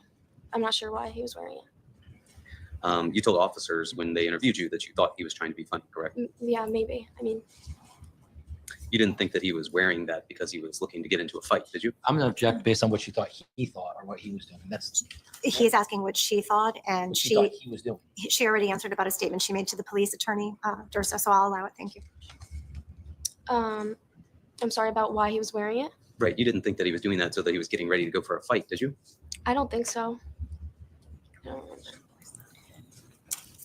And then you said that after the fight, very quickly, Mrs. Leifer came out of the house and told everybody to go, right? Yeah. And that was the last time that you saw Mr. Valle that evening? Yes. Thank you. Nothing further. Yeah, only broken kids arrive after visiting and pleasing their local baker. You know it. Woo, woo, woo. Giggity. You think you're getting an... It was funny. You think you're getting an extra bagel if the baker is mad because one of the starving kids in the basement escapes? Absolutely not. Those kids have to work. Do you know how hard it is to roll croissants? Those kitty fingers needs to be used for something good. Did you make croissants? Nothing further from this leader. Thank you. You're all set. You can exit the witness box. Please watch your step. Thank you. Thank you. State called Emily Robinson, stand. I don't disclose my first name. So Yeah, I don't think you've ever said it out loud, guys. Maybe by accident. Jamie says it sounds weird that I'm called Oracle. My mom was in love with an African man, so I had an African first name. Hey, I still think his first name's broken. Please remain standing. Madam Clerk, to my right, is going to put you under oath, okay? Thank you. Raise your right hand. Do you solemnly swear or solemnly and sincerely affirm, as the case may be, that the evidence you shall give concerning this case shall be the truth, the whole truth, and nothing but the truth, so help you God, or upon penalty of perjury? I do. Please state your. Messina, you may proceed. Thank you, Your Honor. Thank you. Hi, Emily. How are you today? Good, how are you? Good, thank you. Emily, how old are you? I'm 20 years old. And what are you currently doing? I am testifying in a murder trial. Yes. I guess I should be more specific. Sorry.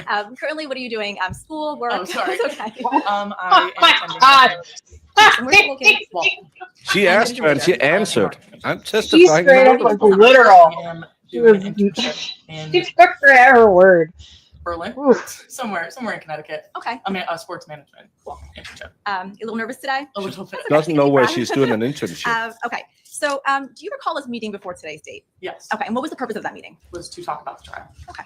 And did I tell you to just tell us the truth and nothing but the truth? Yes. Did I tell you what to say? No.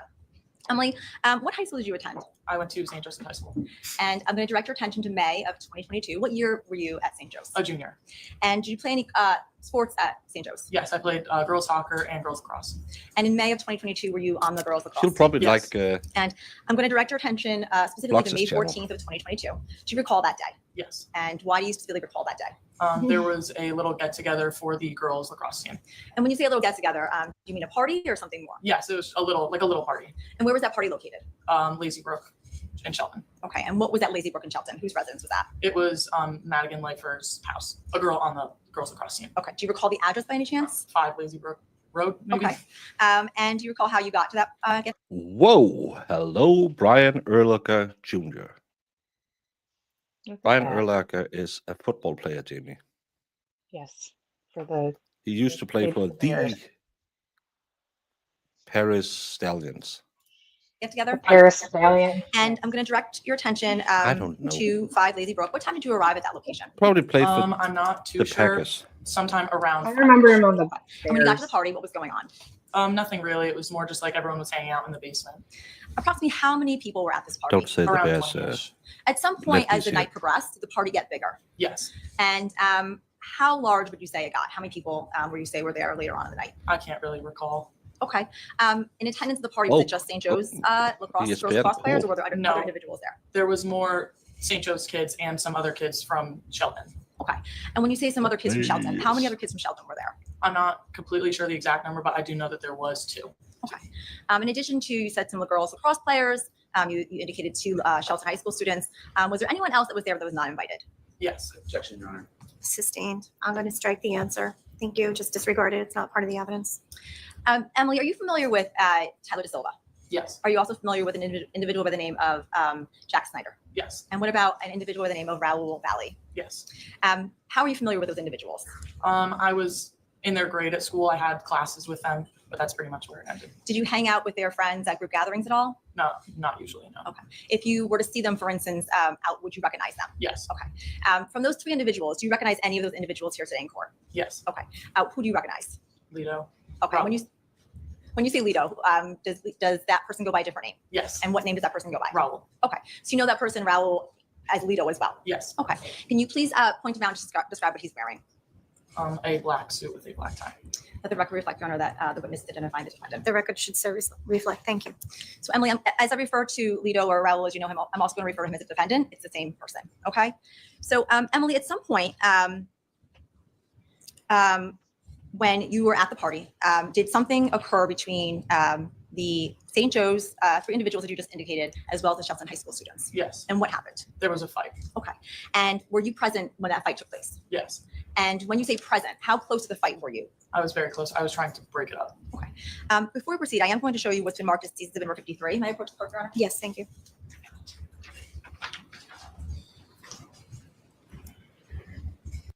The photograph. Yes. And who are those individuals? Jack Snyder in the red and Lito in the blue. And looking at C53, do you remember Lito, as you just indicated, wearing that helmet as well as the pillow around his neck? Yes. Okay. And from your recollection from that night at the party, do you recall if the defendant showed up wearing this helmet and the pillow, or did he retrieve it at the party? He got it at the party. Do you recall whose helmet that is that he's wearing? I do not know exactly. Okay. And when the fight broke out that you observed, do you recall if the defendant was wearing that helmet during the fight? He was. Okay. Now,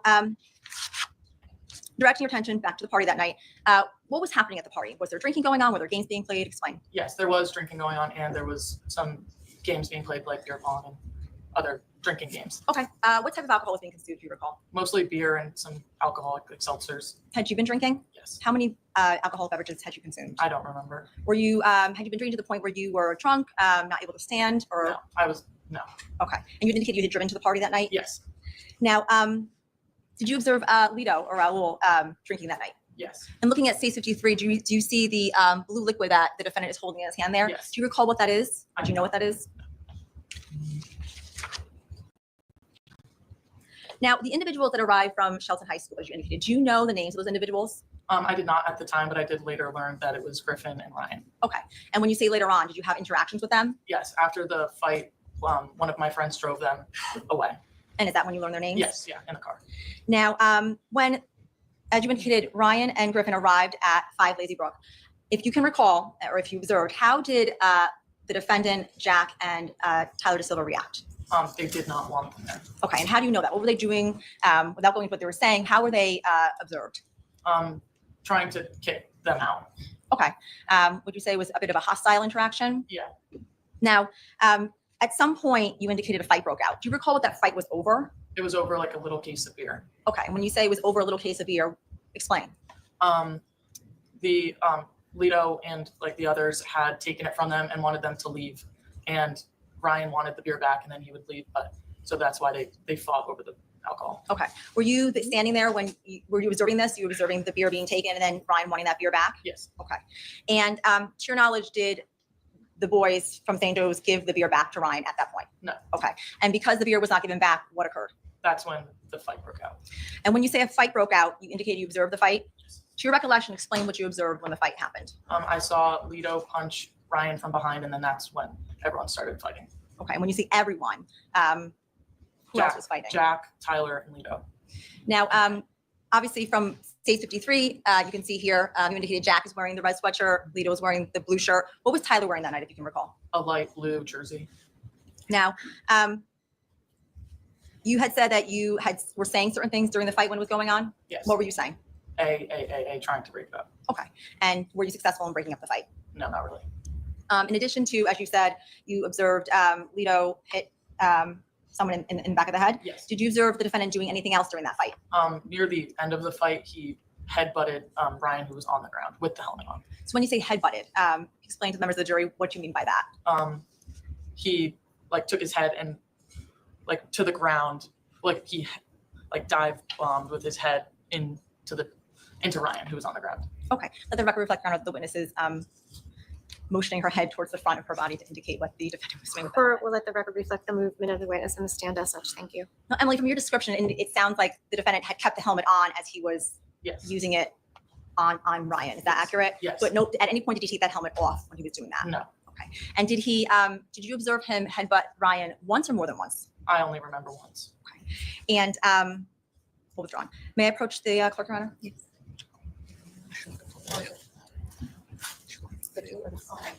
So he was headbutting him with the helmet on. Did I get that right? Yeah, that's what she said. I thought the other one said he took the helmet off and Well, punched the him with it. picture or the video, she said he had it on. She goes, Yeah, but which that's the one is the second one with the fight. helmet on? That's the wrong fight. That's the second fight, I think. This is the Well, first they fight. said that. I thought they said he hit him in the basement, but then when they showed up at the house, that's when it all broke loose, and he had that helmet still or something. But I'm confused. Yeah, so am I. Ugh. Get in the car and don't touch nothing. Sit in the car. Let's discuss something. Either we're loving or I'll see you tomorrow. Now we're speeding up the west side, hand creeping up her left side. I'm ready to do it. Ready to bone. Ready for dome. 55th exit done. Already we home. Now let's get it on. Let's get it on. Hit my dome in your home. Let's get it on. Don't enable I'm down him. to bone your dome. You're down to bone your dome? Emily, I'm going to show you what's marked as C-58. Weird. Don't think about it, Jamie.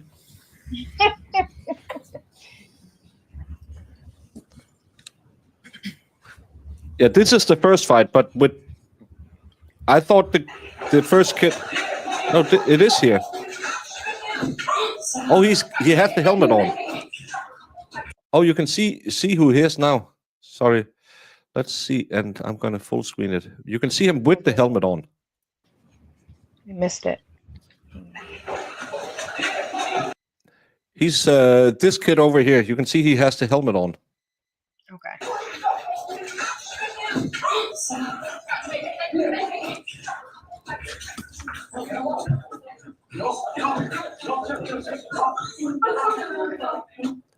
That's Do you why he remember kind seeing of that video? headspots him. Okay, do you recall who took that video? Bella Molnar. I'm sorry? Bella Molnar. Okay, do you know Bella Molnar? Yes, we were in the same grade. So she was a friend of yours? Yes.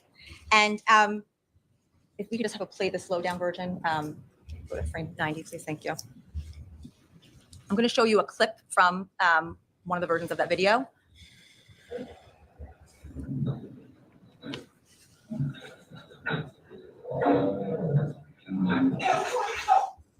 Okay, so looking at stage 58,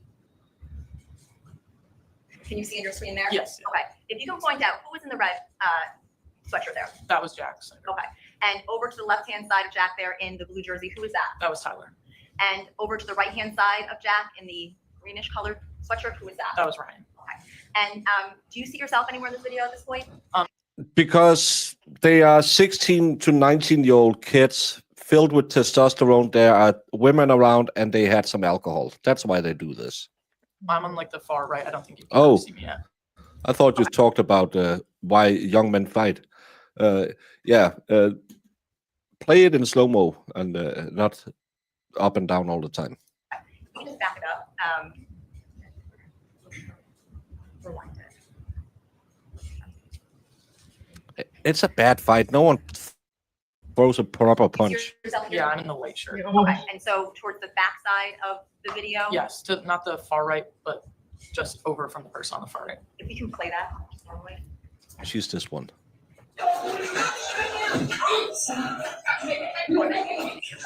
So, Emily, you saw yourself walking towards the fight. Is that you Yes, in state 58? What are you doing at that point? I'm trying to break it up, like push people away. What did you do to break it up? What did you physically do? I was trying to like push like people with like my hands. So you had hands on people? Yes, Okay. Were you successful in getting anyone off anyone at all? No. And how close were you to the fight when you observed the defendant headbutt Ryan? a foot or two. Okay. And did you recall, withdrawn, after he headbutted, what occurred after that? Then the fight pretty much subsided. After the fight had ended, is it fair to say that the party kind of dissipated at that point? Yes. Okay. And how did the party dissipate? People were just starting to like be kicked out basically. Who kicked them out? I think the parents, but I'm not completely sure. As you were leaving the pool withdrawn, did you leave the party at that point? Yes, Okay. And how did you leave? I left in a Jeep that my friend was driving. Okay. So you had indicated earlier that you had driven to the party. Yes. Did you leave your car? Yes, Okay. Why did you go in the Jeep with your friends? we were taking Ryan and Griffin away to wherever they needed to go. Did Oh, you she have an was the one who opportunity to drove observe any injuries on Ryan Hines? Yes. Okay. And what did you observe on him? His mouth was bleeding and his nose was bleeding. And well, withdrawn. Whose Jeep was it that you got into? I believe that it was my friend Izzy's And where did Izzy go to after you left the party? after she was driving us. Yep. I think we went back to my house after the night was over. Did she drop off Ryan? Yes. Okay. Do you Yes. recall where she dropped them off? I do not remember. Was it just you, Ryan, Griffin, and Izzy in the vehicle? Or were there other individuals in the? There were other people. Can I approach counsel, Your Honor? Yes.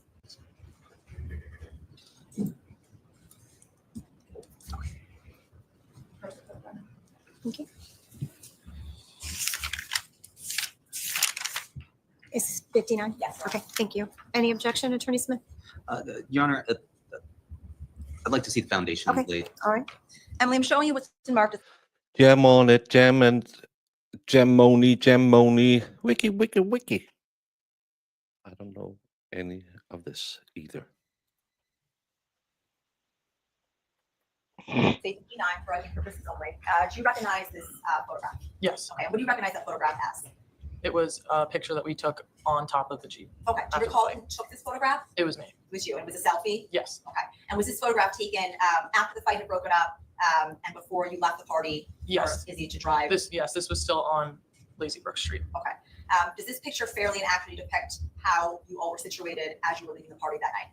Yes. Is there anything different in this photograph that you could point out that was different at the time of? Not that I can see. I'd like to do the full picture. Attorney Smith? No objection. All right. Court will accept into evidence states 59 as well. Thank you.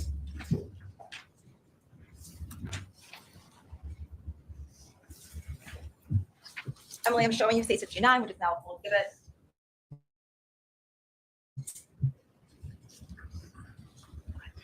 Emily, do you recognize these individuals in this photograph? Yes. Okay. And this individual right here, who's that? That's me. Okay. And the individual back here, who's this? That's Ryan. Okay. And the individual back here, who's that? That's Griffin. Okay. And the person who drove the Jeep, Izzy, where is she in this photograph? The far left. Or left? So over here? Even more like near the bottom left of the picture. Yes. Okay, thank you. And how soon after you took this photograph did you leave the party? I believe right away, but I can't be sure. Okay. And other than what you testified here to today, is there anything else that you can recall from that party regarding the fight that broke out at 5 Lazy Brook? No, I cannot. Thank you. I have no further questions. Okay, thank you. Attorney Smith? Thank you, Your Honor. You're welcome.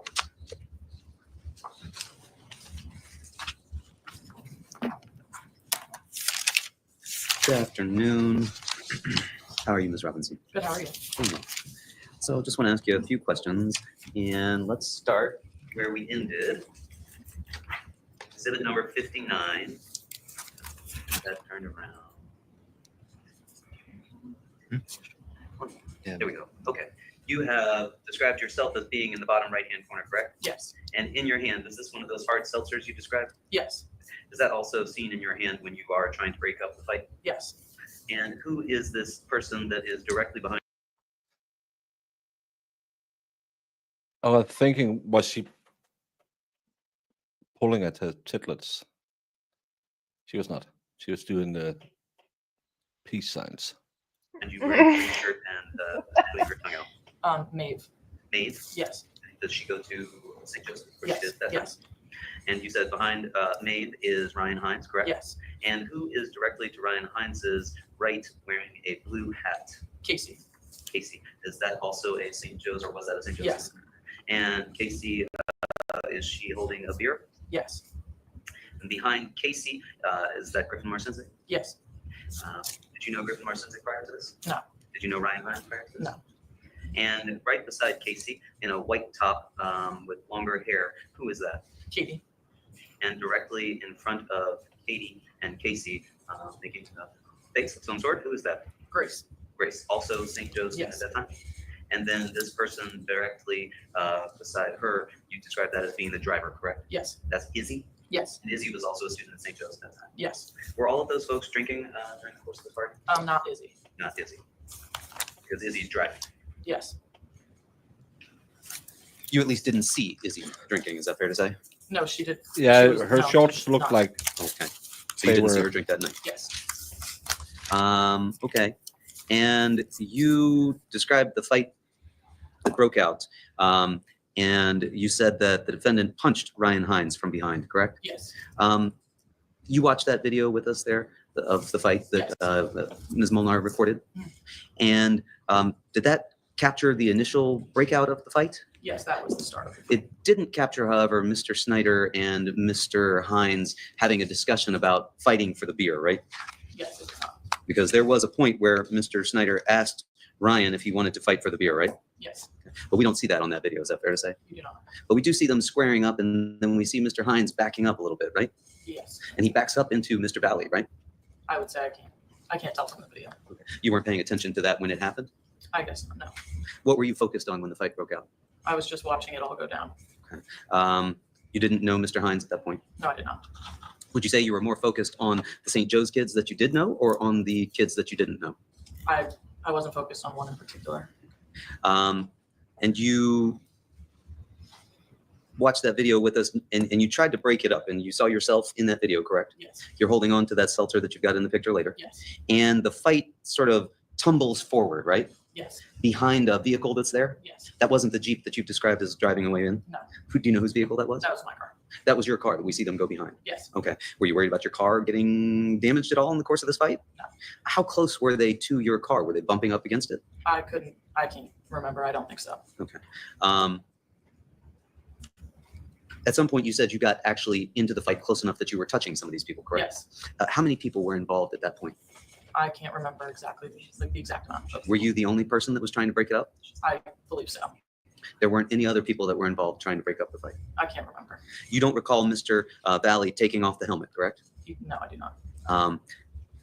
Involved in this fight, there were at least Mr. Valle, Mr. Snyder, Yes. Mr. De Silva, Mr. Hines. Yes. You yourself were involved as far as getting over there and putting hands and trying to break it up. You think it was just the five of you? That's all I can really remember. Where was Mr. Marcinsic at this time? I do not remember. Do you know where any of these other people were that were in the Jeep with you? No, I do not remember. It was chaotic, correct? Yes. You were focused on trying to break up the fight. Is that fair to say? Yes. You've described not seeing Mr. Valle take off the helmet, correct? Yes. But you say that he headbutted Mr. Hines, correct? Yes. And that he bombed him with his head, correct? Yes. Could you see what was at Mr.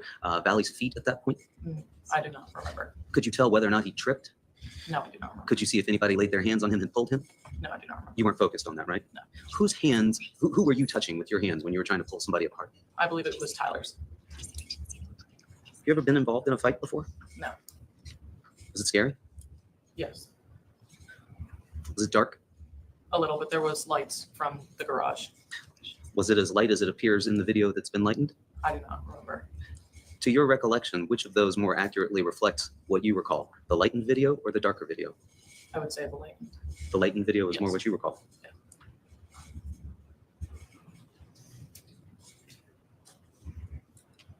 When did you first learn about the video that Ms. Molnar took? I do not remember. Did she show it to you? No. Who showed it to you? I think it was on on a story on my phone. It was on a story on your phone? Yes. Can you educate me a little bit? When you say on a story, what do you mean? Like Snapchat. Like someone posted it on their story on Snapchat. All right, I'm going to show my age yet again. On your Snapchat, you posted a story. Can you describe for me what that is if I'm somebody who doesn't know? Someone else had taken a video and posted it so that other people who they have chosen could see it. Do you remember who that was? I would believe it's Bella, but I can't remember. So Bella posted that video on her story on her Instagram? On Snapchat. I believe it was Bella. Snapchat. Okay. PSA, if you let your daughter dress like a whore, people get fed to the chippy. I have always had a very strong position on dress codes from my daughters, even when they said, well, everyone else. And I always said, but you're not everyone else's daughter. You're my daughter. No belly shirts, no almost invisible pants. You dress normal. You don't show up at a party and look a certain way. So I saw someone asking on Twitch what to do because his daughter was getting out of hand. Well, be a parent. Yeah, they're going to scream a lot and call you all kinds of names and stupid and old. But when they get to be a little older, they will come back and say, thank you. Exactly. Snapchat I was a is that handful. the and Now, app that Yeah, and especially that, we're going to run around it in crop tops that's almost just a sports bra. Well, people shouldn't do, no, but people do. And people get drunk and people do stupid shit. And don't wear stuff like that to school. Don't wear that to parties. Because you have to look, not look a certain way, but what you wear to the pool isn't what you wear to the school. allows you to message, but the messages disappear? Yes. So how were you able to view this on her Snapchat? She posted it so that other people could see it, and then you can watch it for like a certain amount of time. It's like 24 hours, and then it goes away.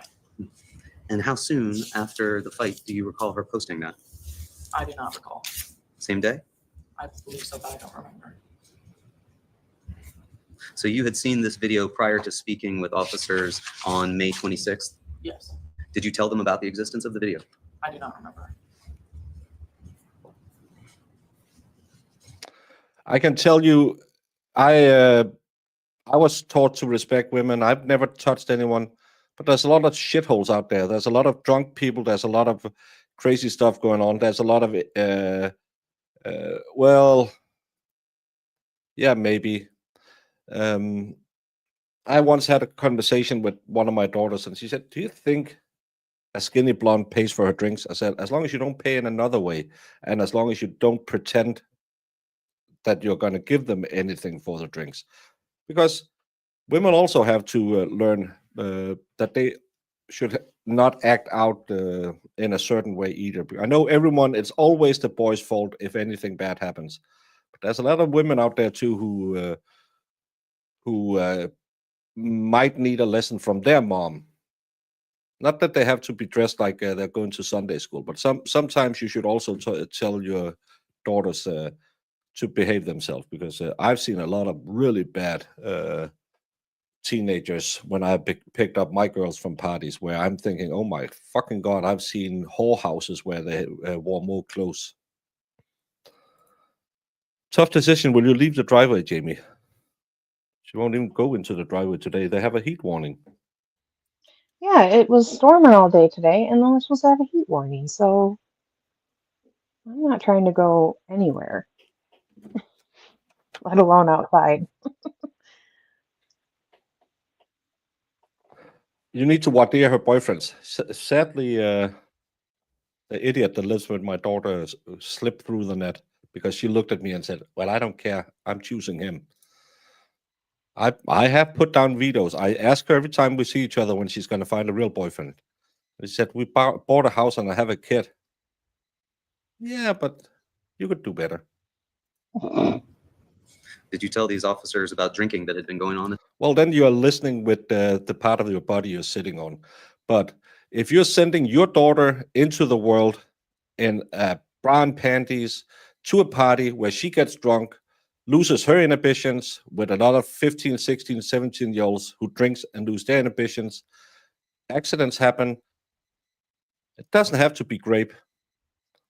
But why should I teach sons to be better if daughters shouldn't be taught the exact same lesson? That's misandry. It's always the boy's fault.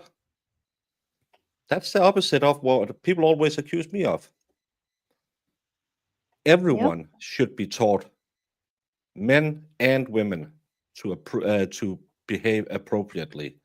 A lot of women runs around and think we can do anything. We've earned this. We've been oppressed for so many years. And then when they get in trouble, trust me, I have had quite a few fake rape cases where they are leading him on, and then they go home to their boyfriend and says, well, I was raped.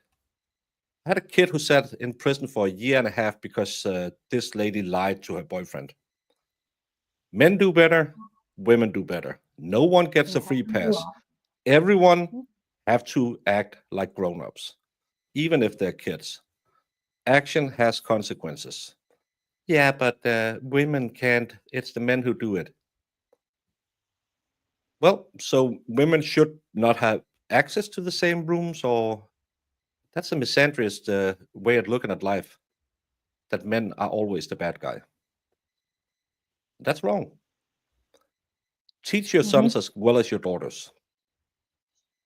That's what I hear. Respect. Yeah, everybody needs to learn respect.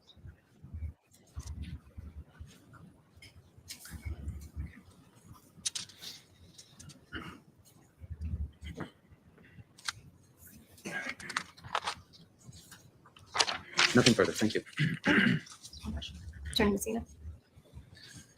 Emily, counsel just asked you on cross-examination if you had seen anyone trip Lito. Do you recall seeing that at all? No. Do you recall seeing anyone push Lito? No. And what I mean by that is when he headbutted Ryan, was there anything at all other than him lowering his head and putting it on Ryan that you observed? No. There's no one else around. You didn't see anything else other than what you just testified to. No. Thank you. I have no further questions. Attorney Smith. You've just told us that you didn't see anyone trip or push the defendant, correct? Yes. You told us that night you had your hands on Mr. De Silva, correct? Yes. Was your focus on what Mr. Valle was doing at that point? It was more on the whole fight itself. How many times have you seen that video that we've just watched? A handful of times, maybe 10. I'm not sure the exact amount. And what effect do you think watching that video 10 times has had on your recollection? I'm not sure. Are you able to tell what you recall from that night versus what you recall from having watched that video 10 times? Yes. And you can distinguish those two things here for us. Yes. Thank you.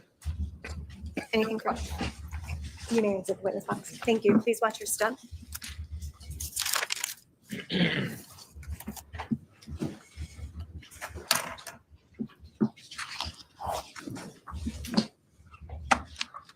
That's a weird look, 2 pajama buttons. As.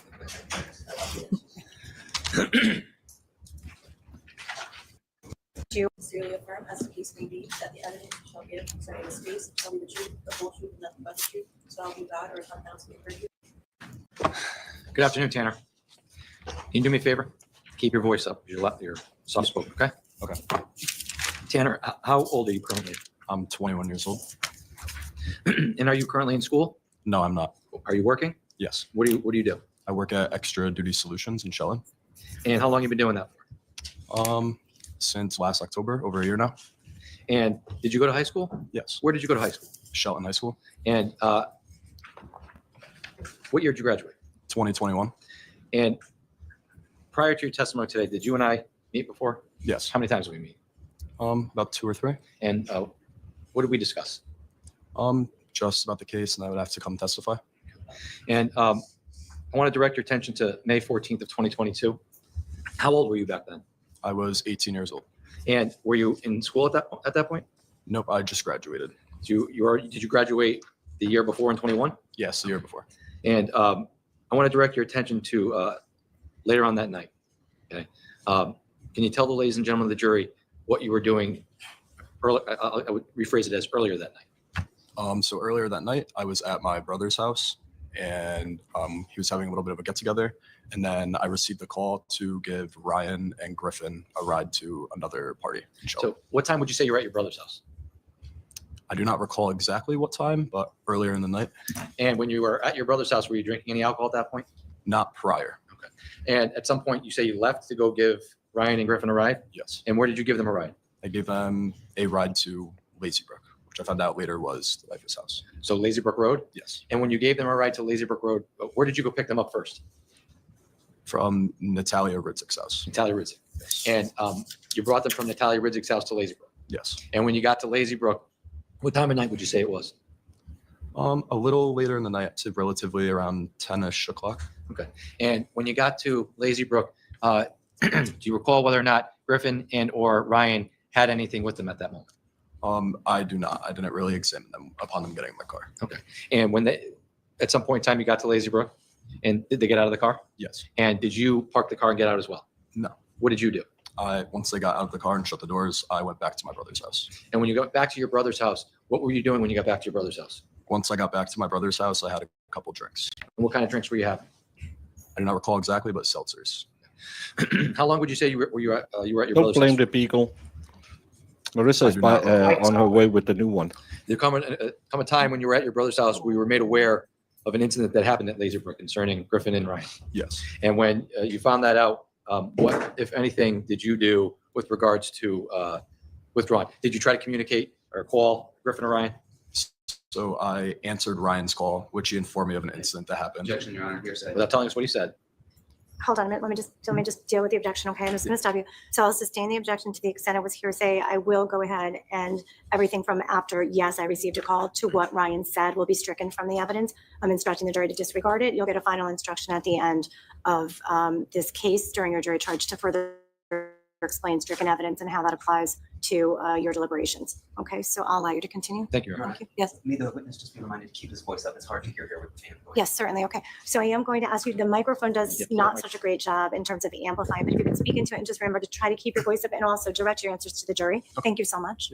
So at some point in time when you're at your brother's house, you received a phone call from Ryan Hines, and based on your discussion, you were made aware of an incident that happened in Lazy Brook. Yes. And when that happened, what, if anything, did you do? I then was concerned, made sure he was okay, but I was informed that he. Without telling us what was said. Can you rephrase one more time? So when you had this conversation with Ryan, Mhm. did you at some point leave your brother's house? Yes. Okay. And did you drive from your brother's house? No, I did not. Why didn't you drive from your brother's house? Because I started drinking. So I asked a friend for a ride. And who did you ask for a ride? Alex Bernstein. Alex Bernstein? How do you know Alex Bernstein? I really like this judge as well because she's really clear and she gets to it, no nonsense. Yep. What do a nearsighted gynecologist and a beagle have in common? They both have a wet nose. Oh, my Lord. Did you just say word? Said, oh my Lord. I thought you said word. And I was thinking, Word. is your OPGYN a little nearsighted and that's why you said word?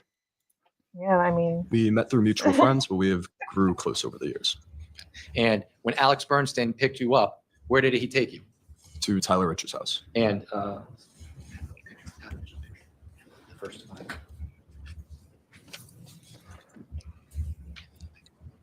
Yeah, I don't get those kids drinking seltzers. Get some beer and don't get that light beer. Be a man. Rich's house. exhibit, you recognize Testifies? Yes, What is Testifies? that's Tyler Rich's house. Is this the house that Alex Bernstein brought you to on May 14th of 2022? Yes, Did you go there after you had the conversation with Ryan Hines on the phone? yes. Why did you go there? He informed me that's where he was going. Without what he said, were you going there to meet anybody? I was going there to meet Ryan Hines. Okay, so you had information that Ryan was going to be at 43 Laurel Glen, and you went there to meet him. Yes, Why would you go there to meet him? Did you have any concern? I was concerned for him, so I went there to check on him. Now, when you got there, how many people would you say were at 43 Laurel Glen at that point in time? I do not recall exactly because I did not go inside. Now, are you familiar with? Let me have one. Certainly.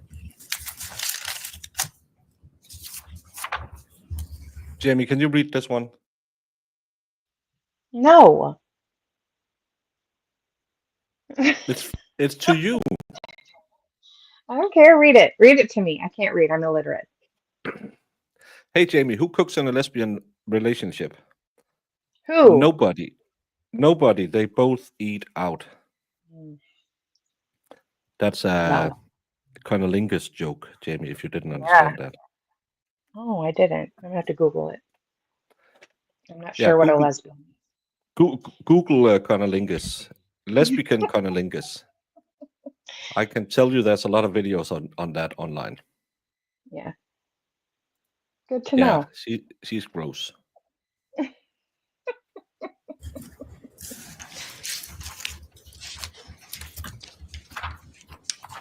Too late, O-line red. Too late.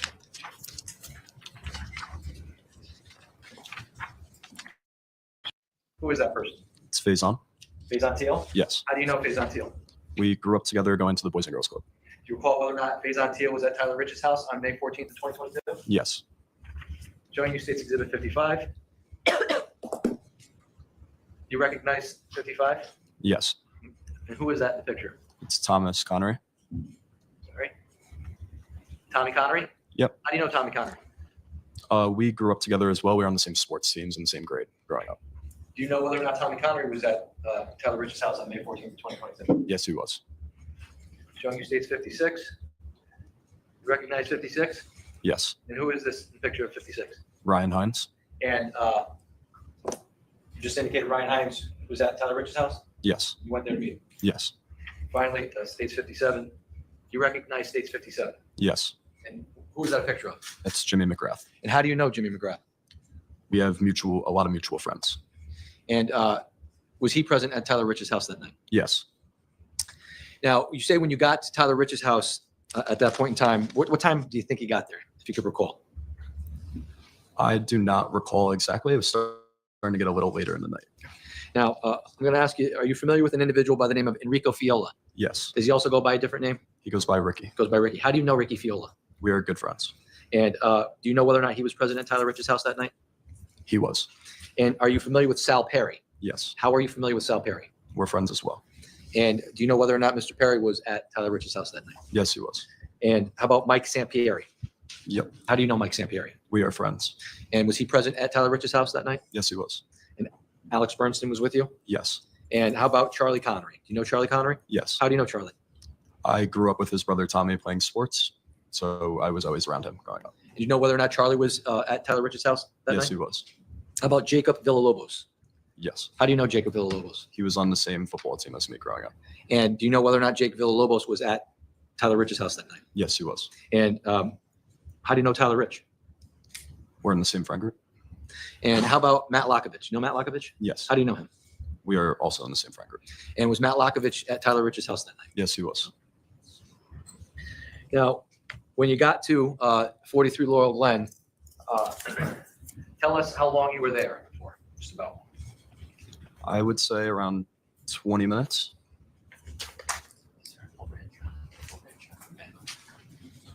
And when you say you were there for 20 minutes, when you were there, what were you doing? I was outside talking to Ryan. Show you States 50. Can you indicate on where on States 50?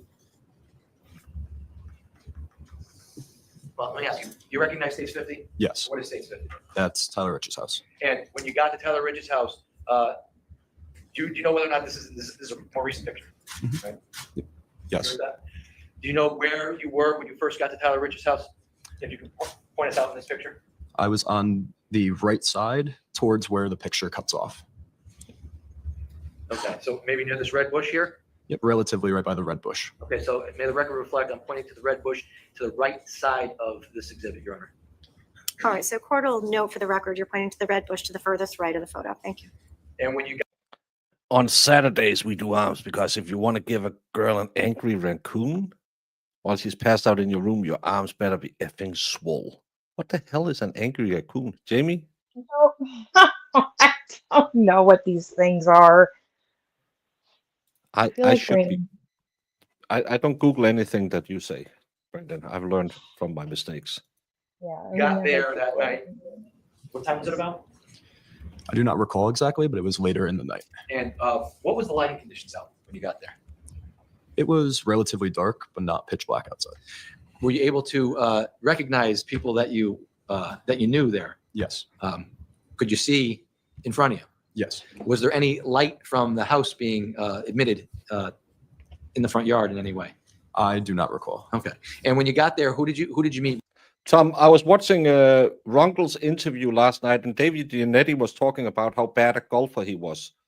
I was thinking of you instantly, and thinking he should hook up with you. Not because you're a bad golfer also, but because you could teach him how to golf. And then maybe he can have that driver that Brandon doesn't want. When you got to Tyler Rich's house? I met Ryan Hines along with Tyler Rich was outside. Griffin Marcinzik was also outside. And did you have a conversation with them? Yes. Okay. And at some point, did you ever go inside the house? I did. You did? Yes. And how would you enter the house when you went inside? Through the cellar doors in the backyard. And where are the cellar doors located? Can you kind of point us out for the ladies and gentlemen of the jury? Yeah, apparently They his kids are got into it, so it's a in way the to hang shadow out that with is the made kids. by the house, but they're not very visible in this picture. Okay. Yeah, he keeps crying. All right. I'm showing you State's Exhibit 5. Can you see on State's 5 where you would have entered the side of the house? Yes, right to the side of the metal object that's sticking out above the ground. So right here? Yes. Okay. And what is, may the record reflect, Your Honor, there is a clearing, looks like there's trees, but there's a clearing. Move in your front of fat the blue finger. truck, where there appears to be a AC unit. That's what I'm pointing to. Is that All where right. you entered? Yes. Court will allow the record to reflect that that's the area that's been indicated. Thank you. And what is located over here? To the right of the AC unit, there is cellar doors on the floor. And you would go inside the cellar So doors? those are the Yes. Enveloped And when you doors. went inside the cellar doors, what kinds of things were going on inside the house? I went right down the stairs, but I did not make it fully into the house. Did you observe what was going on? No, I did not. Was anybody drinking at the party? Not to my knowledge, because I did not make it inside the house. Were you drinking when you got to Tyler Rich's house? No. So the only alcohol that you had up until this point was the couple of seltzers that you had at your brother's house? Yes. I wouldn't say that in open You know, court. at some point in time, you were standing in the cellar door Why stairway do you area. like Yes. And halfway down the stairs and then? at some point in time, did you leave that area to go back outside? Yes, I did. And why did you do that? I was standing at the cellar doors, and then I heard yelling that they were back. And that's when I made my way back to the front. Oh, he's smart. Oh, I'm no, sorry, he can was you repeat going to that? fight. Sorry. I was standing at the cellar doors, and then I heard yelling that they were back. And that's when I made my way to the front. Now, did at some point in time, the car arrived at Tyler Rich's house? Yes. And you know what kind of car it was? A dark colored Honda Pilot. Okay. And when the Honda Pilot arrived at Tyler Rich's house, did you walk out and see who it was? Yes. Okay. Who was with you when you did that? I do not recall exactly, but Griffin Marcinzik, Ryan Hines, and Tyler Rich were next to me. And can you tell us on this exhibit here, on State's Exhibit 50, when the car arrived at the house, did it park? It was stopped in the middle of the street. In the middle of the street where? Towards the can you tell us on this exhibit, Exhibit 50? Yeah, relatively right in front of the mailbox in the middle of the road. Okay. And when you encountered the pilot, He likes to say relatively a lot. how many people were outside the house at this point in time? I do not recall exactly. And was there a number of kids? Number of Yes. Shelton kids, your friends? Yes. And did you all approach the car? Yes. And what, if anything, can you tell us happened when you guys approached the car? We approached the car, and there was a little bit of arguing with us outside of the car and individuals inside of the car. Did you notice anybody in the car that was familiar to you? Not at the time, no. Could you tell us how many people you saw in the car? About 4 or 5. Okay. And at some point in time, during this arguing back and forth, what, if anything, happened during that interaction? There was arguing back and forth, and then it was what appeared to be a glass bottle thrown out of the car. And what side of the car was it thrown? Towards the house, so the driver's side. So I'm going to show you State's Exhibit 30. Is this the car that you saw that night? Yes. And when the car arrived on Laurel Glen, was it facing towards farmhouse or towards Adams? When it arrived, it was facing towards farmhouse. And you said somebody threw a bottle out of the car? Yes. Okay. And was it a glass bottle or was it a plastic bottle? It was a glass bottle. And when the bottle was thrown, did that come from the driver's side, the rear passenger side, or from the opposite side of the vehicle? It If was you can the recall. driver's side. And when the bottle was thrown, what, if anything, happened next? We haven't heard anything from the defense, and I don't think they have really laid the foundation to claim self-defense, but maybe they'll get to it later. The Chiron says potential self-defense claims, but we haven't heard that. Between the individuals in the car and your friends? There was arguing, and they sped off. At some point in time, do you recall whether or not anybody else threw things from the car or anybody from your friends threw things out the car? I do not recall. When the car sped off, what did you do next? I was walking back towards the cellar doors in the backyard because Tyler said for everybody to get back inside. Okay. And when you went back towards the cellar doors, did you hang out for a little bit? Yes. And when you were hanging out, were you drinking any alcohol? No. And at some point in time, did you exit the house again? Yes. Why did you exit the house? I heard yelling that they were back. And when you heard yelling that they were back, tell the ladies and gentlemen of the jury how you exited the house and what you did. I exited through the cellar doors in the back, and I went through the clearing in between the house and the tree line. And once I made my way to the front yard, there was lights on, so I started a Snapchat video, and there was already a fight started. I'm going to show you what's been marked as State's Exhibit 52. So once you came out of the Bilko doors, can you show the ladies and gentlemen on 52 where you walked to when you heard that they were back? I don't know if it's a New England thing. Connecticut is New England, because right, Jamie? No. Jamie doesn't want to talk to me. I don't know if it's a northeastern thing then. But yeah, northeast Connecticut is you have, and then you have it here. But up there, apparently, that's how lawyers ask questions. We saw it in Virginia as well, where Elaine always used it. Lally used it. In the Dr. Turk case, they used it. So maybe it's just a way they prefer to get around the leading objections. Mm-hmm.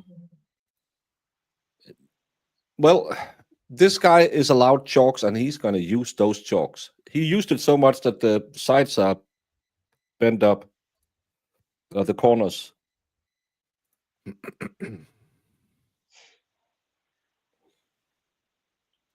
That was the claim when Valle has rejected 2 plea deals offering 40 years in prison. Oh, interesting. But they haven't brought it up because there was no opening statement, so we don't know his position other than he pled not guilty. Mm-hmm. New England is a region consisting of 6 states in the Northeast. Connecticut, I was right, Jamie. Maine, Massachusetts, New Hampshire, Rhode Island, and Vermont. I just Thank call you, it the Brandon. Northeast. It's not the North. It's the old, because Northeast is also New York and Philadelphia and stuff There like you that. go. I'm always correct. Yeah, always. I know American grammar geography because you have it Sure right do. here and Maine is here.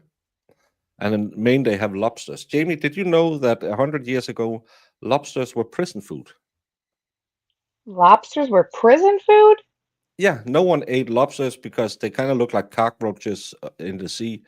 So they served it to the inmates in Maine, and then it became fancy food. Well, maybe more than 100 years ago, but still, like 150 years ago, no one would eat a lobster. They served it for prisoners. Well, lucky them.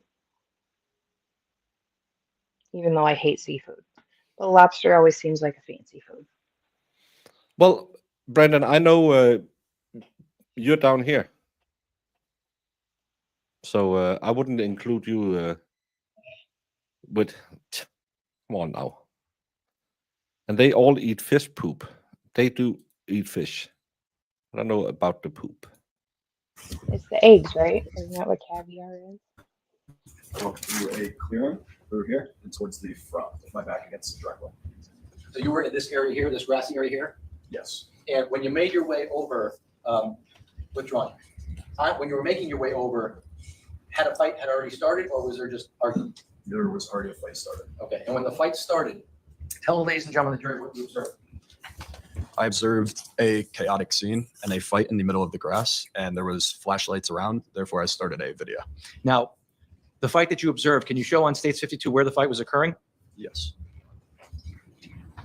It was right in the middle of the grass out here. And when you walk down to the area between the square cement thing there, and we'll say between the mailbox and that's the area you were in. And so, go ahead. I was right about by the concrete slab right here. And at some point in time, the fight had already started, and you indicated that you did what? I then started a Snapchat video. And can you explain what a Snapchat video is? Yes, a Snapchat video is a social media app. And to start a video or take a picture, there's a little white circle at the bottom of your screen. So to take a video, you just hold down on the white button. And if your finger slips off that button, then the video will stop. Or to zoom in and out, you could go up and down. Anything you do to touch your screen will affect the video on the app. Is it possible? Now, how do you save that video?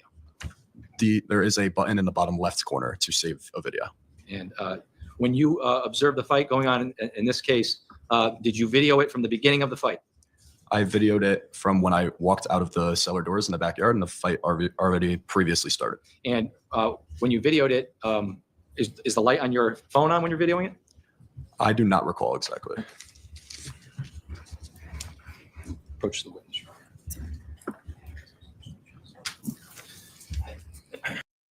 Exhibit 60 for identification. You recognize State 60? Yes, And what is State 60? that's the Snapchat video that I took. And prior to today's testimony, did you have an opportunity to view this video that you took? Yes, And how do you know that this is the same video that you took? it is the same exact Snapchat video I took. And the initials here, whose initials are those? And I also put my initials on the paper.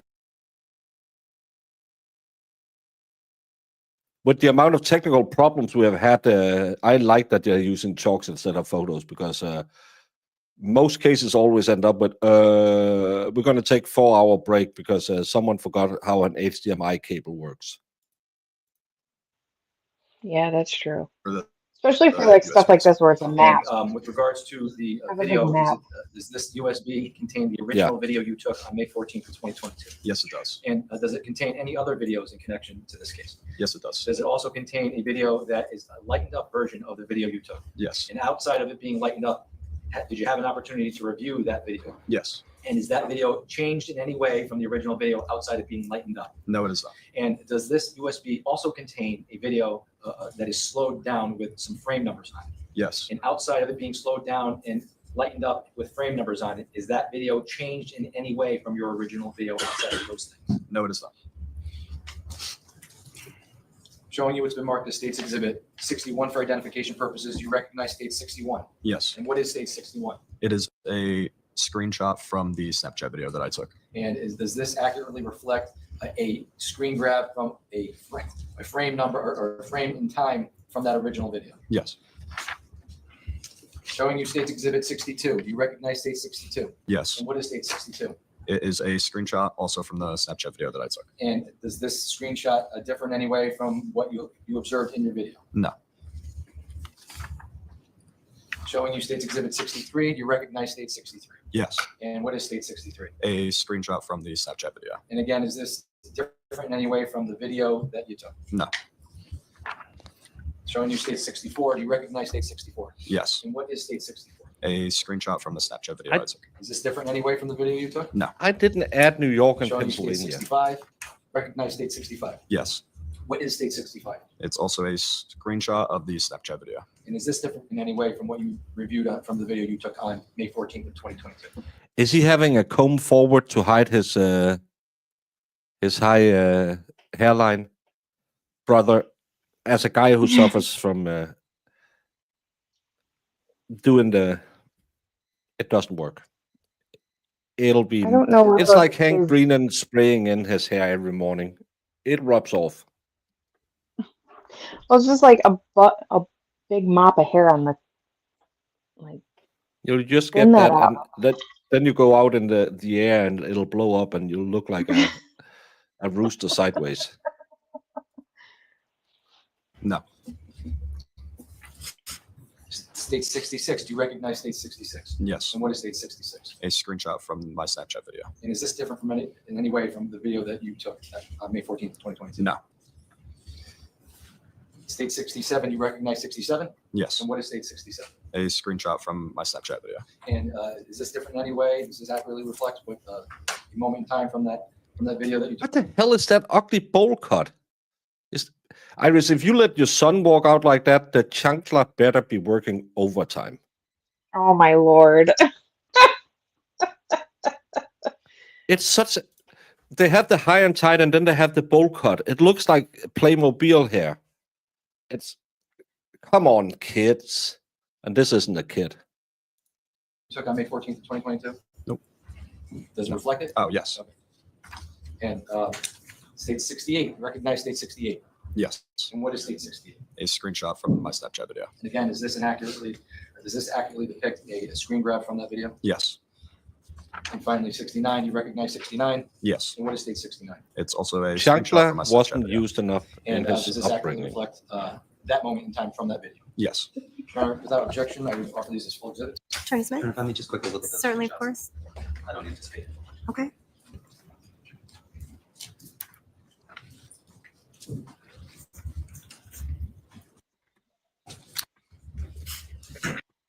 Now, when you came out to view the fight, Snapchat equal nudes. That's what the bailiff wants to see.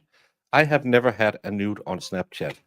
I don't think I ever had a nude. I've had some titlet pictures back when I knew a very interesting nurse, but never any nudes.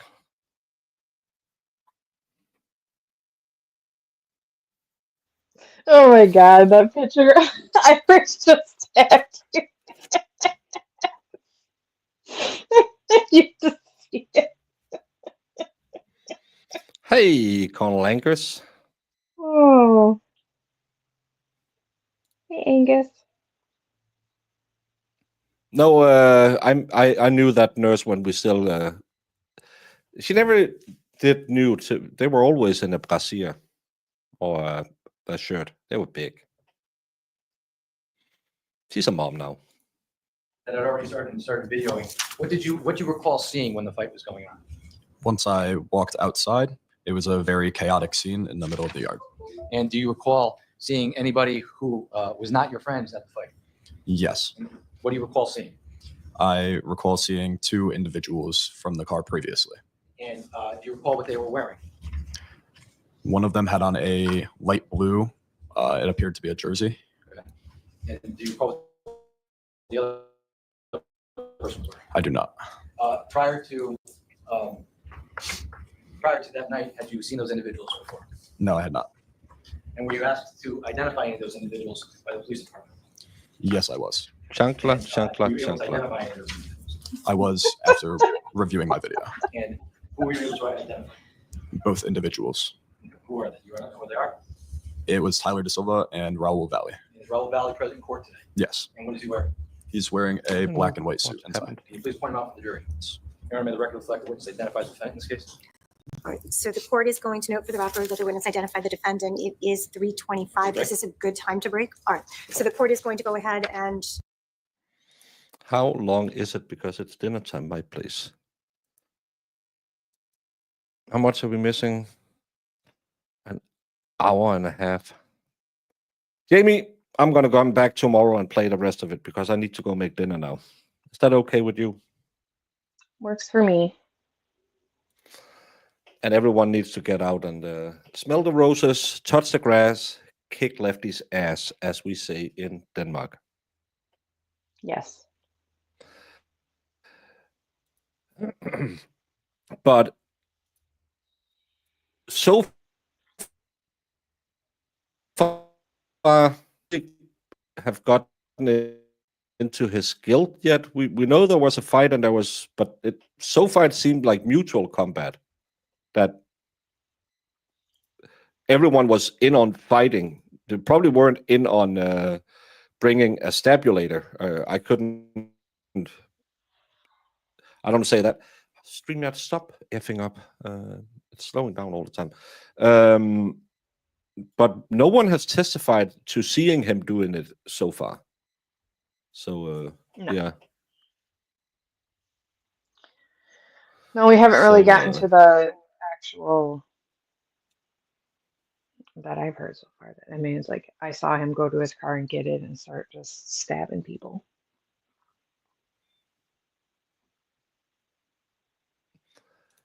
don't do that to your beagle, Brandon.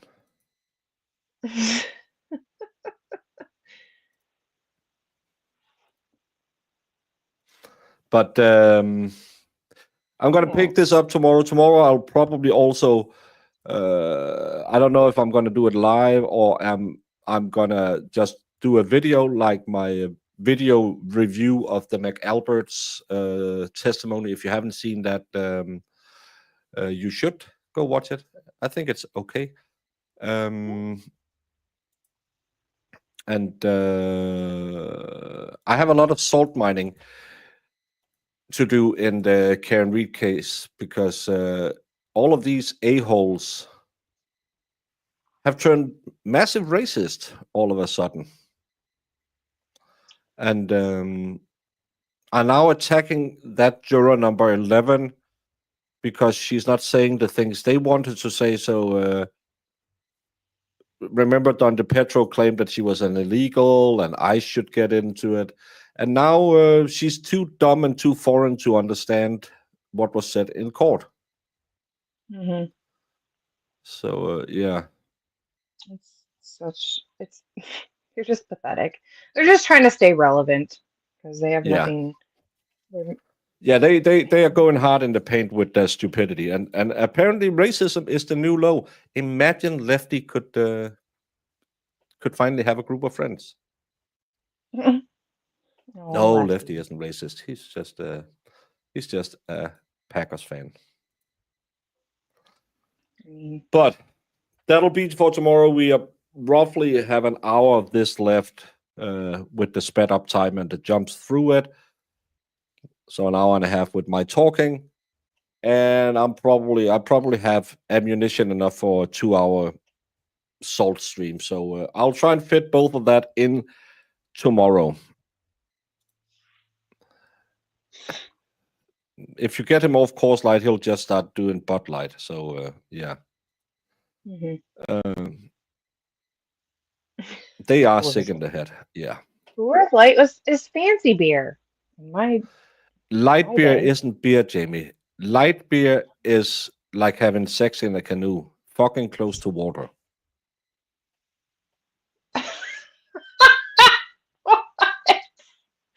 Is that a saying? I was told that by an American. Oh my god. It's like having who has sex in a canoe? Indians? Maybe. I don't know. But I was told that when I was asking, why do Americans drink light beer? And he said, well, we don't. That I hear all of this stuff about Bud Light and Coors Light. It was back in, it's a few years back before Bud Light got into the scandal. And he said, men don't drink light beer because light beer is like having sex in a canoe, effing close to water. And I agree. But for the calories, Lefty, you're chubby enough. It's not the beer that's the problem. It's the 20-ounce steak, not steak, the 20-piece chicky nuggies you eat every day?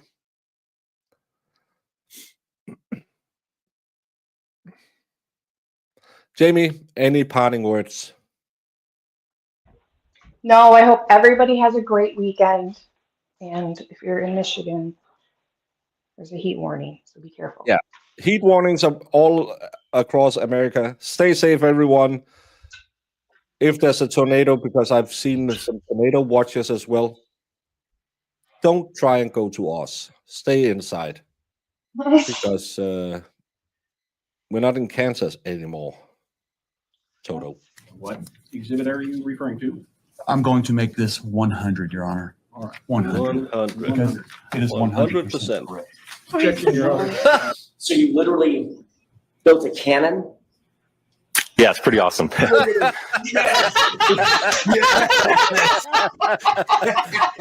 right, I'm in love. Go back. Please do that again. Oh, that was the cutest thing I've ever seen. While I'm waiting for this, did you, whether it's true or not, believe that Mr. Randolph had slept with your wife? I wouldn't care. You wouldn't have cared? No. Did you believe he had slept with your wife? No. Did you believe he slept with your mother-in-law? Probably did. Everybody has.